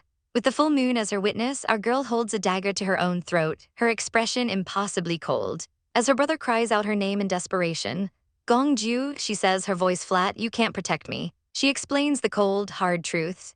As long as I return, I will be confronted with the snatching of those people or the hunting of father. He refuses to believe it, but she cuts him off, her words like ice. I know him far better than you do. His fondness is nothing to ambition. With a look of profound sadness, she tells him to go back, but he can't accept it. Can't you return for the sake of me? He cries. His desperation explodes. If they want to capture you, I'll guard you. If they want to kill you, I'll protect you. Then comes the heart-wrenching confession. Even if father doesn't love you, I love you. He begs her, can you stay here just for me? Her answer is a single brutal phrase, no way. He's reeling and she twists the knife. You mean too much to me, you're my sister, she says, delivering the most savage brother zoning in history. I wouldn't have feelings for my brother who grows up with me. He's shattered. Why? Is it because of ethics? He screams, splashing into the water, I don't want to be your brother. As he takes a frantic step forward, she warns him again, don't come over, and presses the blade into her own neck, drawing a thin line of blood. He freezes instantly, his face a mask of pure horror. Stop. He looks utterly broken. As she tells him again to go back. We were born as siblings, she says, trying to seal their fate. We're siblings forever, don't struggle. He looks away, defeated. If this is my fate, I'm going to change it. With a shocking whoosh, he drives a dagger straight through his own hand. Gongju, she screams, watching in horror as he slumps into the water. He holds up his bleeding hand, warning her, don't come over, I go there. With blood pouring from his wound, he makes a vow. From today on, my kinship with Gong Yi Mo has been broken off. We're no longer siblings. She falls to her knees, crying that she can't possibly repay a debt like this. He just looks at her, his expression full of pain and love. He gently cups her face, wiping away her tears. Don't cry, he whispers, I love you, you don't need to pay it back. He asks if her neck hurts and says he'll help, pushing her slightly as a small vial magically appears in her hand. Without a second thought, she drinks the contents. Suddenly, he grabs her from behind. Don't move, it'll take a second, he says, his voice low. But then she leans down and presses her lips to the bleeding wound on his hand. He's stunned, the wound doesn't hurt anymore. He wonders if it's a placebo effect or some kind of drug she applied. He starts to ask sister this is, but she cuts him off by kissing him full on the mouth. His mind goes completely blank. It's the first time she's ever kissed him. The kiss deepens and he feels himself swallow something. Asterisk, what did she feed me? Asterisk, he thinks in a panic. She pulls away as if nothing happened. Is the water cold? She asks calmly. Come ashore, I'll bandage your wound. When he doesn't move, she calls out, why haven't you come up yet? Blushing furiously, he stammers, oh, I'm coming. They sit by the shore and she begins to expertly stitch his wound. But he's feeling strange, he's confused. He can't feel any pain from the needle and his entire body feels limp. A wave of weakness hits him, it's becoming difficult to even speak. What did you feed me? He thinks, his head spinning. He starts shaking, unable to control his own body. Our girl says nothing, silently tying off the bandage. Just then a new voice rings out, will you continue looking on? Oh no, they have an audience. Two men emerge from the trees and one smirks. Peeking is better than violating ethics, right? Our girl is on her feet in an instant, shielding the now drugged Gongju. Having those people with you, it's hard for you to capture me, she says coolly. She gently helps Gongju rest against a rock, before turning to face their enemy Gongshi. Gongshi, do you know, she says, pointing a finger at him, you will be sentenced to death because of colluding with outsiders. She smirks, if you die, no one will know it. She scoops a dagger off the ground. Her eyes flash with savage intent. You can have a try, she says, launching herself forward. She stands alone, facing a small army of armed men. The goons hesitate, clearly intimidated. Gongshi snaps at them, what are you waiting for? She's just a girl, what are you afraid of? He internally fumes, realizing she's willing to do anything to protect Gongju. Meanwhile, the archer next to him has his own plan. Capture the girl, take what she has, and then kill the guy. As she fights, an arrow suddenly flies through the air. It strikes her squarely in the back. The impact jolts her forward. Blood drips from the arrow's tip, staining the ground red. But this absolute queen doesn't even flinch. She stands tall amidst the bodies of her fallen enemies and advances. The remaining men are terrified. Why hasn't she fallen down? Is she a ghost? As the archer scoffs and aims again, she reaches back, grabs the arrow, and rips it out of her own flesh like it's nothing. Another man charges, screaming. She dodges and slices, and he drops to the ground. The archer's jaw drops as our girl gives a chillingly confident smile. She becomes a whirlwind of death, her movements a deadly dance. From his spot by the rock, a weakened Gong, I am not doing enough, far from enough. She turns to the last of the men and orders them to retreat. Tears stream down Gongju's face. I don't deserve you, he cries internally. He covers his eyes, ashamed. Stop looking too ugly, he whispers. The archer knocks another arrow, ready to end it. But then he lowers his bow. Retreat, he commands. I admire her for protecting him at the risk of her life. He gives her a nod of respect. Miss, I admire your character. I would like to meet you on the battlefield one day. With that, he leaves, much to Gongshi's fury. Charge, Gongshi screams at his last remaining men. The person who captures Gong Yi Mo will be richly rewarded by me. Two men rush forward, swords raised. But just in the nick of time, the thunder of hooves fills the air.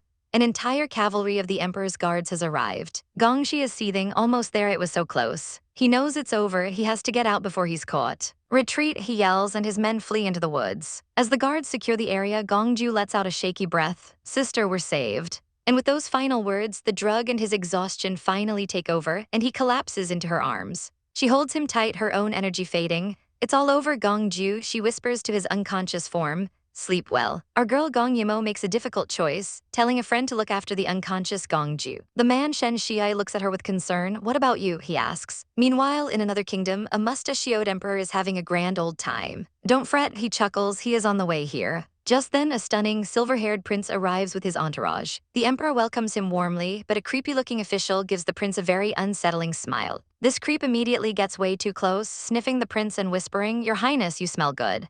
The prince is not having it. The man's hand lands on the prince's leg, and that's the last straw. Sir, are you drunk? The prince snaps, shoving the predator away with a look of pure disgust. Back with our heroine, she's made her decision. With no place for her in the capital, she's leaving. She entrusts the sleeping Gongju to her friend's care. She leans in close, whispering a final, heartfelt promise to the man she's leaving behind. 10 agonizing days pass. Our girl finally flutters her eyes open, looking weak and confused. A familiar voice cuts through the haze. It's Jin Yun. He explains she's been unconscious for 10 days ever since he found her. He admits he was on a secret mission but sent his men to find her the moment he knew she was alive. She sits up asking where on earth she is. "You're in my mansion," he says, his voice calm and reassuring. They are now in the Yuhang kingdom. He pours her a cup of tea, telling her that since she had nowhere else to go, he brought her here to have some fun. For the first time in a while, a genuine smile lights up her face. "That's exactly what I want." But their sweet reunion is cut short by a servant announcing a visitor from the palace.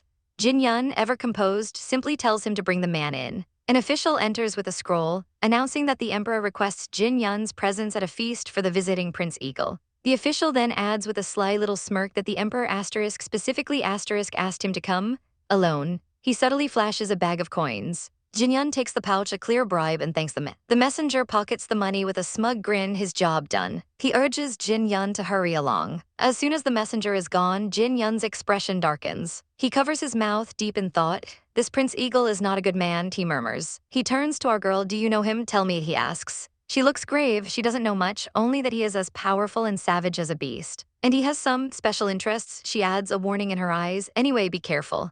At the imperial halls, laughter echoes through the grand room. The Emperor of Yuhang is deep in conversation with the infamous Prince Eagle, a sleazy man named Lu Cha. They're already plotting to destroy another kingdom together. Prince Eagle, surrounded by women, is the picture of corruption. He leans in, asking the Emperor, "When can I see the bargain?" "Oh no, the bargain is a person." The silver-haired prince from earlier snaps at Prince Eagle for his rudeness, but his own father scolds him. "Yun, he is our guest," he bellows, ordering his son to toast an apology. Gritting his teeth, the prince obeys. He downs the drink and offers a stiff apology for his rudeness. But the second the wine hits his system, he freezes. Something is terribly wrong. He collapses unconscious onto the floor. The emperor, his own father, coldly orders the guards to take the second prince to his chambers. The guards quickly comply. Later, the prince awakens in a strange bed, shirtless and burning up. He trembles as he tries to stand, his heart pounding in his chest. "I feel I was drugged," he realizes in horror. "Would it be the wine that my father gave me?" He stumbles, desperate to find clothes and escape, but a sickening voice stops him cold. "You've woken up. I have been waiting for so long." It's Prince Eagle, looking like a predator who's cornered his prey. The prince freezes in shock. Prince Eagle laughs, revealing the twisted truth. "Your father put a good price on you." He grabs the prince's chin, his eyes filled with a disgusting lust. "What a beauty." The prince spits, "Get your filthy hands off me." But the creep just smiles, mocking him. He says the prince's father sold him for 1,000 horses, adding that the horses aren't nearly as precious as him. He lunges, grabbing the prince in a rough hug. With a savage cry, he throws the drugged prince onto the bed. "Let me treat you well," he snarls, pouncing. The prince is trapped, helpless under the larger man's assault. But just as all hope seems lost, bang, a vicious slap rings out. Prince Eagle falls away, revealing our heroine standing there, her expression absolutely lethal. She smirks at the dazed prince. Hey, I'm not too late, am I?" The creep Lu Cha screams in a rage. "Be ****, go to hell." The prince sees his chance and grabs a wooden plank, ready to end him. "The only way to avenge this humiliation is to kill you," but our girl stops him. "Wait. This man is useful," she says. The prince is furious. "Why, I want to kill him immediately." She quickly lays out the cold, hard facts. "Have you thought of the consequences? Even if you escape, what about your mother?" He falters. "She's right." His hands clench with pure hatred. "Not only this ****, but also that man who sells his son. I hate them." Our girl's eyes turn to steel. "As your father has no principles, we shall show him no mercy." A chaotic, brilliant plan is forming in her mind. "I have a way to deal with both of them." Her plan is absolute genius. She starts applying makeup to the prince's face.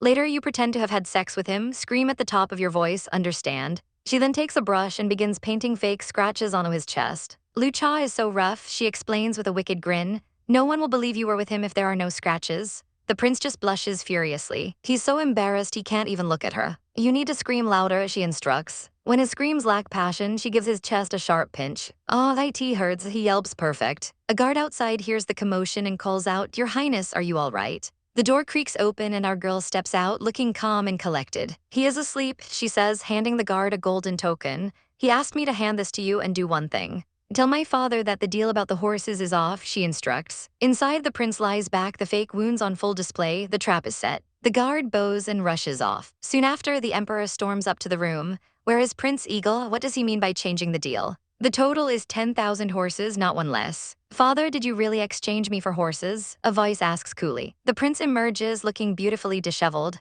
"Shameful," he says. The emperor explodes with rage, but the prince isn't talking to him. He's speaking to someone behind the curtain. "Your Majesty, I think I made a bad bargain." and who should step out but our girl, holding up the unconscious Prince Eagle. Now that you are here, she says with a savage grin, how about we negotiate? The prince stands his ground. It's 10,000 horses, he declares. Want them, he says as she yanks the curtain open. The emperor is left completely stunned. The shock is too much and he collapses in a dead faint. Our girl immediately points to the body. Come and help, she orders the prince. Take off his clothes. Hurry up, carry him to the bed. Together, they dump the unconscious emperor right next to the half-naked Prince Eagle. Our heroine looks at the chaos she's created and lets out a perfectly sinister hee-hee. Absolute savage, here's your GOAT Manhwa recap script. Alright, let's dive back into the chaos. Our girl needs to drug this unconscious dude and she tells the prince, help me open his mouth. With a quick pinch of the nose, she shoves the pill down his throat. She smirks, already imagining the glorious drama to come, thinking how these two shameless men can torture each other later. Meanwhile, the prince looks on, completely baffled by how much fun she's having with this whole mess.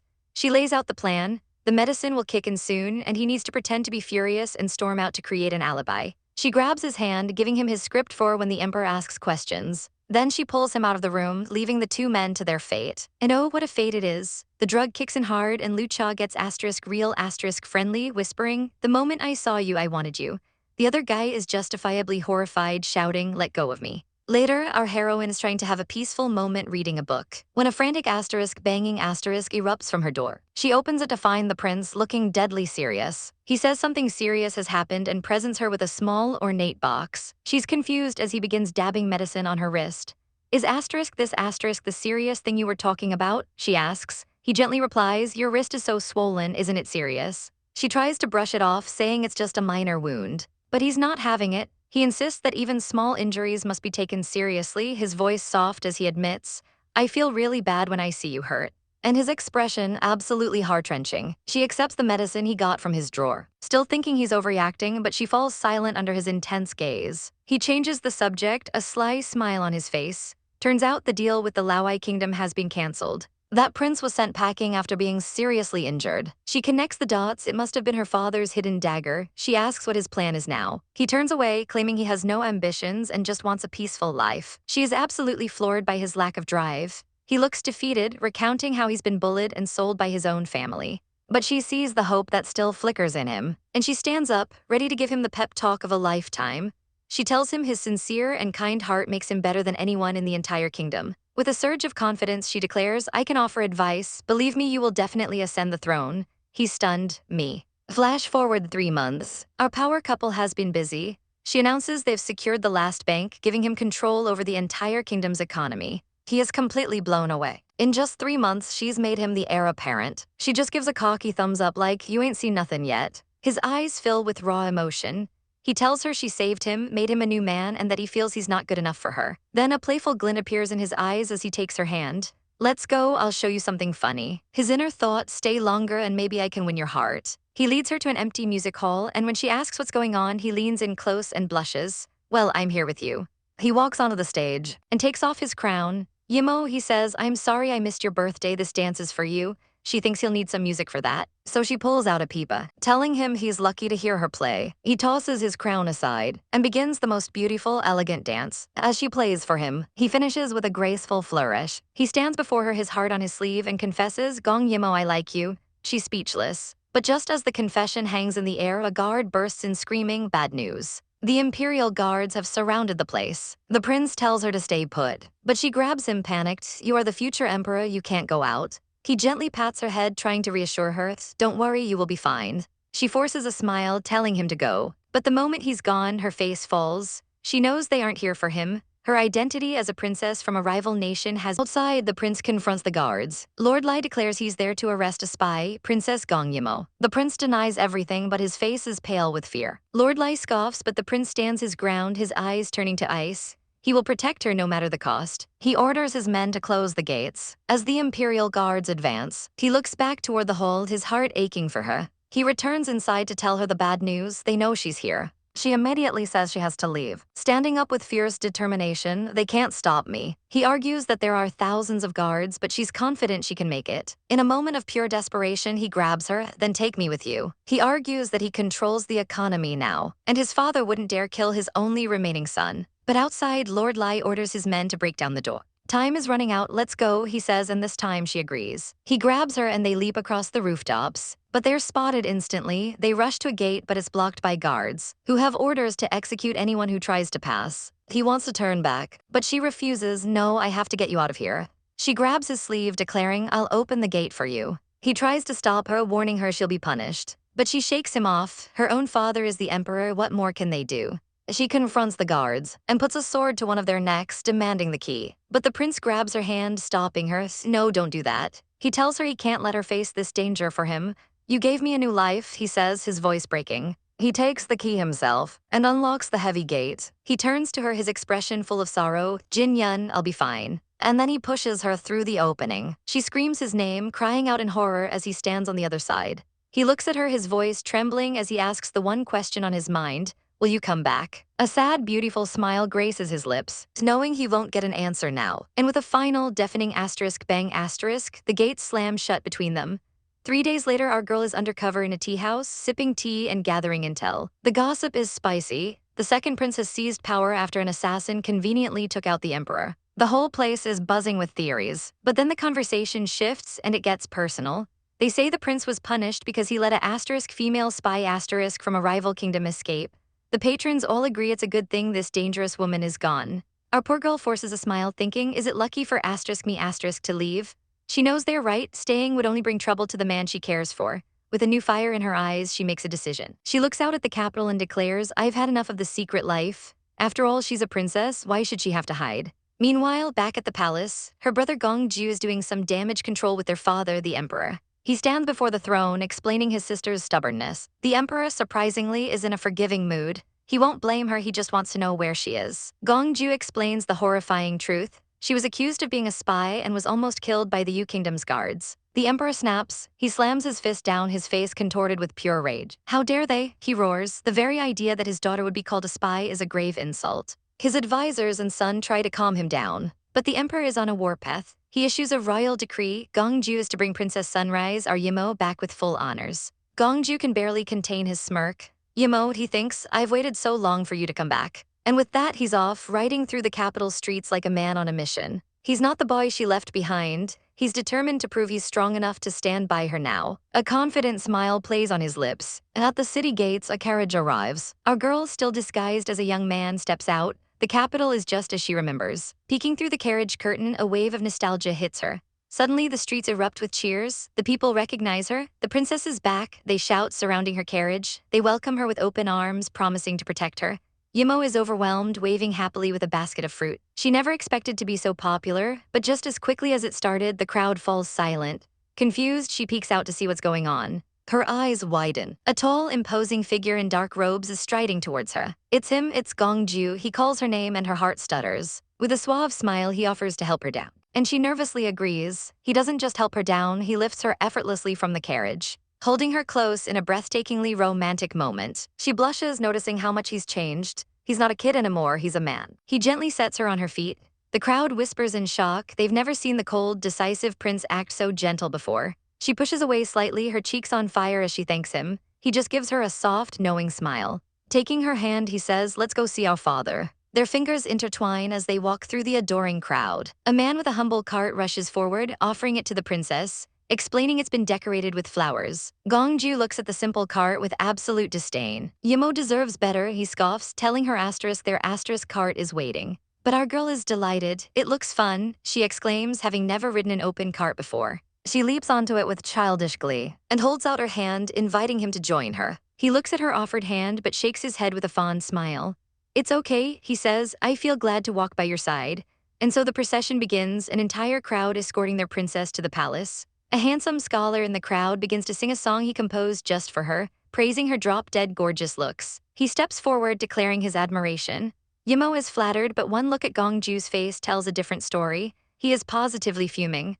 The scholar swoons over her smile, completely oblivious to the icy glare he's receiving. Gongju leans over to his subordinate and gives the most savage order imaginable. Find that scholar and marry him off to the butcher's daughter, a notorious shrew whose 4 previous husbands all mysteriously died. Yimmo, meanwhile, is happily enjoying some candied hawthorn fruits. She offers one to Gongju, telling him to try it. As she brings the sweet treat to his lips, he catches her completely off guard. Instead of eating the fruit, he leans in and gently licks the juice. Before she can even process what just happened, chaos erupts. A man runs past screaming that someone has been killed. Black-clad assassins swarm the street chanting, "Kill the witch." They lunge for Yimmo, but Gongju is faster. "Protect the princess," he commands his guards, who immediately leap into the bloody fray. Yimmo tries to draw her own weapon, but Gongju stops her. He gives her a reassuring smile and turns to the terrified citizens. "Follow me," he bellows. "I will escort you to the palace gate and deal with these assassins myself." He challenges them to trust him, and they do. The people form a human shield around their princess, escorting her through the danger.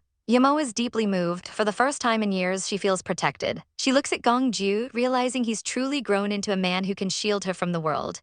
A palace guard arrives, bearing an official order from the emperor for her return. With a grateful smile, she hops off the cart, declaring, "I'm back." She insists on going alone, telling Gongju to wait for her, secretly trying to protect him from their father's potential anger. He watches her go, a tender smile on his face. "Silly girl," he thinks, "whatever happens, I will always be on your side."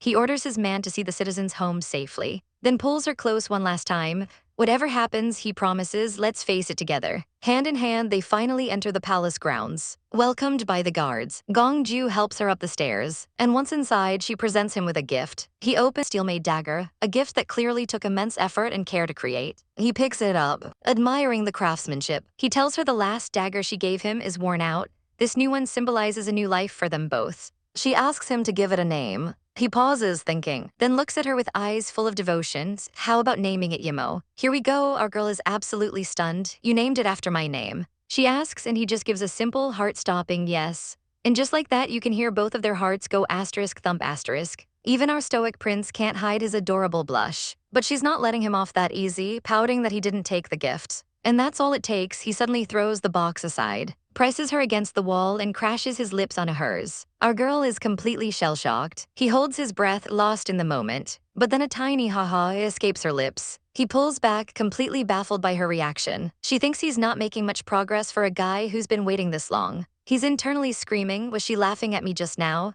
And before she can react, he pushes her against the wall again. This time, he's not messing around. He deepens the kiss, raw and hungry. "I've been hungry for the taste of you for too long," he whispers against her lips. Our poor girl feels her head spin. "I feel dizzy." "Gongju, get up." She pleads, but he just holds her tighter, his body like a furnace against hers. He finally lets her go, a wicked little smile playing on his lips. But just as she catches her breath, he bends in for another round. She panics, no, trying to push him away. "We can't do that." She realizes he's giving her a chance to back out, but his intense stare is making things so awkward. She tries to make a break for it, but he's too quick, grabbing her hand and pulling her right back into his arms. He leans in close, his voice a dangerous whisper. "Do you want others to know what we are doing here?" "You put me down," she demands, but he just holds her tighter. "What are you trying to do?" she asks, completely flustered. He just pokes her cheek and teases, "Guess." She covers his eyes in frustration. "Don't look at me anymore, put me down." But instead, he gently takes her hand and presses a soft kiss to her fingers. She snatches her hand back, shocked. He licks his lips with a sly grin. "It tastes sweet." She's frozen in his arms.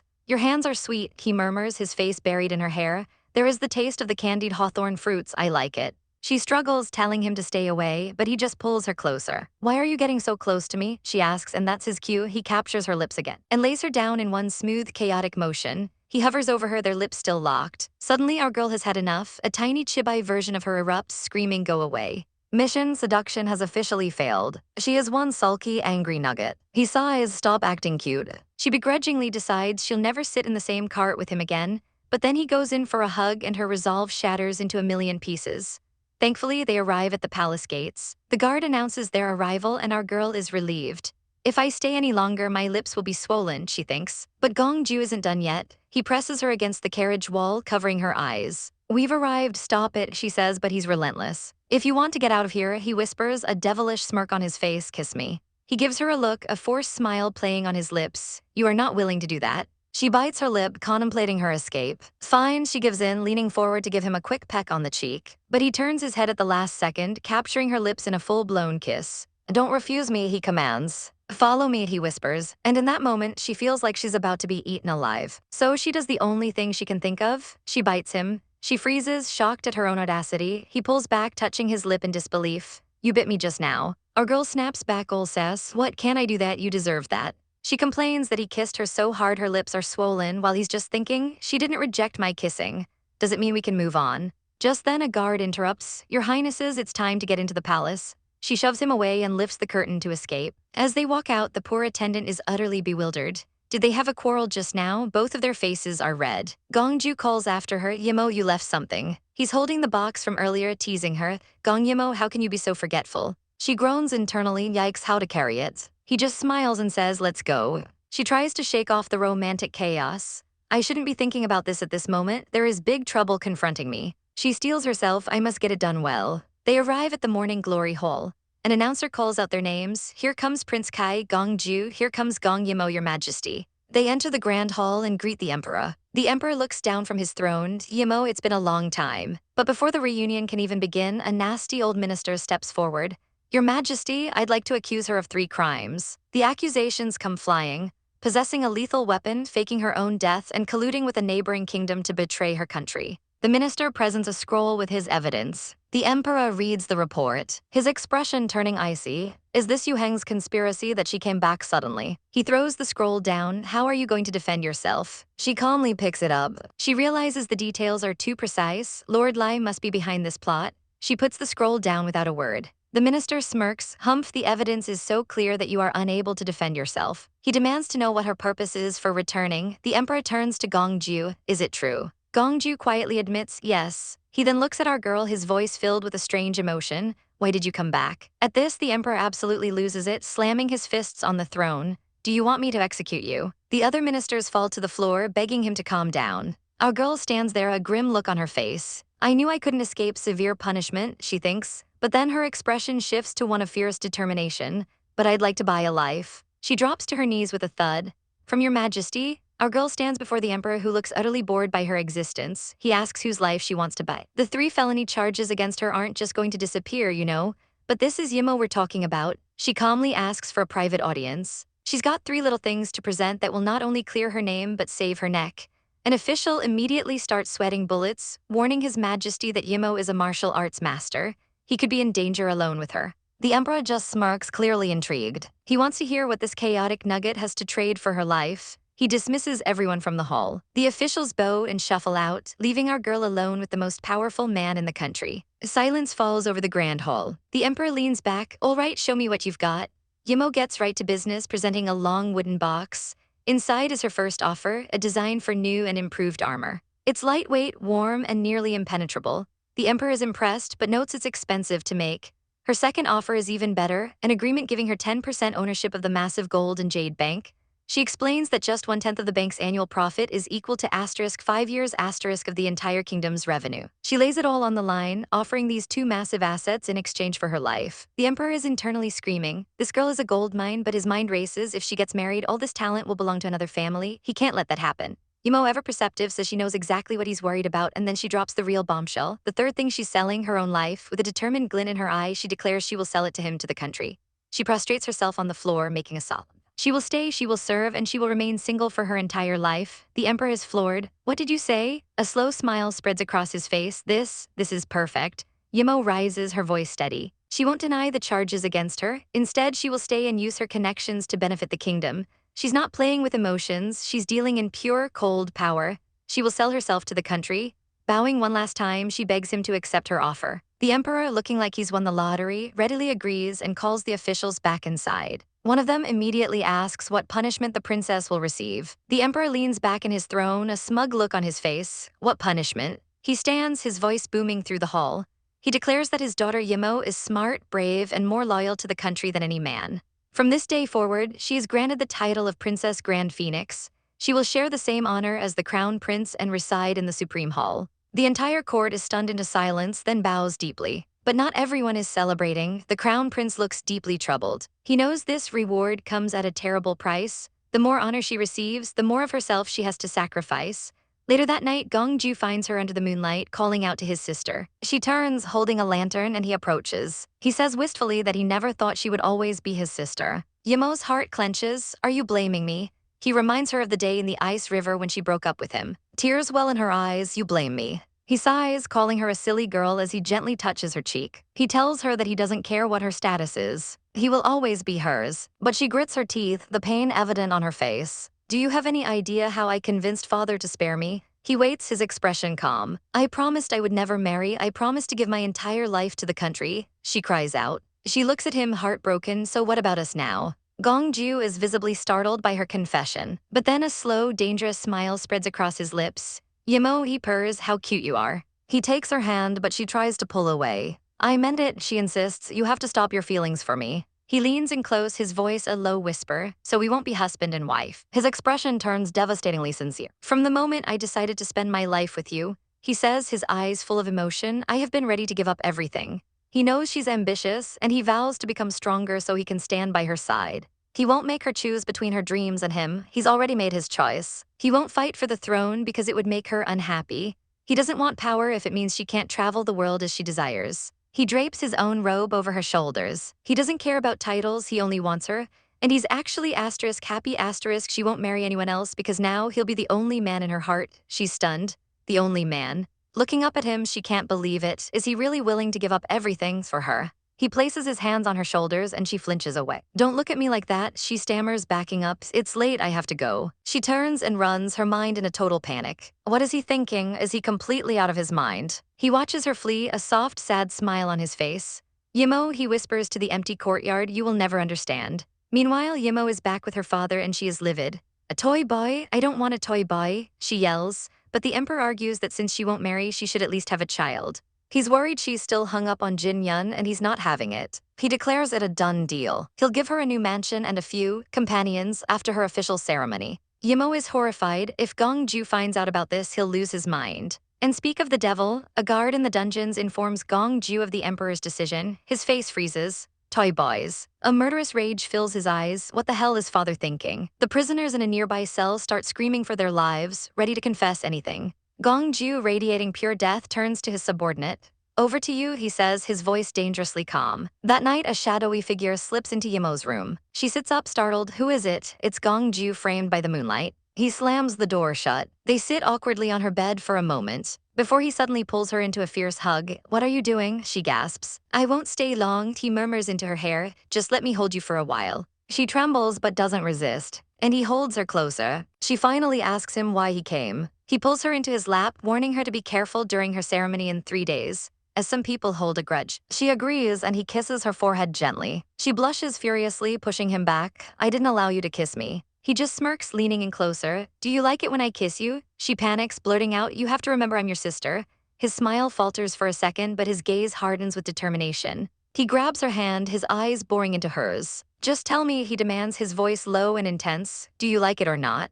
All right, let's dive into this emotional roller coaster. Grab your popcorn because things are about to get intense. He leans in, his gaze burning a hole right through her. His eyes are so sincere, but our girl pushes back. Shouldn't you care if I hate it or not?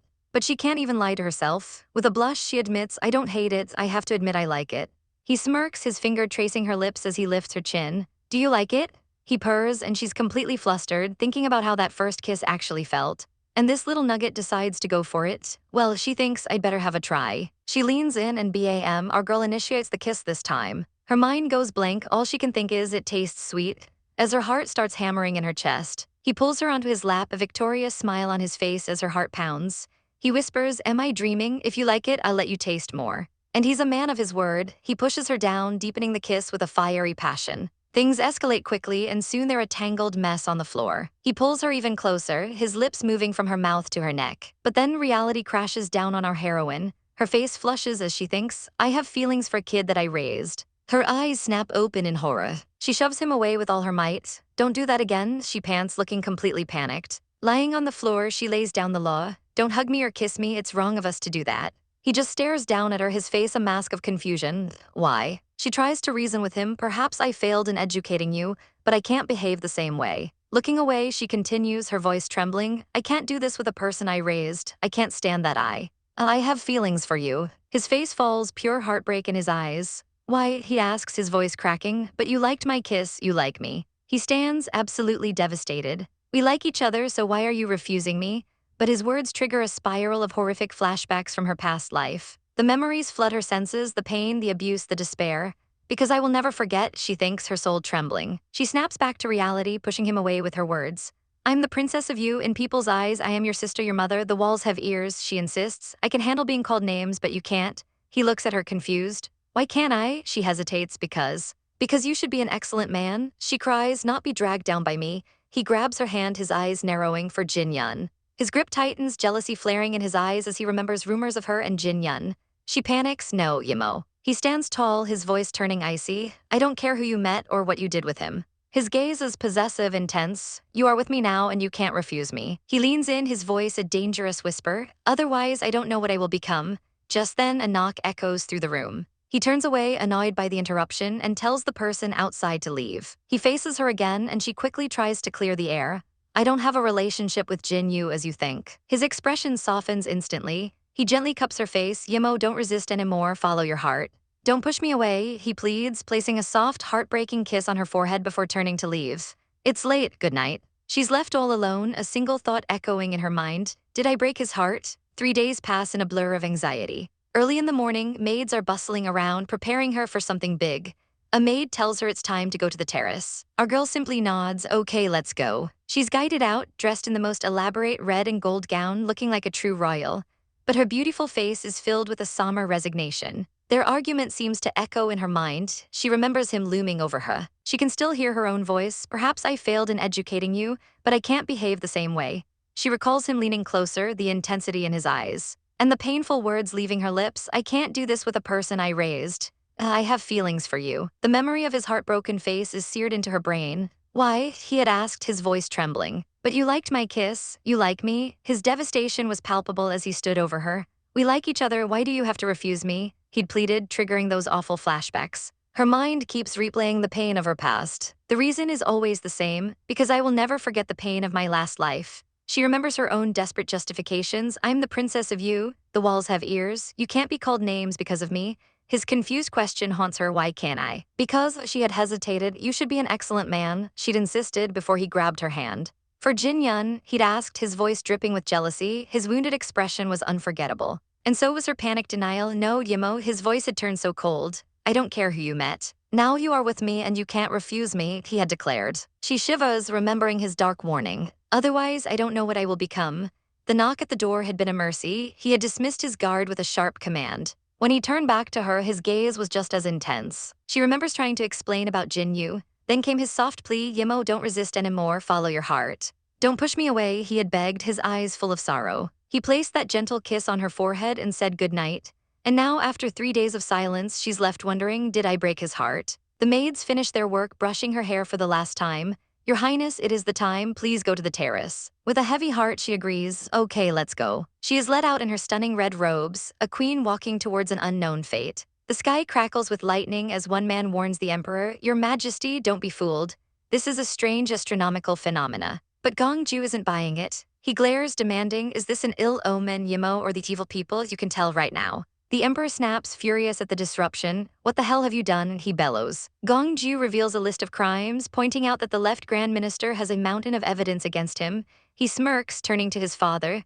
Let's take this chance to reform the government. It's a big day, he suggests, and with a dramatic asterisk plop asterisk, he falls to his knees. Father, please grant my request. The emperor is so shocked, he drops his book. With a single heavy word, he says, granted. Gongju immediately rises, a triumphant look on his face. Thank you, father. He launches into a savage exposé, listing the heinous crimes of the court officials one by one.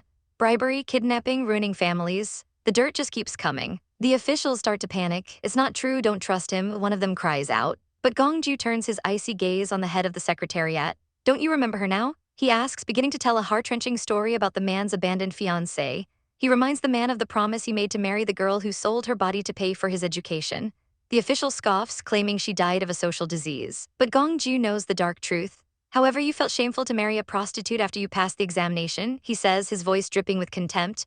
He then reveals the man's ultimate betrayal, bribing a brothel to give her a diseased customer, which made her die in excruciating pain. The onlookers are horrified. Heartless and cruel, they mutter. Gongju smiles coldly. I've gotten all the evidence, take them away, he commands. The guards move in and the corrupt officials begin to beg for their lives. Your Majesty, mercy on us. One even promises to support the princess if he's spared. The left Grand Minister trembles in his boots. Gongju's gaze lands on him next. Are you scared now? He sneers. It will be your turn. Since you tried to kill Yimmo, you've been on the way to death. He then announces he's going ahead, vowing that Yimmo won't miss this good occasion. Just then, a guard announces Princess is here. And there she is. Our girl Yimmo walks forward, a vision in red and black, carrying a strange, lumpy bag. Gongju calls out to her. Yimmo, thank you for making time for me, he says softly. She looks at him with fierce determination. He takes her hand, his voice trembling slightly. We shall never part from each other, he promises. They walk up the stairs to the praying terrace together. And Gongju apologizes to the emperor for their tardiness, but a meddling official steps forward, scolding them. Why are you late? Why don't you attend the ceremony in a formal dress? Yimmo gives him a dead-eyed stare and then casually throws her bloody bag to the ground. It lands with a sickening thud in front of the officials. She raises her chin. I have no guards to escort me and attended without formal dress. She gestures to the bag. It's the reason. Inside the sack is a severed head. Who is it? Someone gasps. This guy is the best killer in Laowai, Yimmo explains calmly. He tried to kill me on the way here. I beheaded him myself. That's why I came here so late with a mess. The official is aghast. You brought a bloody head. Would you be afraid of offending God? Just then lightning crashes across the sky. Yimmo just smirks. Well, what a thunder, what an absolute savage. As the princess of you, I eliminated the biggest bad guy on the day I am invested, she declares. God would have to applause for me. She then kneels before the altar. I am swearing now I will devote myself to the country. The emperor nods, his face filled with pride. The crowd is in awe. She takes the peace and prosperity of the country as her task. Yimmo presents the head. Here I present the blood of the evil man of Laowai as a sacrifice to God. She makes a solemn vow, if I go back on my word, I'll be condemned by God. The whole court watches her. The emperor stands. Your lord, I am Gongsheng, he begins his prayer. I have a daughter who is outstanding and intelligent. He lifts her up, his voice booming with pride. She is ambitious, knowledgeable, and capable. I wish to award her with the rank equal to the crown prince and the title of Princess Glorious Phoenix. He raises his hand to the heavens. I am asking for God's permission. Give me a sign of your consent, please. The entire court bows, echoing his plea, and then a miracle. The clouds part and a ray of sunshine breaks through. That's the sign, a courtier yells, God has spoken, God bless us. One man watches in disbelief. Yimmo can make the heaven change, he muses. It isn't something ordinary people can achieve. He worries what might happen if she disappears, but another announces her official title, Princess Glorious Phoenix. Yimmo kneels, accepting the honor. It's my honor to have it, long live Emperor. The ceremony is complete, and the crowd erupts in cheers. Meanwhile, in a dark room, a messenger reports the events to a mysterious masked man. The man listens intently, a sly smile playing on his lips. She sounded like a capable woman, he says, intrigued. We can't make light of it. The scene shifts to a strange selection process. After one candidate is dismissed, another young man steps forward. I am Shen Shiai, he announces loudly, adding that he's the eldest son of Prince Ping. The recruiter is confused, but Shen Shiai cuts him off. I am here to participate in the toy boy selection. My specialty is drinking. He demands they write his name down, emphasizing his drinking skills. He then strides off toward the Supreme Hall, where our newly crowned princess is taking a well-deserved nap. Gongju enters quietly. Gongju, what happened? She asks, rubbing her eyes. He just stares at her, his expression unreadable. He waves a hand, dismissing her attendance. Leave us alone, he orders. Once they're gone, Yimmo asks again what happened. Gongju's face darkens with displeasure. He leans in, his voice low and dangerous. Father is selecting toy boys for you. Yimmo's eyes fly open in shock. Damn it, she mutters, trying to stand. But before she can move, Gongju wraps his arms around her from behind, pulling her into a tight hug. Let go of me, she gasps. No, he says, his voice possessive. Are you going to meet those men? She struggles, trying to reason with him. You let go of me, I just want to ask Father not to do that. But he only holds her tighter. You can't go, those men are to see you, you are mine. He rests his head on her shoulder, his tone softening sadly. You were different from before, you used to be obedient. She scoffs. Like what? He leans closer. Like this, he whispers, nuzzling her neck. She shivers. Don't, it's itchy. You never crossed the line, he continues, you were obedient. Then he drops the bomb. Before, what if I tell you that I wanted to do this to you a long time ago? Her heart stops, he confesses everything. I not only wanted to kiss you and touch you, but also wanted to make love with you. I have wanted it for a long time. He pulls her closer, his voice thick with emotion. I didn't do it just because I dared not let you know. Now that you knew it, I almost lost control of myself. She pleads with him, stop it, Gongju, but he just whispers, stop, I can't stop, sister. He moves in to kiss her, his desire palpable. I want to have you every moment. She stiffens, her body frozen in shock. He pulls back just enough to look at her, his hand covering her mouth. Tell me, Yimmo, don't you have any reaction to what I said? He asks. Our girl's mind is racing. What shall I do? She thinks frantically. I want to refuse him, but I am afraid to embarrass him. She can't understand why she can be cruel to others but not to him. She decides she has to use force, but he's one step ahead. Don't move, he warns. His voice drops to a low murmur. If you don't want the people outside to know what we are doing, then keep still. She's trapped. What on earth do you want? She asks, exasperated. He leans in, his face inches from hers, a playful smirk on his lips. Your Highness, he begins, his eyes sparkling. I want to be your toy boy. She shoves him away, flustered. Keep your distance from me when you're talking. He just watches her, his gaze intense and full of longing. She can't help but think, he is more outstanding than he was in my last life. He closes the distance between them again. Your Highness, you haven't answered me yet, he purrs. That devastatingly handsome smile never leaving his face. Our boy Gongju leans in close, his voice a dangerous whisper. Yimmo, when will you sleep with me? But just as things are getting spicy, a guard interrupts. His Majesty has summoned him. Our girl's face lights up, saved by the bell. She practically leaps off the bed and makes a run for it. But not so fast. Gongju reaches out and pats her on the head, stopping her in her tracks. She freezes, completely confused. He leans in, his face just inches from hers. And then bam, he plants a kiss right on her lips. She tries to push him away, but this guy is a brick wall. He pulls back, looking a little flushed but oh so smug. He gives her a chilling reminder, remember Yimmo, you can only have me as your toy boy. And if she dares to look at other men, they will die miserably. The threat hangs heavy in the air. He looks down, a blush dusting his cheeks as he thinks he should just satisfy his impulse right now. He leans in for another kiss, deciding he can't let her get away today. He steals one more kiss before she can react. And then just like that, he lets her go. Our heroine is left completely stunned, her heart doing the cha-cha in her chest. She doesn't waste a second, bolting out the door like a bat out of hell. Gongju just watches her run, a sly smile on his face. He knows she's hiding something and he's going to win her heart little by little. Meanwhile, Yimmo is having a full-blown meltdown outside. She can't believe it. The good old days when she could tease him and get away with it are officially over. She finally makes her way into Morning Glory Hall, calling out for her father. The Emperor greets her with a smug look. I'm glad you're here, Yimmo. I just tested them earlier. Tested who? He gestures to a lineup of absolute snacks, telling her to pick a toy boy or hey, why not more than one? Our girl is horrified. How shameful. This is like picking out cattle, not scholars.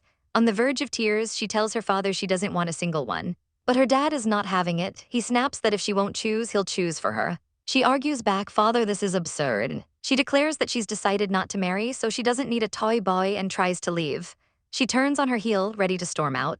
But the Emperor has one last card to play. He calls out to a man named Dong Quan, asking if he wants to serve the princess. The man smirks, saying he would be honored. Fast forward 2 nights. Our girl is exploring her new mansion and is thrilled to find a hot spring. She pushes open the bedroom door and happily throws herself onto the comfy bed. But as she turns over, she freezes. There is a half-naked, ridiculously ripped man in her bed. Who are you? She screams. He calmly greets her as Your Highness. Then he drops the bomb. Allow me to introduce myself. I am your toy boy, Dong Quan. Wait, it gets worse. He's not just Dong Quan, he's Lord Laowai, the infamous Wuji of Long City. Our girl's jaw hits the floor. She immediately snaps, I don't need a toy boy, get out of my bed. But he only gets closer, whispering that he can't suppress his desire for her. He leans over her, ready to make his move, and grabs her wrist. But our girl is no damsel in distress. She flips him onto the floor. The tables have turned, and now he's the one looking up at her. And with a savage battle cry, she picks him up and literally throws him out the door. Lord Laowai is in absolute shock, but the shock quickly turns into a wicked grin. This is the first time anyone's ever kicked him out. He's officially interested. Later, Yimmo is trying to figure out Lord Laowai's angle when there's a knock at the door. In walks the man himself, his robe wide open, and the room fills with a strong, sweet scent. She immediately recognizes the fragrance. It's an aphrodisiac. She realizes he's trying to drug her. He just smirks, claiming he's just fulfilling his responsibility. Our girl plays it cool. Oh really? Then let me have a check. He looks a little nervous but agrees to her inspection. She motions for him to go ahead. He tries to hype himself up, thinking she's just some innocent girl. He dramatically throws open his robe, showing off his glorious 8-pack. Yimmo casually inspects him. Well, nice shape, the face is pretty too. Lord Laowai looks, displeased by her calm reaction. Then she smirks, then you should have a try. Before he can react, she pushes him down onto the desk. She trails a finger over his abs. There is something pretty too. He's completely bewildered. This was not part of his plan. He grabs her hand. What are you trying to do? She leans in, her voice dripping with mischief. I want to do something special. Won't you work with me? She playfully pokes his chin. My little toy boy. I have something nice that you have never seen, she purrs. And then she pulls out a whip. His eyes go wide with panic. Swish, she cracks the whip right across his chest. Something fun, of course, she says with a sweet smile. He is absolutely furious. How dare you? He seethes, I was thinking of having some foreplay with you, and in Great Woman, I will make you pay for it. But Yimmo is unfazed. She just calmly lights a candle. You are so disobedient, she says sweetly. I have to take some effort to teach you. He screams that she'll die miserably, but she just drips hot wax right onto his chest. As he writhes, she leans in. I'm not sure if I will die miserably, however, playing with Lord Laowai this way makes me excited.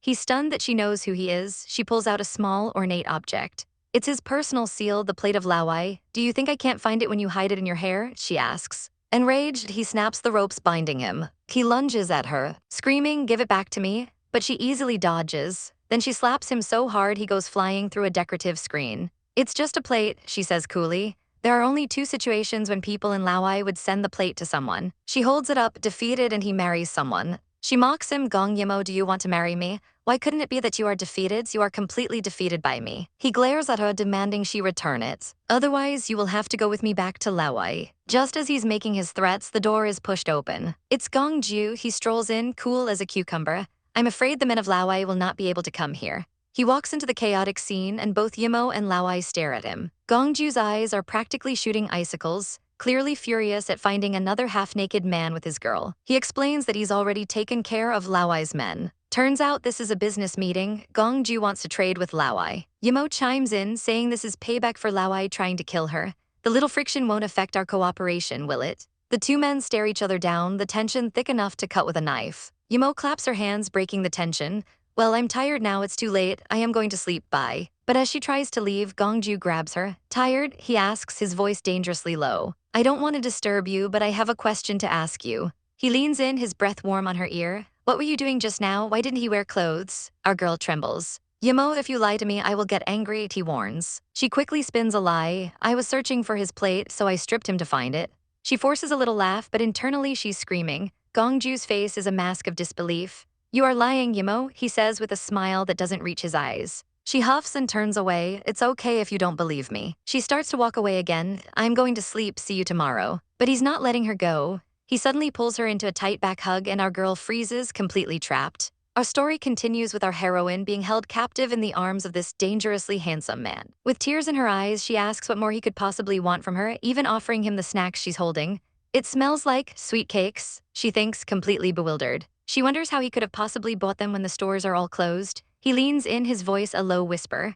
"You mustn't have had a good dinner," he says, "as you've been stressed, so I brought you this." He even had them baked extra crispy just for her. Our poor girl is so touched she could cry. He gently offers her the package. But as she reaches for it, he suddenly grabs her hand. Before she can even gasp, he pulls her onto his lap. "Don't be afraid," he murmurs, his lips dangerously close to her ear. He just wants to know how Lord Lawai got that bruise. And why the room smells like a powerful aphrodisiac. His gaze is sharp and intense. "And what are these used for?" he asks, his eyes locking on hers. Our girl's mind races. She has to change the subject, and fast. "Are you sleepy, Gongju?" she tries, but he just gives her a flat no. "Are you hungry?" she asks, trying again, another no. She's internally screaming. He's not letting this go. Is she going to have to confess? He points to the scandalous items on her table. That's a whip, some wax oil, and the fragrance comes from the scented sachet. A wicked smirk plays on his lips. "They look interesting," he purrs. "Do you want to try them on me, Yimmo?" She shakes her head frantically. "No, no, no, they are not fun." But he just pulls her closer. "Come here," he commands. He holds her tight, his voice dropping to a seductive whisper. "Do you like to play with these?" He smiles. "It's okay, I can play with you." Our girl is trembling, insisting it's all a huge misunderstanding. He changes tactics, holding her hands over the sweet cakes he brought. "Aren't you hungry?" She hesitates, thinking maybe now is a good time to admit it. But before she can answer, he swoops in and steals a kiss. Her mind goes blank. This is too much. "I can't stay here any longer. I have to leave immediately," she thinks. She tries to stand, but he's too strong, holding her in place. "Maybe you want to continue discussing these objects," he whispers, pulling her back down. He asks her why she would have a set of tools like these. Our girl is trapped. How can she get out of this? His face darkens. "Are you thinking of other men when you are in my arms?" He suddenly pinches her cheek and she yelps. Then just as quickly, he offers her a piece of cake. He looks at her softly. "Yimmo, do you remember when we were in the cold palace, you broke the bread and fed me like this?" "Perhaps you don't remember clearly now," he says, his touch gentle. "But I remember all the details of what happened between us." He reminds her of the advice she gave him as a child to become an excellent man who could govern the country. He followed her every word, learning everything he could. "Do you know why?" he asks, leaning closer. As she chews, he delivers the heart-stopping answer. "Because I have to be excellent to match you." He confesses his ultimate goal, to be the most excellent man for her. "After we left the cold palace, everything changed," he says, his voice thick with emotion. He never wanted to let her go, but he knew she wasn't a bird to be caged. He holds her face, his confession tumbling out. "You made me become a captive of yours, it's all your fault." His fingers trace her jawline. "You made me fall for you uncontrollably." He was so afraid she would hate him that he never dared to confess his feelings. I suppress my desire and never cross the line, he whispers into her. But I don't want to suppress myself anymore, he declares. I want to kiss you. He pulls back to look her in the eyes. I want you to know that I am crazy about you. He brings a piece of cake to her lips. I want you to have the desire same as mine. And then he kisses her, pouring years of suppressed passion into it. She feels a fire ignite within her. Gongju is burning up. It's the scented sachet. It's finally taking effect on him.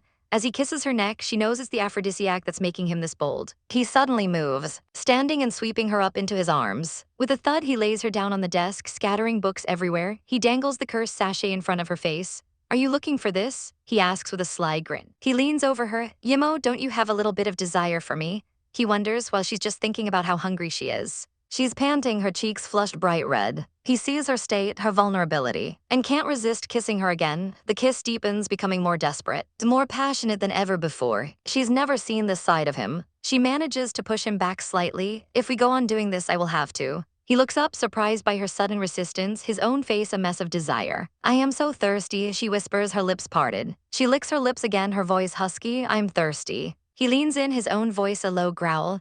I'm thirsty too. Yimmo, he breathes against her lips. I have been thirsty for you for too long. He pulls at the collar of her robes, his kisses trailing down her neck. He pauses, just looking at her. Yimmo, you are so beautiful, he whispers. She looks utterly dazed, completely lost in the moment. Don't seduce me, he murmurs, kissing her again. His eyes never leaving hers. They break apart, sitting up and panting heavily. But just as things are about to go too far, he stops. He thinks to himself, I almost had sex with Yimmo. Luckily, I controlled myself. He offers a pained, forced smile filled with regret. He pulls her into a tight embrace. He wants to wait until she gives herself to him willingly, not when she's reluctant. He wants her forever. Our girl finally snaps out of her daze, horrified.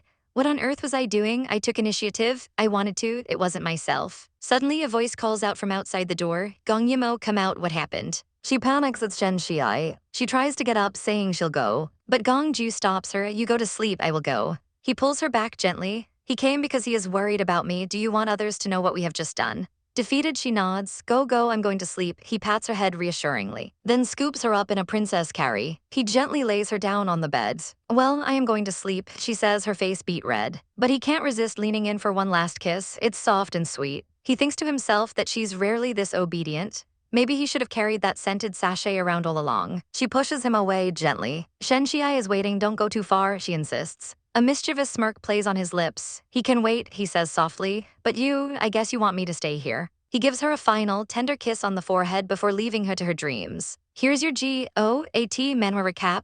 *****. Our story opens with the air thick with tension as Gongju leans over our girl, his voice a low whisper.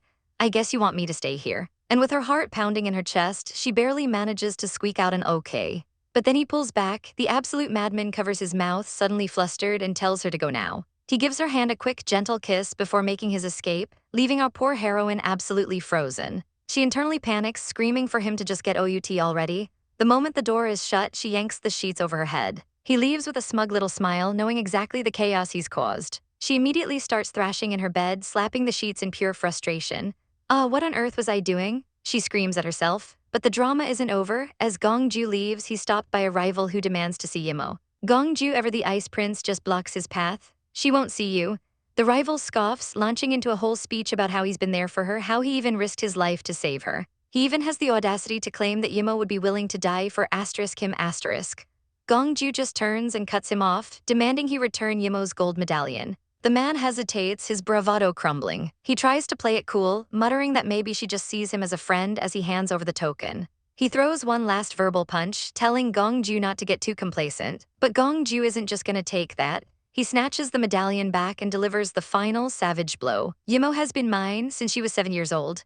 Absolute mic drop. The next day, we're in the morning glory hall for a high-stakes political meeting. A masked visitor, the Laowai Lord, has come to see the legendary princess, but he's also here to talk business. He cuts right to the chase, offering to marry his sister into their kingdom to seal a trade deal. The emperor thinks it over, clearly intrigued. But Gongju steps in with a sharp counterproposal about bank interest rates, completely catching the visitor off guard. The Laowai Lord accuses them of having no sincerity, but Gongju just smirks, hinting at a surprise if he agrees. The masked lord is seething, realizing this young brat is threatening him with his own life plate. And that's when our girl makes her entrance. Yimmo glides into the room, a vision of grace and power. She apologizes for her tardiness and takes her seat. She immediately calls out the Laowai Lord's shady proposal, and then she exposes his secret plans to build a horse trail with another country. Is it some kind of conspiracy? She asks, her voice dripping with ice. The Laowai Lord is shook. How did she know? Yimmo stands, her presence commanding the entire room. She declares that both the horse trail and the canal were her ideas to begin with. She slams her hand down on the armrest, her eyes flashing. My patience is wearing thin, I don't like bargaining. The Lord is sweating buckets now. He can't believe this little girl has his life plate and is playing him like a fiddle. Defeated, he raises his cup in agreement. As he leaves, he promises to return with his sister for the marriage, but not before giving a sulky goodbye and muttering a threat under his breath. 3 days later, Yimmo is summoned by her father. He shows her a portrait of a beautiful woman. Yimmo recognizes her instantly. It's the Princess of Laowai. Her heart sinks. Her father explains the crown prince is already engaged, so he's not an option for this marriage. Then he drops the bomb. He wants Gongju to marry the princess. He complains that Gongju already refused, saying he's too young. Then he turns to Yimmo, putting all the pressure on her.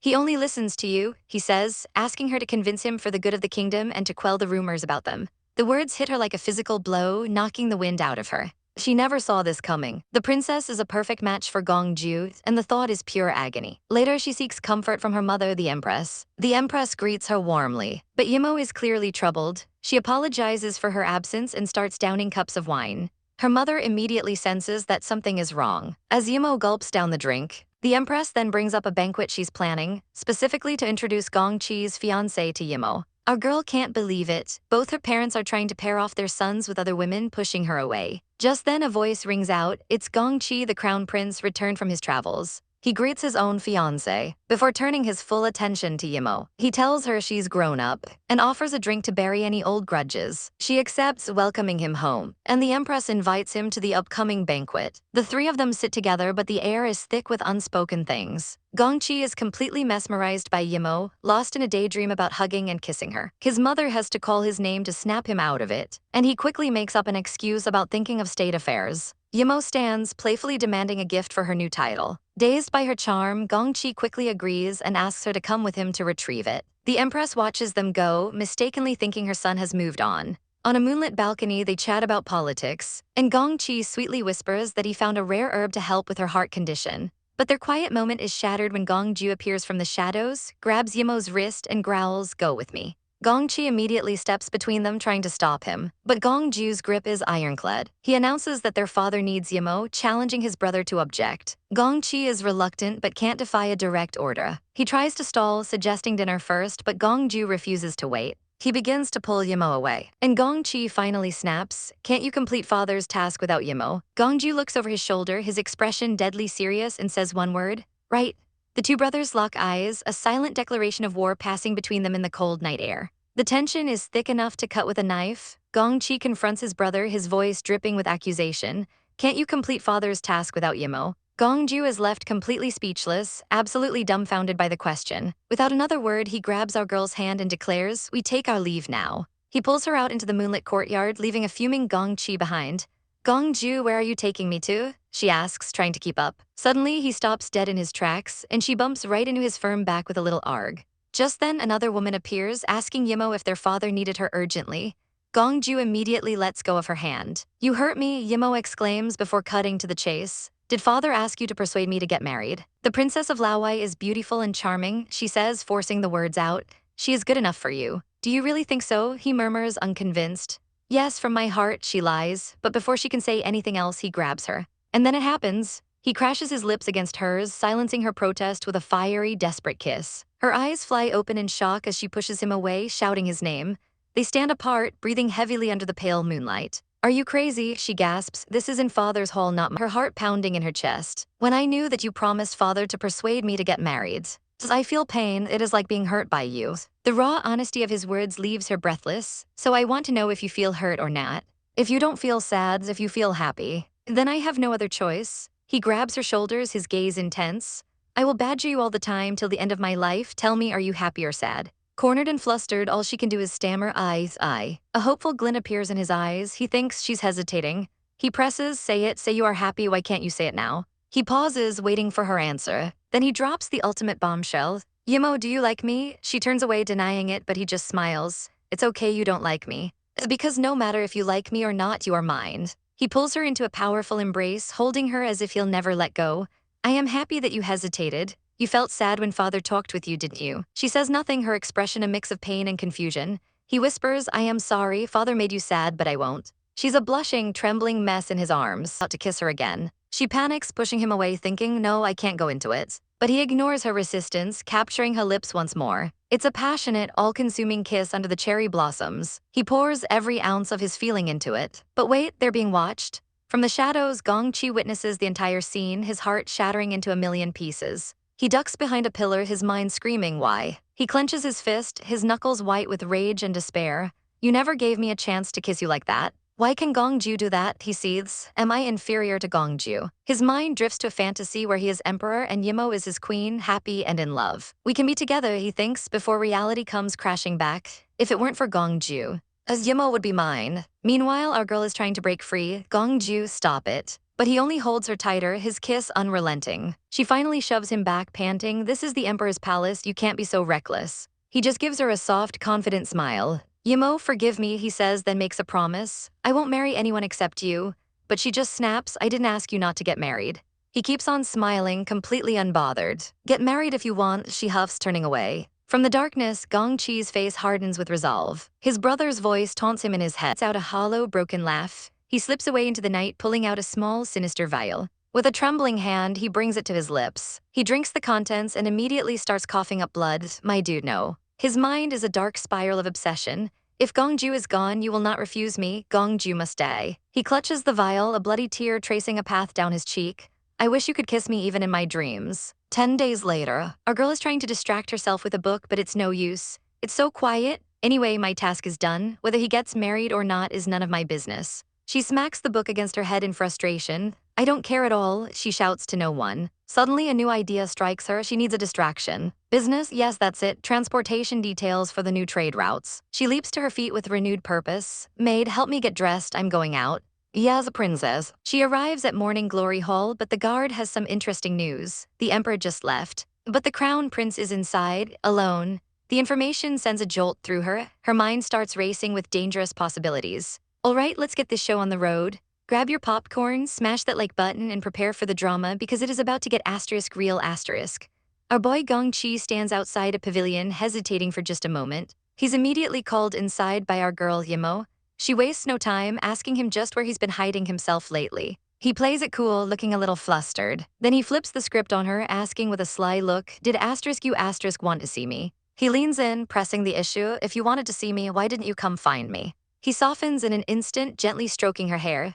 We've been apart for too long, he murmurs, before demanding she hand something over. She gives him a small wooden box, but a feeling of unease washes over her. As he turns his back to leave, she can't shake the feeling that something is very, very wrong. She quickly reassures him that they aren't distant at all. But inside, her mind is racing. He feels different, but she can't put her finger on why. Changing the subject, she thanks him for the medicine he gave her. She explains that she showed it to a doctor who confirmed the herb was practically priceless. A small pleased smile plays on his lips. Our girl, seeing an opportunity, gets a little cheeky. Will you reward me? She asks with a sparkle in her eye. She pokes him playfully, reminding him that he promised her a gift. He smirks and grabs her hand, his voice dropping to a seductive murmur. I'll give you everything in the future, okay? He pulls her closer, whispering right into her ear, her eyes widen. Really? She breathes. Of course, he purrs before revealing the big news. She's the proud new owner of a coal mine and all the future profits are hers. But our heroine isn't interested in money. I don't want the profit, she says softly. He leans in, his face inches from hers. Then what do you want? The emperor strolls in, looking for Yimmo, and you can just feel the romantic tension evaporate. The two of them quickly pay their respects to the emperor, who tells them to sit down. He gets straight to business. Gong Chi starts by mentioning the completion of the canal. But Yimmo cuts in, saying her news is even better. She lays out a brilliant plan for horse trading between 3 major kingdoms, a move that would guarantee peace at the borders. The emperor is floored, thinking she's the perfect lady. And even Gong Chi is captivated, realizing just how special she is. A possessive thought flashes through his mind. She is destined to be mine. The emperor declares it's a fantastic idea. Then he drops a bomb. Since it was her idea, she will be the one to persuade the other lords. Our girl is stunned. That's unfair, she cries, turning to Gong Chi for support. She looks at him with pleading eyes. Her face the very picture of sadness. But the emperor is ruthless. It's useless to ask Chi for help, he states coldly, freezing Gong Chi in place. The decision is final. And it gets worse. The emperor announces that she will be sent aboard a ship to conduct the negotiations. Gongji is horrified, his face paling. Is Yimmo leaving? He thinks panicked. He immediately objects, saying it's not proper for a girl to undertake such a dangerous journey. But the emperor stands his ground. Yimmo is no less capable than any of her brothers. He delivers the final, crushing blow. While Yimmo is away, Gongju is to marry the princess from the Laowai kingdom. The emperor smirks, knowing that by the time Yimmo returns, it will be too late for her to do anything about it. His scheme is set in motion. 3 days later, a grand procession arrives at the palace gates. A guard announces their arrival to a new, devastatingly handsome man. It's the Prince of Yuhang, Jin Yun, and he looks every bit the part of a storybook prince. He glances toward the palace, a soft smile on his face as he asks, "Did you miss me?" His entrance is nothing short of spectacular. He's brought a staggering 129 carts filled with rare treasures as a show of his kingdom's sincerity. The emperor is delighted, and they start throwing around titles like uncle and nephew. Meanwhile, another brother, Gongju, watches with a grim expression, recognizing Jin Yun as the man his sister has been secretly meeting for months. Just then, an attendant announces the arrival of Princess Grand Phoenix. Yimmo enters, looking absolutely breathtaking in her formal attire. She apologizes for being late, but her father just smiles, remarking that the outfit suits her and will look even better on her wedding day. She thanks him and takes her seat. Jin Yun immediately showers her with compliments and suggests they get the official business done before the banquet begins. The emperor agrees, and the credentials are brought forward. Jin Yun cleverly requests that Yimmo help him stamp the documents just as she's done before. The emperor notes how much Jin Yun trusts her and calls her forward. As she approaches, Jin Yun hands her the imperial seal, but the emperor intervenes, handing her his own imperial seal instead. This is a massive deal. Not even the crown prince can touch it.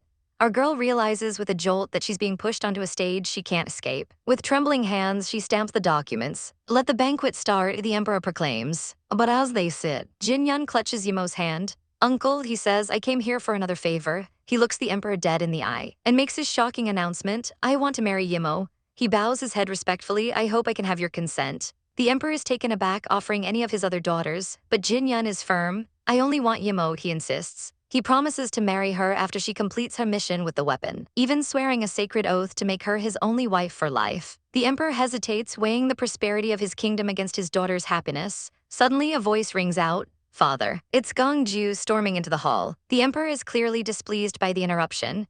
Jin Yun, ever the smooth operator, compliments Gongju's legendary good looks. But Gongju isn't here for pleasantries. He looks at his father and asks, "What about the oath?" He reminds everyone that Yimmo swore she would never get married. The Prince of Yuhang looks heartbroken for a split second. Gongju presses on, arguing that this is about Yimmo's happiness and they should ask for her opinion. The emperor sighs, realizing Gongju has a point. He tells Jin Yun that he'll give him an answer in a few days. Jin Yun graciously accepts and takes his leave, but not before shooting a look at Gongju. He thinks to himself, "Looks like I have to pass my brother-in-law before marrying Yimmo."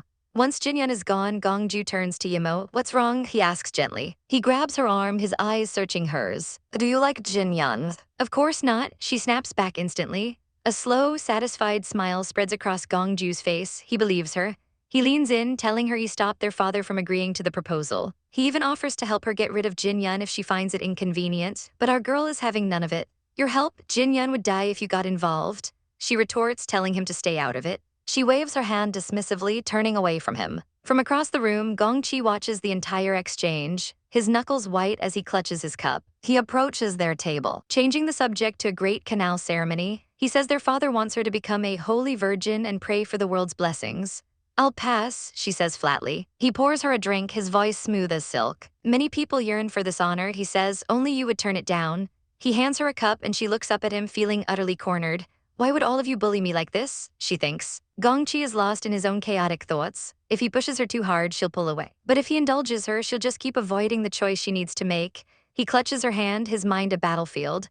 This is tricky, he thinks. Yimmo is the hardest problem I've ever met in my whole life. He takes a sip from his cup, his expression a mask of conflict and turmoil. Under the pale moonlight, the exhausting royal banquet is finally over. Our girl Gong Yi Mo tries to get a moment of peace, but a voice cuts through the silence. "Aren't you happy?" It's Jin Yun, and he's snuck up on her. He says he's been watching her for a while, and when he asks what she's thinking, she drops a bomb. "I am thinking about you."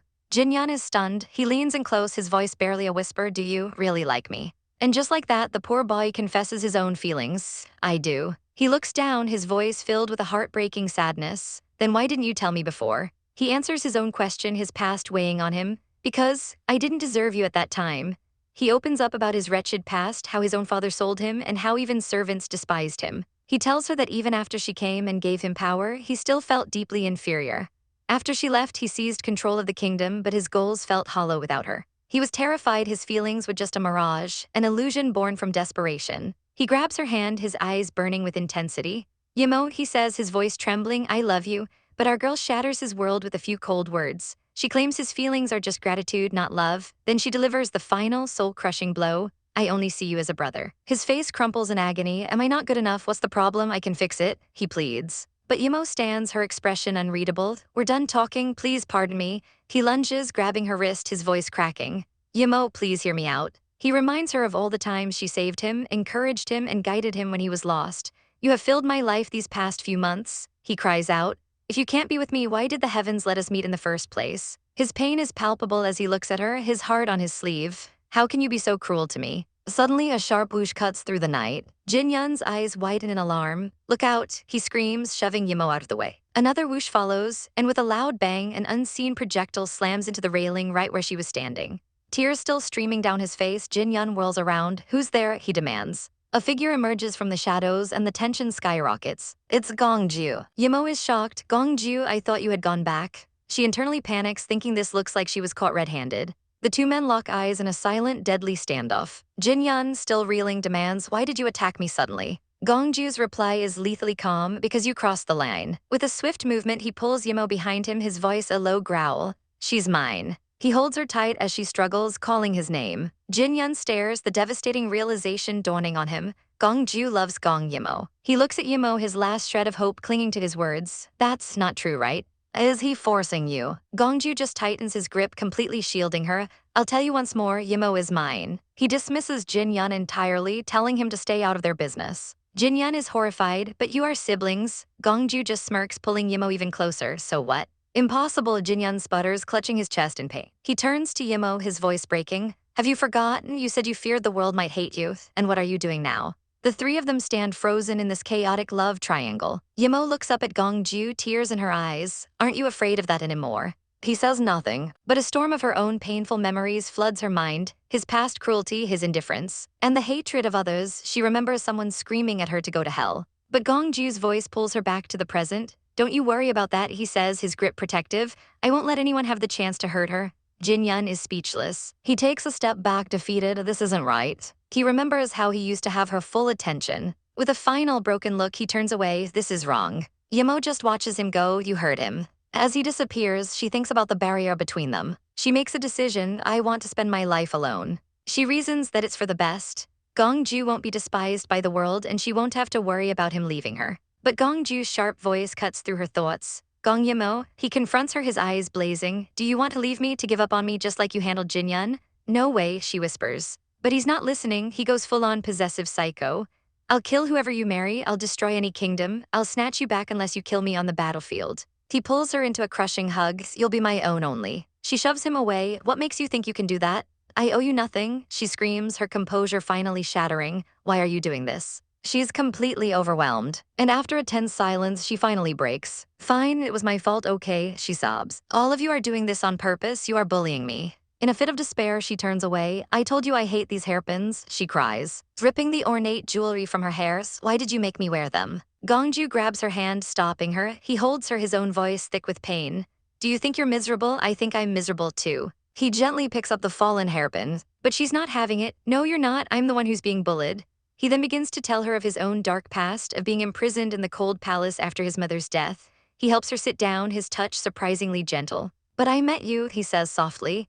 He confesses that he used to hate everyone. Every time he survived torture, he would dream of revenge. Fueled by pure, unadulterated hatred, he gently caresses her hair. I always thought about how to means that since meeting her, he's never once thought of revenge, instead pouring all his energy into studying. She looks at him, utterly confused. He cups her face in his hands. Do you know why? He asks her why she thinks he chose to study instead of fight. She has no idea. And then he smiles, a rare, genuine smile, because you don't like it. He tells her he abandoned his quest for revenge because she always said it was better to be strong than to be cruel.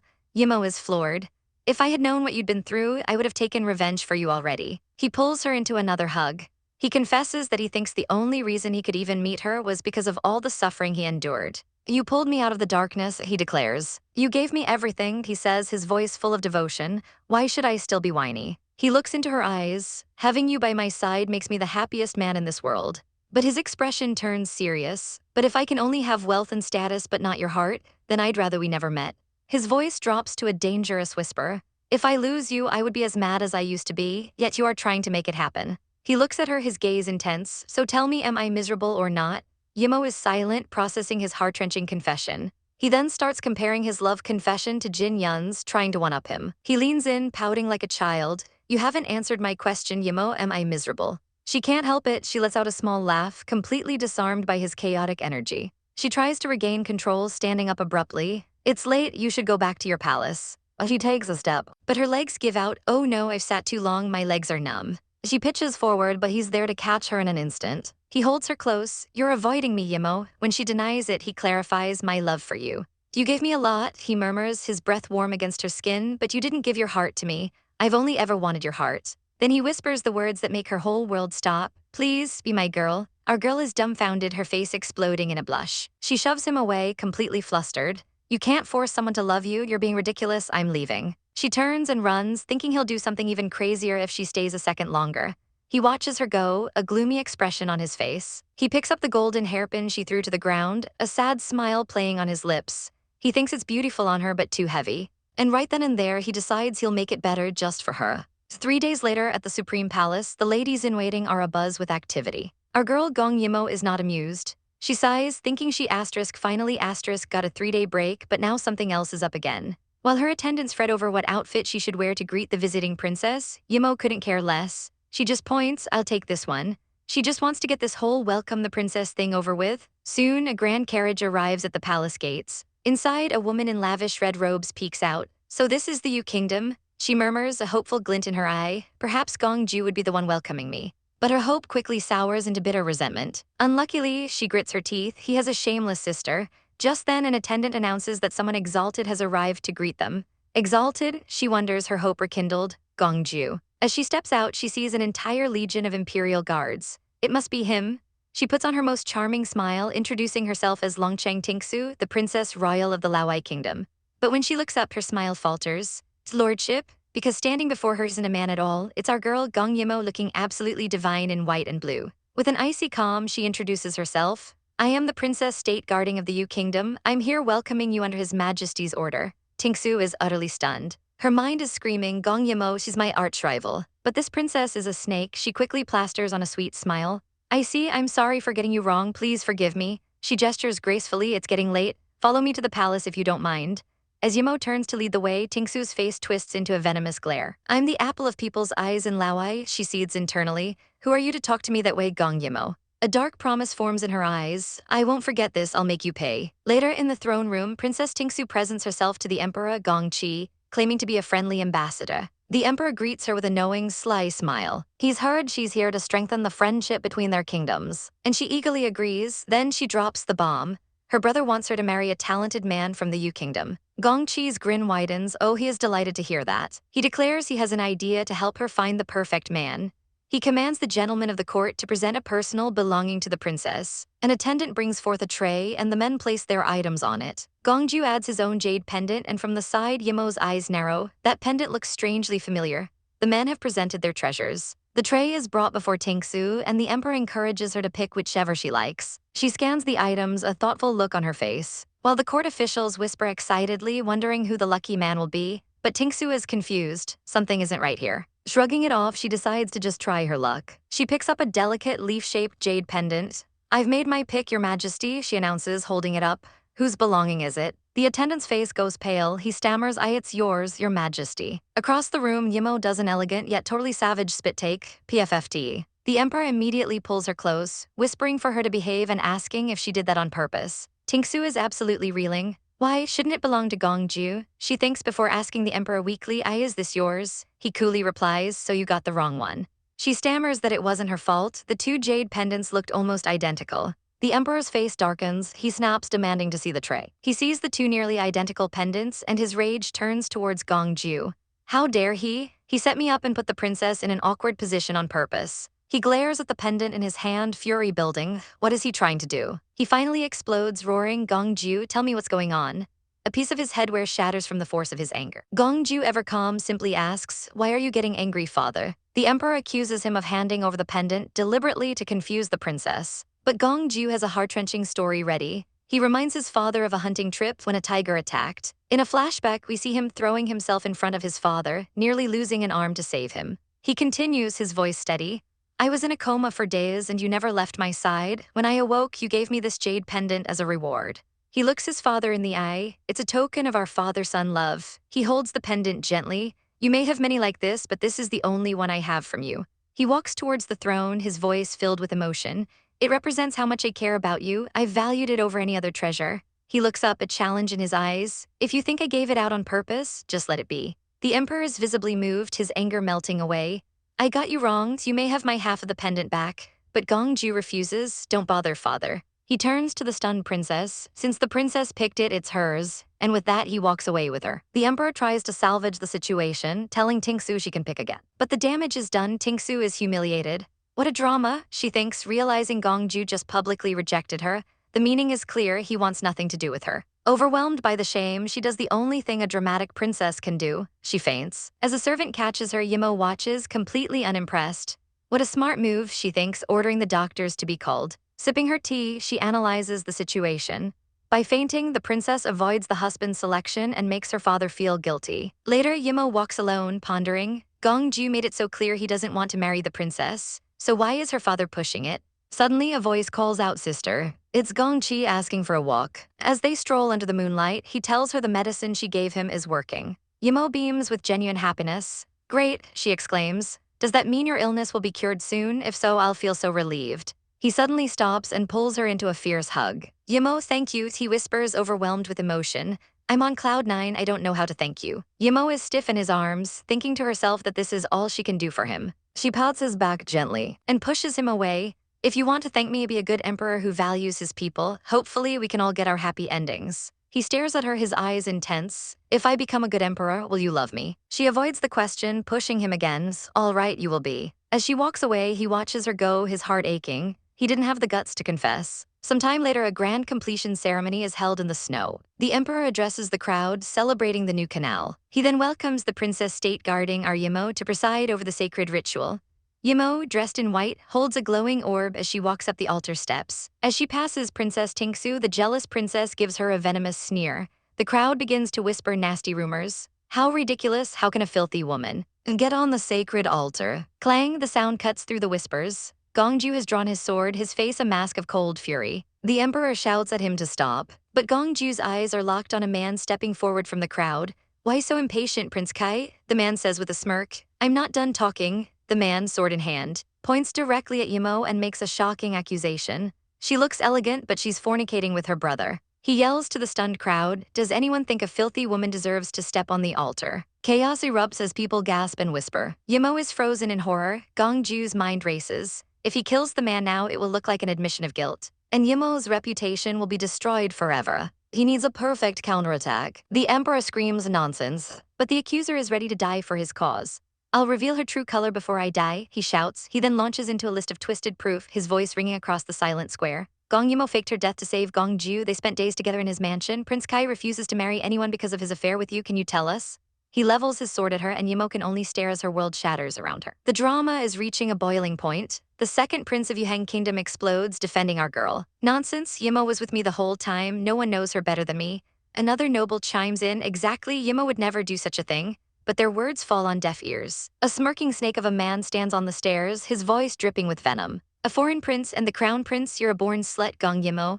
Our poor heroine turns to her own father, her eyes pleading. Father, don't you believe me? She trembles. You would believe a strange man rather than your daughter? That's the last straw for Gongju. With an icy glare, he draws his sword. The air crackles with tension as his guards follow suit with a sharp asterisk clang asterisk. They immediately surround the slandering fool, blades at the ready. The crown prince's man panics. Prince Kai, what are you doing? This is treason. But Gongju is ice cold. I'm just trying to eliminate an enemy, he states, his eyes locked on his target. He's clearly a spy from an enemy state. The man Zhang Jian just scoffs. Me, a spy, you're the one throwing mud. But just as the chaos peaks, a new player enters the game. a stunning woman appears announcing, "I am the princess of the Laowai kingdom," and then with all eyes on her she drops a bombshell. "I'll marry him." Gongju doesn't even flinch, he looks down, his voice low and final. "We were never engaged, your highness, please take your words back." The second prince has seen enough, he roars, "This is treason." "Listen up, guards, he is humiliating Yimmo, kill him." His men surge forward in a blur of motion. "Wait," Yimmo's voice cuts through the chaos. She steps forward, her gaze fixed on Zhang Jian. "Are you saying that I'm having an affair with Jin Yun, Gongqi, and Gongju?" She asks, a plan forming in her mind. I have to get his full attention to distract him from Gongju, *. She holds his gaze. "Then tell me, what's this?" In a shocking move, she lifts her sleeve, revealing a red mark on her arm. "Look, this is my virgin spot," she declares, bluffing for her life. But Zhang Jian just grins, a wicked glint in his eye. In this case, dead men tell no tales. He lunges, sword aimed straight for her heart. "But our girl is a warrior." Clank. She parries his strike with her own hidden blade, her eyes blazing. The move is fast, precise. Zhang Jian freezes. "This move, tell me, who are you?" He accuses her of using the same technique as a man named Zhang Xiu. She feigns ignorance, but then he holds up a golden token. "This is Zhang Xiu's life token." Our girl simply lets it fall to the snowy ground. "He claimed to be the #1 warrior in Laowai," she says coldly, "but I'd beheaded him in public." She takes a step forward, her presence utterly terrifying. His body was even left uncollected. Zhang Jian stares, horrified. You killed him?" The Laowai princess watches, her composure cracking. This will be tricky if he exposes his identity. Gongju steps in. "Father, we have evidence that Zhang Xiu attacked Yimmo." The princess snaps, "You're making irresponsible remarks." Yimmo has had enough of their lies. "Zhang Xiu wanted to kill me at the ceremony," she shouts, pointing her sword at them. "And now you are both defaming me, trying to put me to death." She turns her fury on the princess. "Did Longchang Tingsu tell you that she could marry Gongju smoothly by doing this?" Zhang Jian panics. How did she know? He clutches his sword. "I have to take her down right now or the princess will be exposed." He attacks again, but Yimmo blocks him effortlessly. "So you're allowed to slander me," she grits out, "but I'm not allowed to tell the truth." With a savage kick, she sends him sprawling to the ground. She stands over him, a goddess of vengeance. "Do you dare to tell everyone that Zhang Xiu wasn't your brother?" She presses her advantage. "And that Longchang Tingsu never told you to do this." He stammers denials, but the guilt is written all over his face. Suddenly, Gongju calls out Yimmo. The princess is startled as Gongju's guard sees her. "Let go of me," she screams. Yimmo calmly explains the motive. "Only you have the power to order Zhang Xiu's brother to do this," she says, her eyes locked on the terrified princess. And then our girl pulls out a dagger. She presses the cold steel against the princess's cheek, drawing a single perfect drop of blood. That's all it takes. Zhang Jian breaks. He stands and confesses everything. He reveals he's Zhang Xiu's brother and the princess manipulated him, promising revenge in exchange for ruining the ceremony. The crowd erupts in shocked whispers. Yimmo turns to her father. "Have you heard him, father? Please allow me to repatriate her and make the Laowai emperor apologize to me." Gongju immediately backs her up. "I agree." The princess desperately tries to save herself, claiming Yimmo is just being domineering. But it's too late. Yimmo kneels before the emperor, her voice ringing with conviction. "Father, the Laowai kingdom has defamed me too many times. If they don't pay the price, they will think our kingdom is weak." But the emperor hesitates, worried about diplomatic ties. His ministers agree, pleading with him not to break relations over a woman. Yimmo's heart breaks. Fine, if they think she's just a selfish woman, then she'll give it all up. She rips the crown from her head. In this case, the title of Princess State Guarding, I don't need it. The emperor finally relents. "You may repatriate her if you want, Yimmo." But he looks at her heartbroken. "Are you ditching your crowns to cut the relationship with me?" The officials fall to their knees, begging her to take the crown back, chanting that the kingdom needs her. Yimmo pauses, her mind racing. If I give up the crown, father will punish Gongju for mobilizing the guards. She looks at her father. "I have 3 requests. First, don't blame the guards. Second, don't blame Gongju." The emperor frowns. "He mobilized my guards without permission." Yimmo reminds him, "Gongju once saved you from a tiger, you should trust him." At that moment, Gongju approaches the throne. He gets on one knee. "I swear on my life, I, Gongju, will never covet your throne."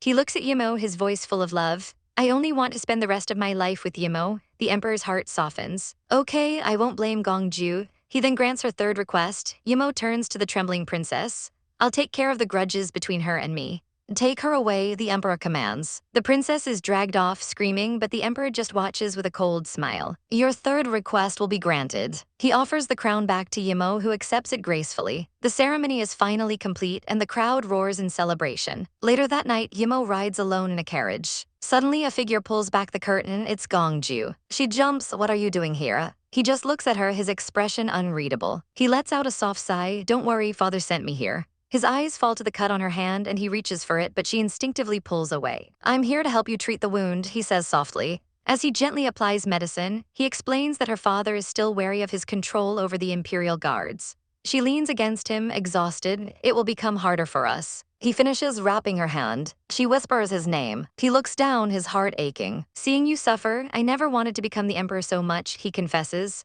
That way, she drifts off to sleep, her head slipping from his shoulder. He gently catches her, his hand cradling her cheek. I can protect you, he finishes in a whisper. She stirs, waking up and pulling away slightly. I won't cross the line, he promises, his voice thick with emotion.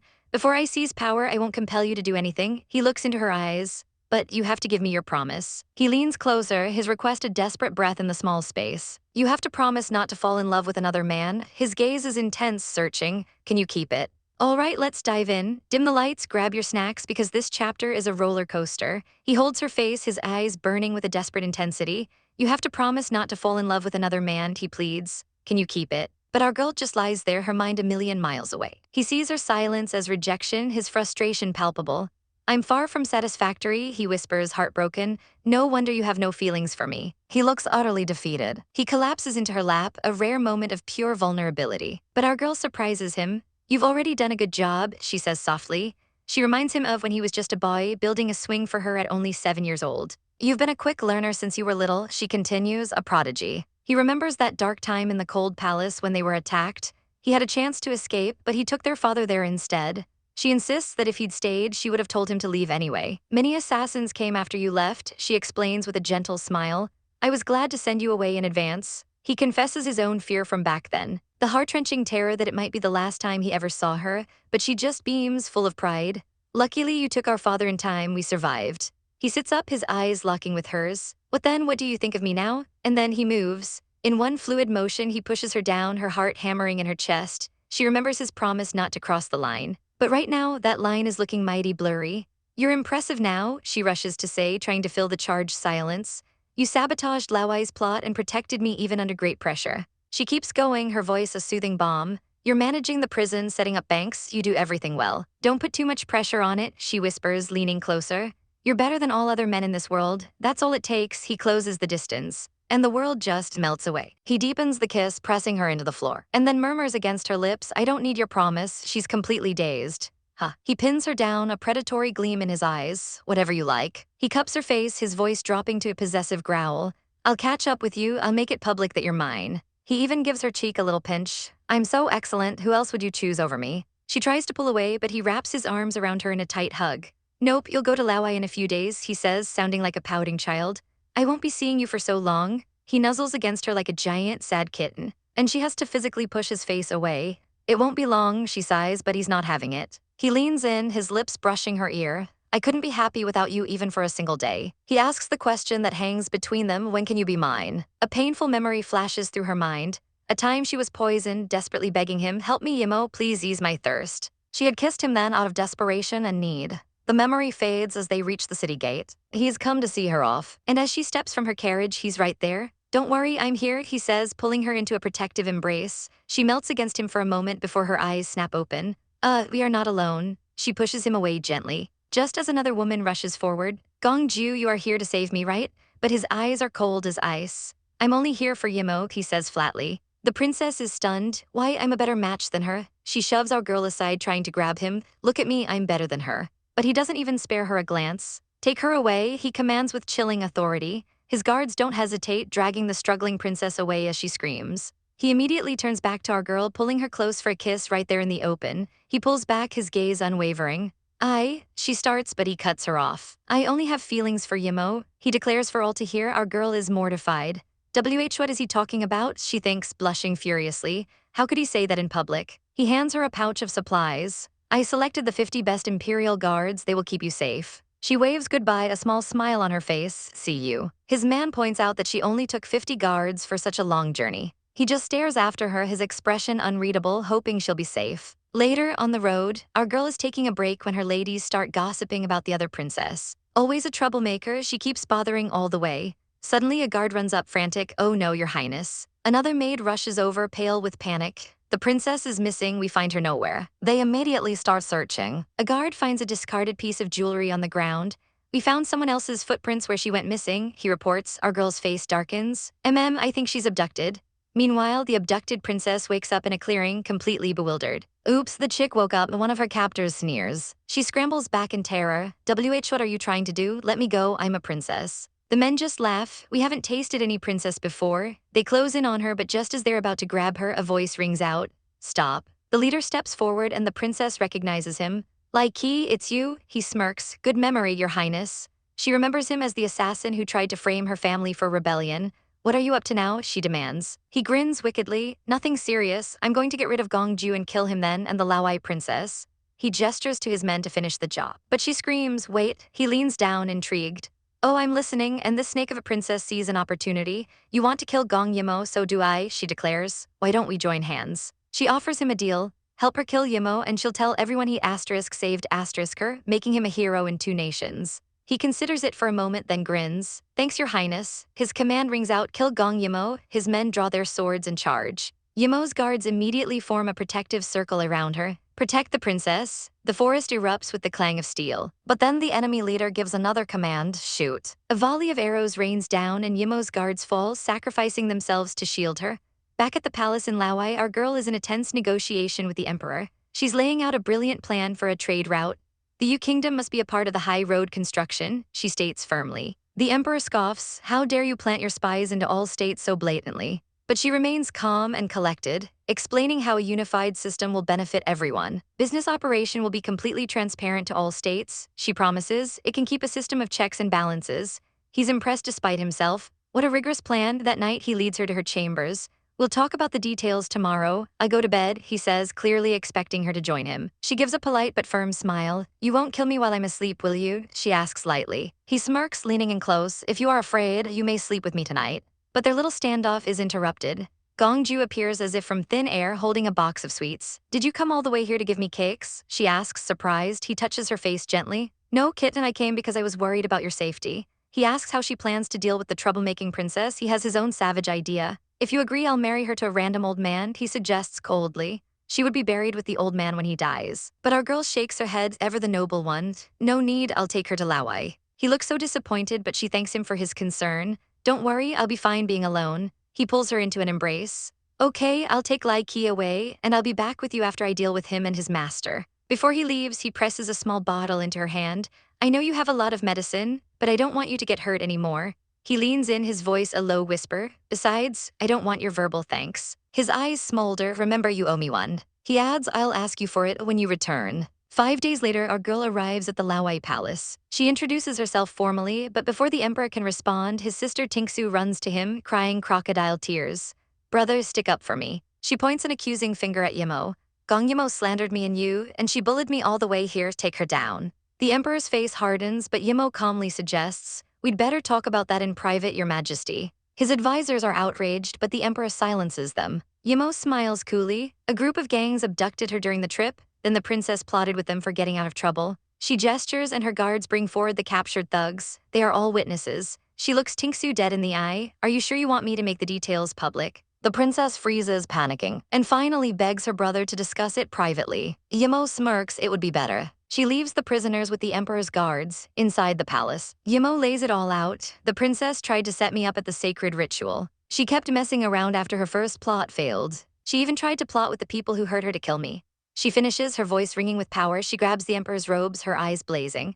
Your princess teamed up with my enemies and almost put me, the Yu Kingdom's crown prince, to death. Boom, the mic has been dropped. Here we go again. Our girl tries to have one peaceful night, but the crown prince of Laowai gets a little too close for comfort, whispering sweet nothings about sleeping together. But our heroine is having none of it. She gives him a cartoonish slap, pushing his face away and telling him to back off.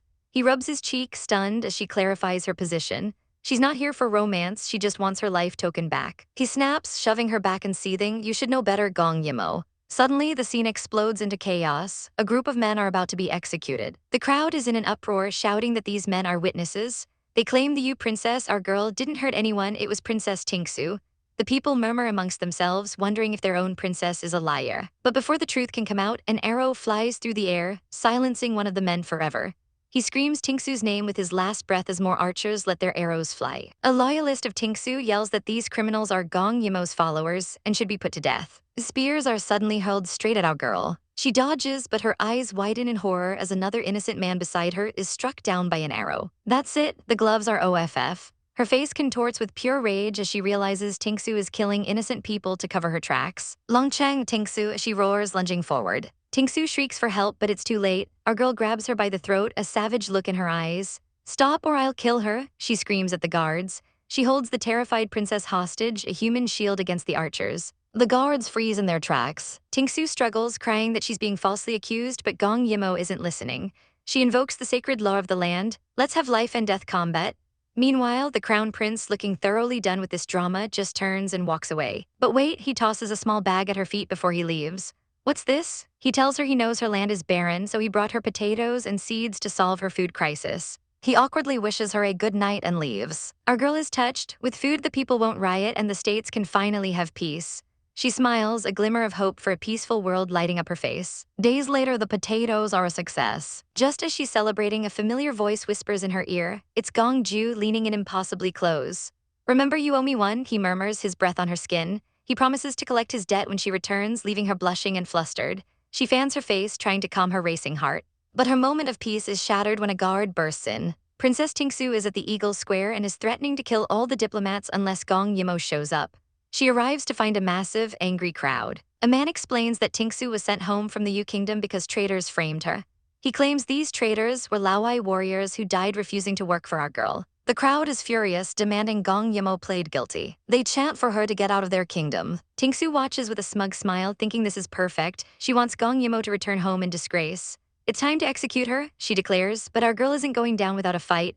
Don't you want to know why these people stay silent? She calls out. Don't you want to hear it from your people? With a swift motion, she rips the gag from one of the prisoners' mouths. The man looks shocked. Tingsu shrieks, "What are you doing?" claiming they're criminals who ruined her name. Gong Yi Mo fires back, "Then why did you shut their mouths? Are you afraid they'll tell the truth?" The man opens his mouth and says, "It's not that the Yu princess did." Flashback to the life and death combat. Gong Yi Mo had declared to the mighty eagle that she was suffering a false charge. Tingsu, cornered, had agreed to the duel. The rules were set, both parties blindfolded and disarmed. A warrior steps forward to fight in Tingsu's place. The fight begins and he lunges, thinking of Tingsu's order to kill her at all costs. He throws a punch, but our blindfolded girl is ready. She catches his hand, revealing a hidden dart. With a sickening crack, she breaks his hand. The man howls that she's cheating, but he's the one who violated the rules.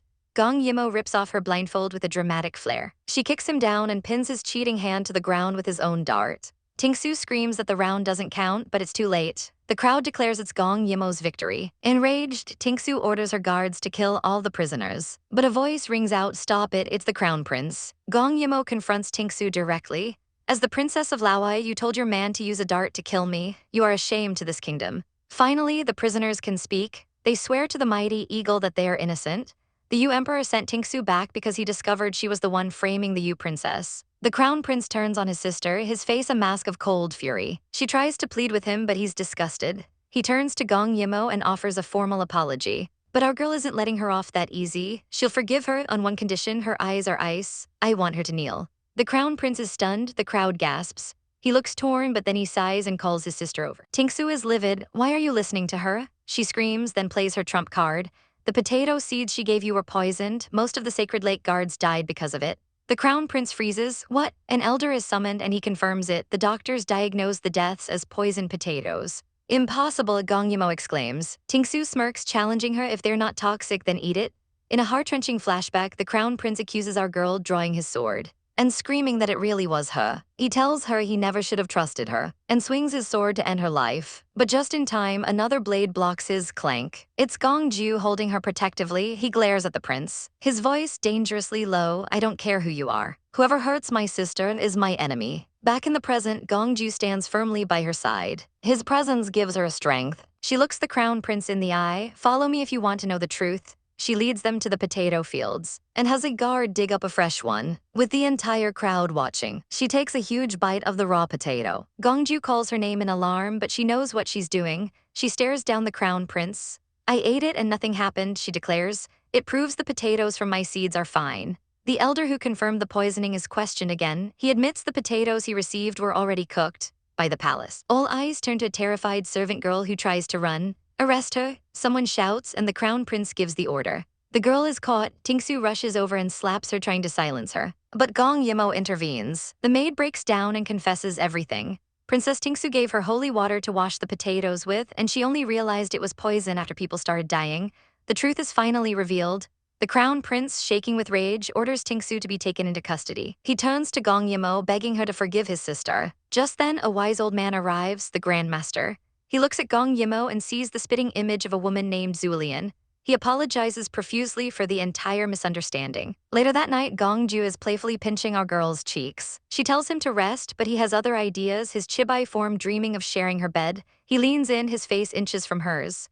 We haven't seen each other for half a month. Don't you miss me, Yimmo? He looks genuinely hurt that she isn't more excited to see him. A soft blush creeps onto her cheeks as she admits, I was excited when you showed up and held me in your arm. With a sly smile, Gongju leans in close to our girl. Yimmo, he whispers, am I good-looking? Her face explodes in a blush as she shrieks, no. He pulls back, feigning hurt, while she hides her flustered face behind her hands. She peeks through her fingers, her heart doing the cha-cha in her chest. What has gotten into him?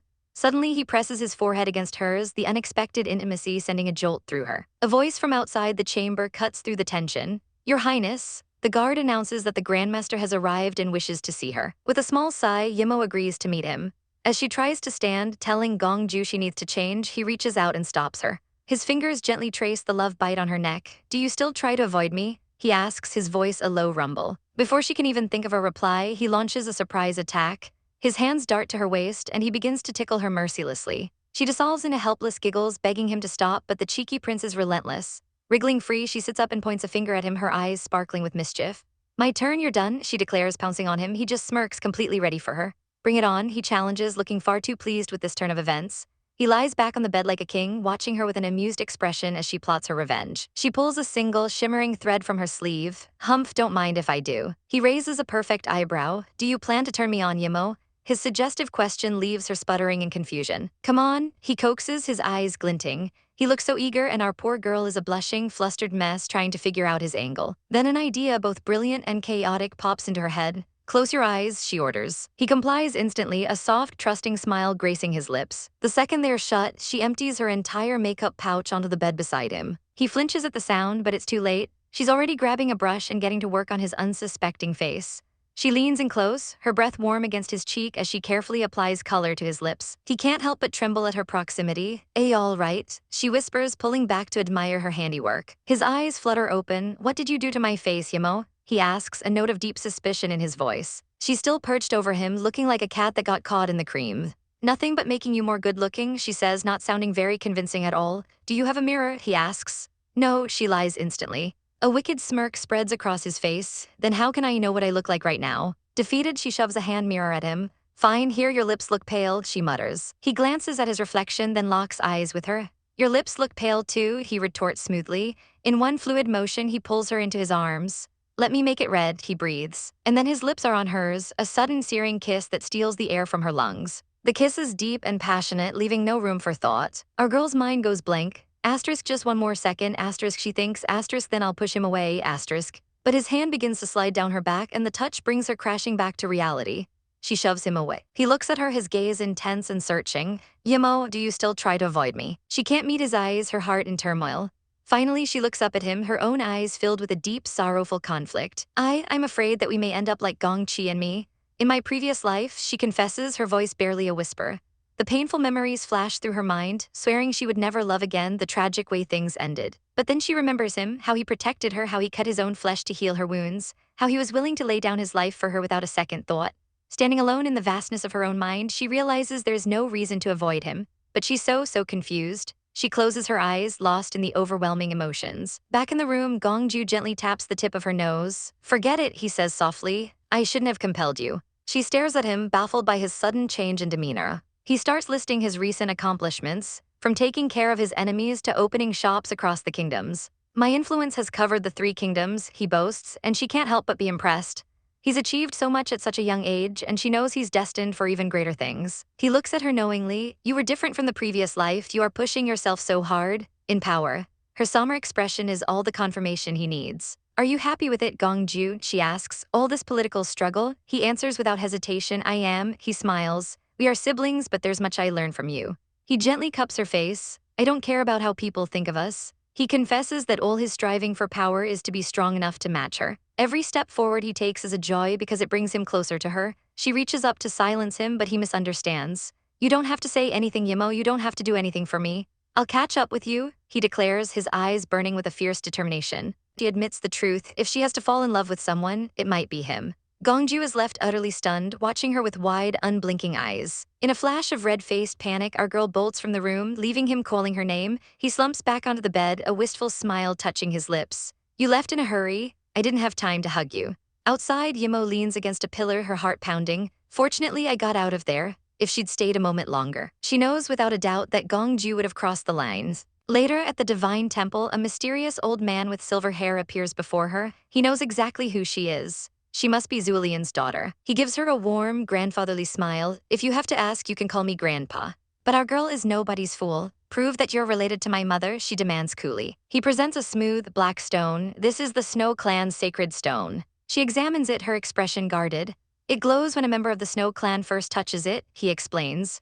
As her fingertips make contact, the stone erupts in a brilliant, ethereal blue light, proving his claim. It's really you. I'm so glad that you're alive, he exclaims before his expression darkens. But why do you share the Yu Emperor's last name? He's my father, she states simply. Of course, I'd share his name. The old man recoils in shock. What, silly girl? He grabs her by the shoulders, his voice filled with anguish. He's your enemy. She remains unshaken. The past is the past, she says calmly. The Yu Emperor treats me very as is nice to me, and I'm grateful for that. I am an independent person. I can tell right from wrong.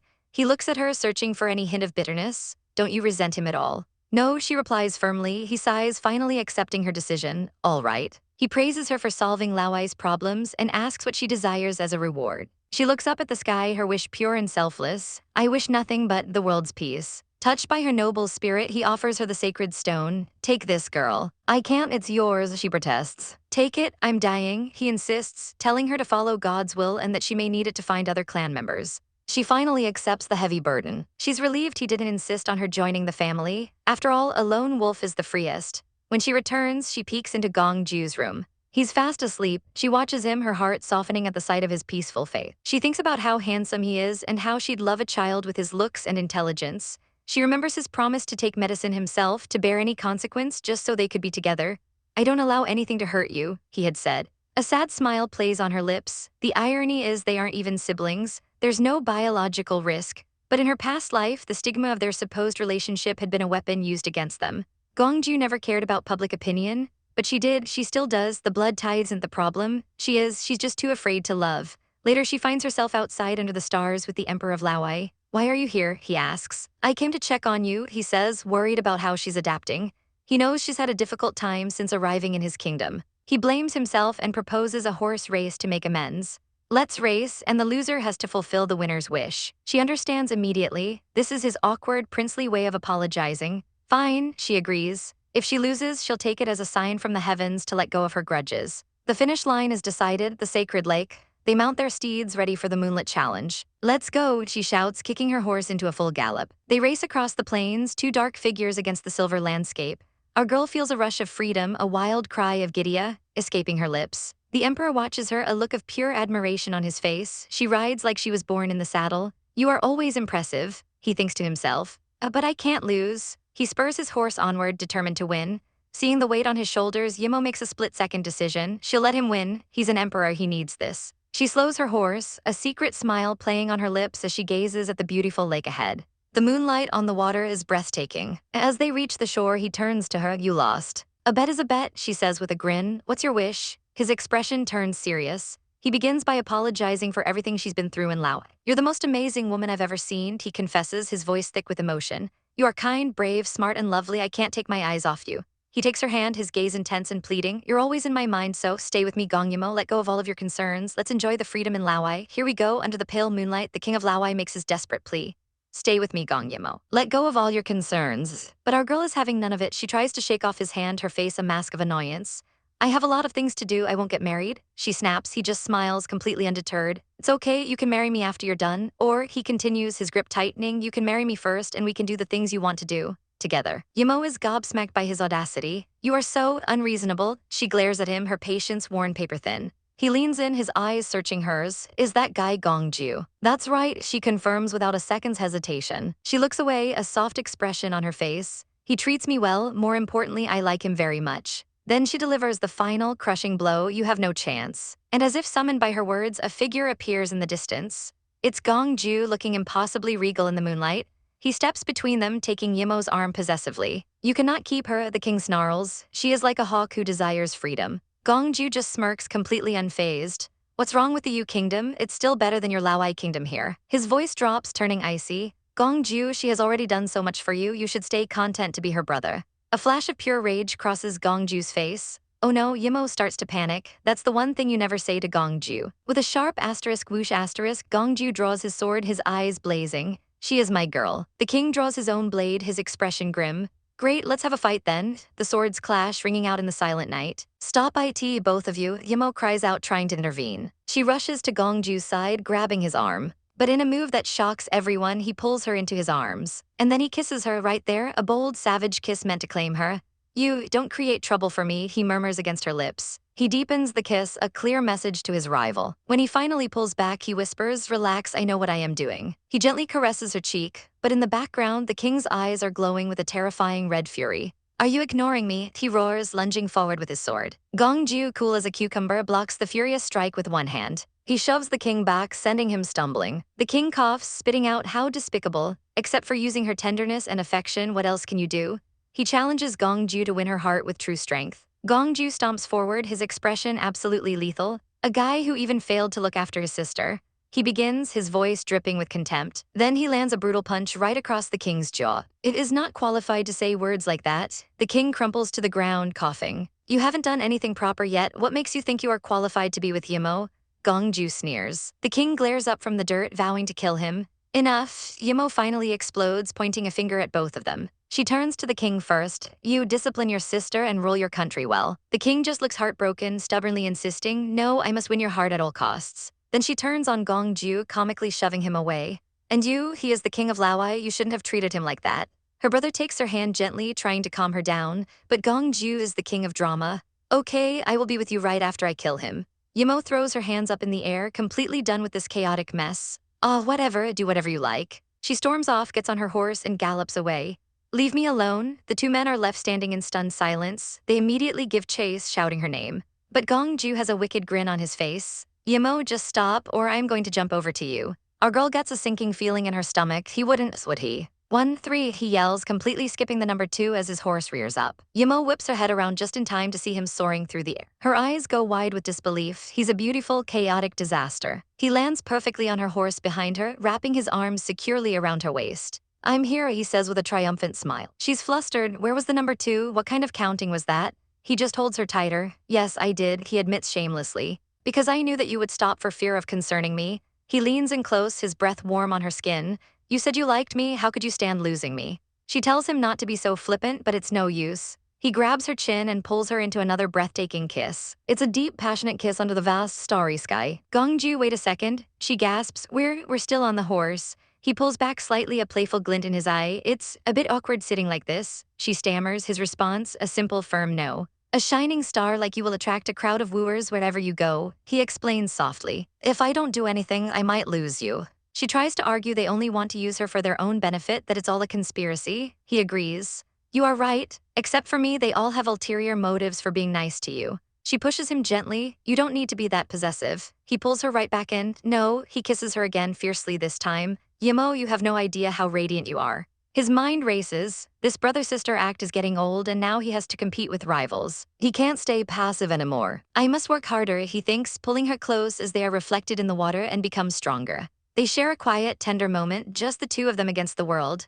The next morning, Yimmo wakes up from a peaceful sleep. But she's not alone, she's snuggled safely in Gongju's arms. Her eyes fly open in shock. What, you and I together? Her face turns beet red. What's the problem? It's more than just a problem, okay? Suddenly, a voice from outside the tent announces that the new king is about to ascend the throne. Yimmo's head spins. Enthronement day? Did you kill Longcheng Wuji while I was sleeping?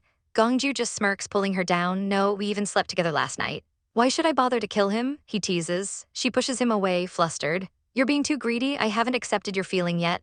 But he reminds her of everything she said and did last night. Last night you crawled up my body and responded to my kisses with your arms wrapped around my neck, he whispers, making her blush furiously. Please say no more, she begs, covering his mouth just as a guard appears at the entrance. The guard formally invites them to the ceremony. Yimmo is still completely lost, but Gongju calmly accepts will surely be there. As they walk, Yimmo whispers frantically, why did you just accept the invitation like that? He leans in and explains the situation. The king's sister, Tingsu, poisoned her own brother and staged a mutiny. What? Yimmo gasps, horrified. She asks what he plans to do. He just smiles reassuringly. Don't worry, I already got a plan. They enter the throne hall, the atmosphere thick with tension. As they take their seats, Yimmo can't help but feel sorry for the deposed king. Poisoned by his beloved sister, how truly pathetic. A herald announces the arrival of Longcheng Tingsu, the new king of the Laowai kingdom. An official in the crowd lets out a heavy sigh and the new queen's eyes narrow. You seem not happy about this, she says coldly. Guards, get him out and behead him. The man is dragged away, screaming that she'll pay for this. Suddenly, the deposed king appears before them, looking weak and desperate. He turns to Gongju. I suppose you're the only one who can help me now. Gongju sips his tea. From now on, you must let Gong Yi Mo go and stop thinking about marrying her. He lays out the brutal choice. Gong Yi Mo or your kingdom, which one will you choose? The king trembles, but she is the only woman I've ever fallen for. A flashback shows his sister's betrayal, her declaration that she will be the new ruler, and his vow that she won't get away with it. Back in the present, he makes his heart-wrenching decision. Deal, he pants, his spirit broken, he stands and shouts, the king of the Laowai kingdoms will only be me. But his sister just looks at him confused. What are you talking about? In a flash, Gongju is by her side, grabbing her arm with an iron grip. Her eyes widen in fear. He leans in, his voice a deadly whisper. He said it's about time you woke up from your usurpation dream.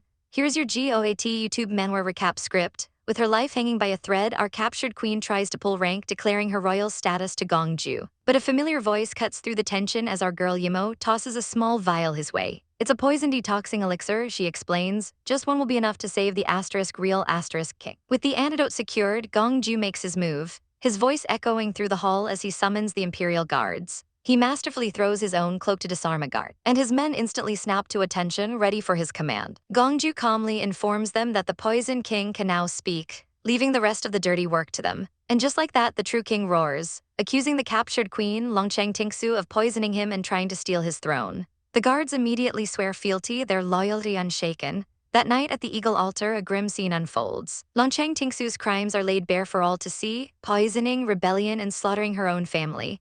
As a so-called mercy, she was briefly allowed to serve as a maid, but the people only murmured about her unthinkable cruelty. But her true punishment is about to begin. Tonight, she will be burned at the stake for her mountain of sins. In the crowd, Gongju quietly asks Yimmo if she's worried, since she suggested an alternate but equally brutal punishment. Yimmo's expression is pure ice. No, she says, she deserves this punishment. In her heart, she believes that everyone, royal or not, must pay for the choices they've made. And as the flames lick at her feet, the former queen is shown no exception. It's a savage end, but a heartbreaking flashback reveals the deep-seated pain behind this verdict. A younger, crying Gongju pierced by an arrow, left for dead in the water. With her execution, a twisted sort of peace finally settles over the kingdom. Some time later, our girl prepares to depart. Gongju speaks to her companions, his tone laced with warning. I hope you can keep your words. One of the men tries to ease the tension, turning to Yimmo for a final word. He looks at her with a heavy heart. Perhaps this is the last chance I see you. Please take care. She simply replies, take care, her face an unreadable mask. As she turns to leave, she offers a final farewell. The word hits Gongju like a physical blow. Farewell, he thinks, a seed of pure panic sprouting in his chest. But Yimmo is already moving on, her mind on the next kingdom, the next mission. 3 days pass and we find our duo standing by a moonlit lake. Yimmo is lost in thought, wrestling with her conscience over the decisions she's made. Her mind is a chaotic whirlwind. He doesn't know she carries the scars of a past life. She knows he's innocent now, but he's also destined to cause her unimaginable pain. Should I tell him? She agonizes. Just then Gongju silently approaches, draping his cloak over her shoulders. He asks what's on her mind and she deflects, offering to tell him a story instead. She begins her tale about a girl who wanted to end her life, only to be stopped by a kind boatman. As he lies down beside her in the soft grass, she continues. The girl had told the boatman her tragic story. Her husband of 3 years had used her, taken everything, and discarded her for another woman. The boatman listened without a word, then simply took her for a quiet tour around the lake. The girl was utterly confused by his actions, asking him what he meant by it all. The story just ended here, Yimmo says softly, admitting the tale mirrors the confusion deep in her own heart. Gongju's eyes are sharp, seeing right through her. He asks for her opinion. Would the woman take the boatman's silent advice and start a new life? Or would she end her life after he was gone? He presses, his gaze intense. He confesses his past self would have expected her to give up entirely. Yimmo freezes. He's reading her like a book. How is she supposed to reply? She knows the girl in the story is her hope destroyed by betrayal, her love curdled into a hatred so deep it could never be erased. She's too tough to give up, but how can she live on after all that? Gongju, she whispers, her voice trembling. He leans closer, insistent, you still haven't answered me yet. He answers for her, his voice low and certain. If she could restart her life, she would definitely seize that chance. He spins a wild tale that the boatman was an immortal who sent her back in time. Yimmo immediately snaps, you're lying. He gets closer, their faces inches apart. From what I know of you, you should have chosen the second result. The words are a cold slap. He then changes tactics. Would she get revenge or live on and avoid her husband again? He muses that if nothing has happened yet in this new life, she could just treat her past as a nightmare. The air between them is electric, thick with unspoken truths. Our girl is completely stunned into silence. He concludes that neither revenge nor avoidance is the answer. Yimmo sits up, her eyes narrowed. Gongju, you just lied again. She bites her lip in frustration, and in that moment he closes the distance, capturing her lips in a sudden, breathtaking kiss. The world fades away as the kiss deepens, full of desperation and unspoken emotions. He pulls back just enough to whisper, no, I didn't. Then his voice turns deadly serious. If that story were real, I would kill all of them. His gaze bores into hers. If that girl was you, and I was that vicious husband, I sincerely wish that you can give me another chance. He pleads, his voice cracking, please don't blame me for something I haven't done yet. He clutches her hand desperately. If I hurt you or even killed you in the previous life, I still plead with you not to give up on me this life. In this life, I just want to treat you well, he vows, his heart in his eyes. Yimmo is reeling. It's just a story, she thinks. Why is he getting so serious? A strange anger surges through her and she blames herself for even telling him the story. Meanwhile, Gongju's mind is racing. He knows he's figured it out. Was it a story or her past? The thought that she might leave him because of a past he can't remember. It's a cruelty he can't bear. Overwhelmed, he pulls her into a desperate, chaotic embrace. Whatever happens, please don't leave me, he begs. Even if you are going to punish me, you have to do it at my side. Our girl is baffled by his sudden intensity, but she finds it impossible to push him away when he's this vulnerable. But then something in her sleeve vibrates. A memory sparks. She realizes she's been on edge ever since she got a mysterious stone. Could that asterisk be the reason for her sudden anger? She reaches for the stone, but the moment he touches it, a strange energy pulses. He recoils, covering his face in pain. Are you okay? She asks, alarmed. He just pants, unable to speak as she cries out his name. A chaotic vision flashes through his mind. She calls his name again, her voice filled with worry. When he looks at her, something has changed. His eyes are wild, rimmed with a dangerous red. She immediately connects the dots. You became like this after touching that stone. Can this stone disturb people's minds? She wonders, realizing it must be the source of her own rage. She tries to get away to inspect it, but he stops her, his touch now strangely gentle. No need to hurry, he purrs. He leans in, his breath warm against her skin. Yimmo, it's your birthday in 2 days. You'll be a total adult. What are you going to do? He gets dangerously close, his voice a husky whisper. Yimmo, when are you planning to give yourself to me? Our girl is a blushing, stuttering mess. What are you talking about? He just smiles, close your eyes. No, she protests, but he warns her, if you keep looking at me like that, I may lose control of myself. That does the trick. She squeezes her eyes shut immediately. He watches her for a moment, a tender look on his face. Then he leans down and places a gentle kiss on her forehead. What's he doing? She wonders. Her mind starts to race, worried someone might see them. He pulls her closer, whispering into her ear, I guess we won't be noticed if you keep lower. And then he licks her ear. A tiny sound escapes her lips and he smirks. Yimmo, this is the first time you are being so initiative. She is absolutely mortified. Crap, why did I make a sound like that? He whispers her name again, his voice full of longing. And then he's kissing her, murmuring against her lips, you started it first. Of course, let's get this recap rolling. Pinned down on the grass, our girl flinches as Gongju leans in close, his voice a low growl. You should be responsible for me. She tries to push him away, stammering, no, listen to me first, I was just. But he's not having any of it. I won't listen, he breathes, his lips crashing down on hers as she begs him to stop. He completely ignores her pleas, whispering, give up your resistance, Yimmo. I know you want me. He even has the audacity to remind her how she once made fun of his kissing skills. She sputters, denying it ever happened, but he just calls her a liar and moves to her neck. Give yourself to me, Yimmo, he demands, his kisses turning into feathery bites that make her shiver. Panicked, our heroine begs for more times. He pauses, his gaze intense. Wait, he scoffs, I suppose it's time to let you know just how hard I have been restraining myself. Leaning in, he doesn't kiss her but confesses in a whisper, Yimmo, the luckiest and happiest thing in my life is that I met you. Her heart stutters as he buries his head in her shoulder, overwhelmed. His kisses are so aggressive, she thinks, her face flushed. If he continues, she might. Her clothes are in disarray and she wonders if they're really going to do it on the grass. But then he just stops, he's not moving, she peeks an eye open, completely bewildered. Suddenly he's sitting up adjusting something on her chest, it's a piece of armor. I especially made this for you, he says gently. It can help protect your heart and vital meridians. He smiles, relieved. You often get yourself into trouble, only if you wear it can I feel relieved. Then a devilish smirk plays on his lips. It's just that when I helped you wear it, I accidentally touched that part of your. Don't speak it out. She shrieks, grabbing his robe, her face a burning red. He was so passionate just minutes ago, and now he's so gentle, acting as if she had done something to him . It was him who kissed her and held her down. She sits up, calming down slightly. So this is a gift from you for my birthday, she asks. He confirms it, but then his shoulders droop. Don't you like it? He asks, looking like a kicked puppy. Without a word, she turns and plants a sweet kiss on his cheek. Of course I like it. He freezes, his own face turning beet red. Has it become a habit of mine unconsciously? He thinks, completely flustered. She chalks up her boldness to the stone, but when their chibi selves get curious, she quickly deflects. Nothing, I want more kisses. And just like that, they're back to wrestling playfully in the grass, their little Saint Stone companion judging their public display of affection. 3 days later, they ride towards the palace. Jin Yun's ascending ceremony is today, and Yimmo will have to wait outside for Gongju. He leans over from his horse, giving her a sweet, reassuring kiss. You said I was your first choice, she reminds him, so it's okay for me if you go to meet Jin Yun alone. Inside the empty imperial hall, Jin Yun is met by the state-guarding princess. You will be the emperor of the Yuhang kingdom tomorrow, she declares. He admits it still feels like a dream. She cuts him off, reminding him that his sole responsibility now is to ensure the kingdom's prosperity. Just let bygones be bygones, she says coolly. Jin Yun's face falls. Can I even choose a woman I love to be with? He grabs her, his voice cracking. I want nothing but you. What's the meaning of me becoming an emperor? Outside, Yimmo senses a disturbance, her hand flying to her chest. The princess pulls away from Jin Yun's grasp. I will not marry any monarchs, she states, her voice like ice. Otherwise, other kings will think that I would give the fierce weapon to the king who marries me, then wars will fall upon this ground. She looks him dead in the eye.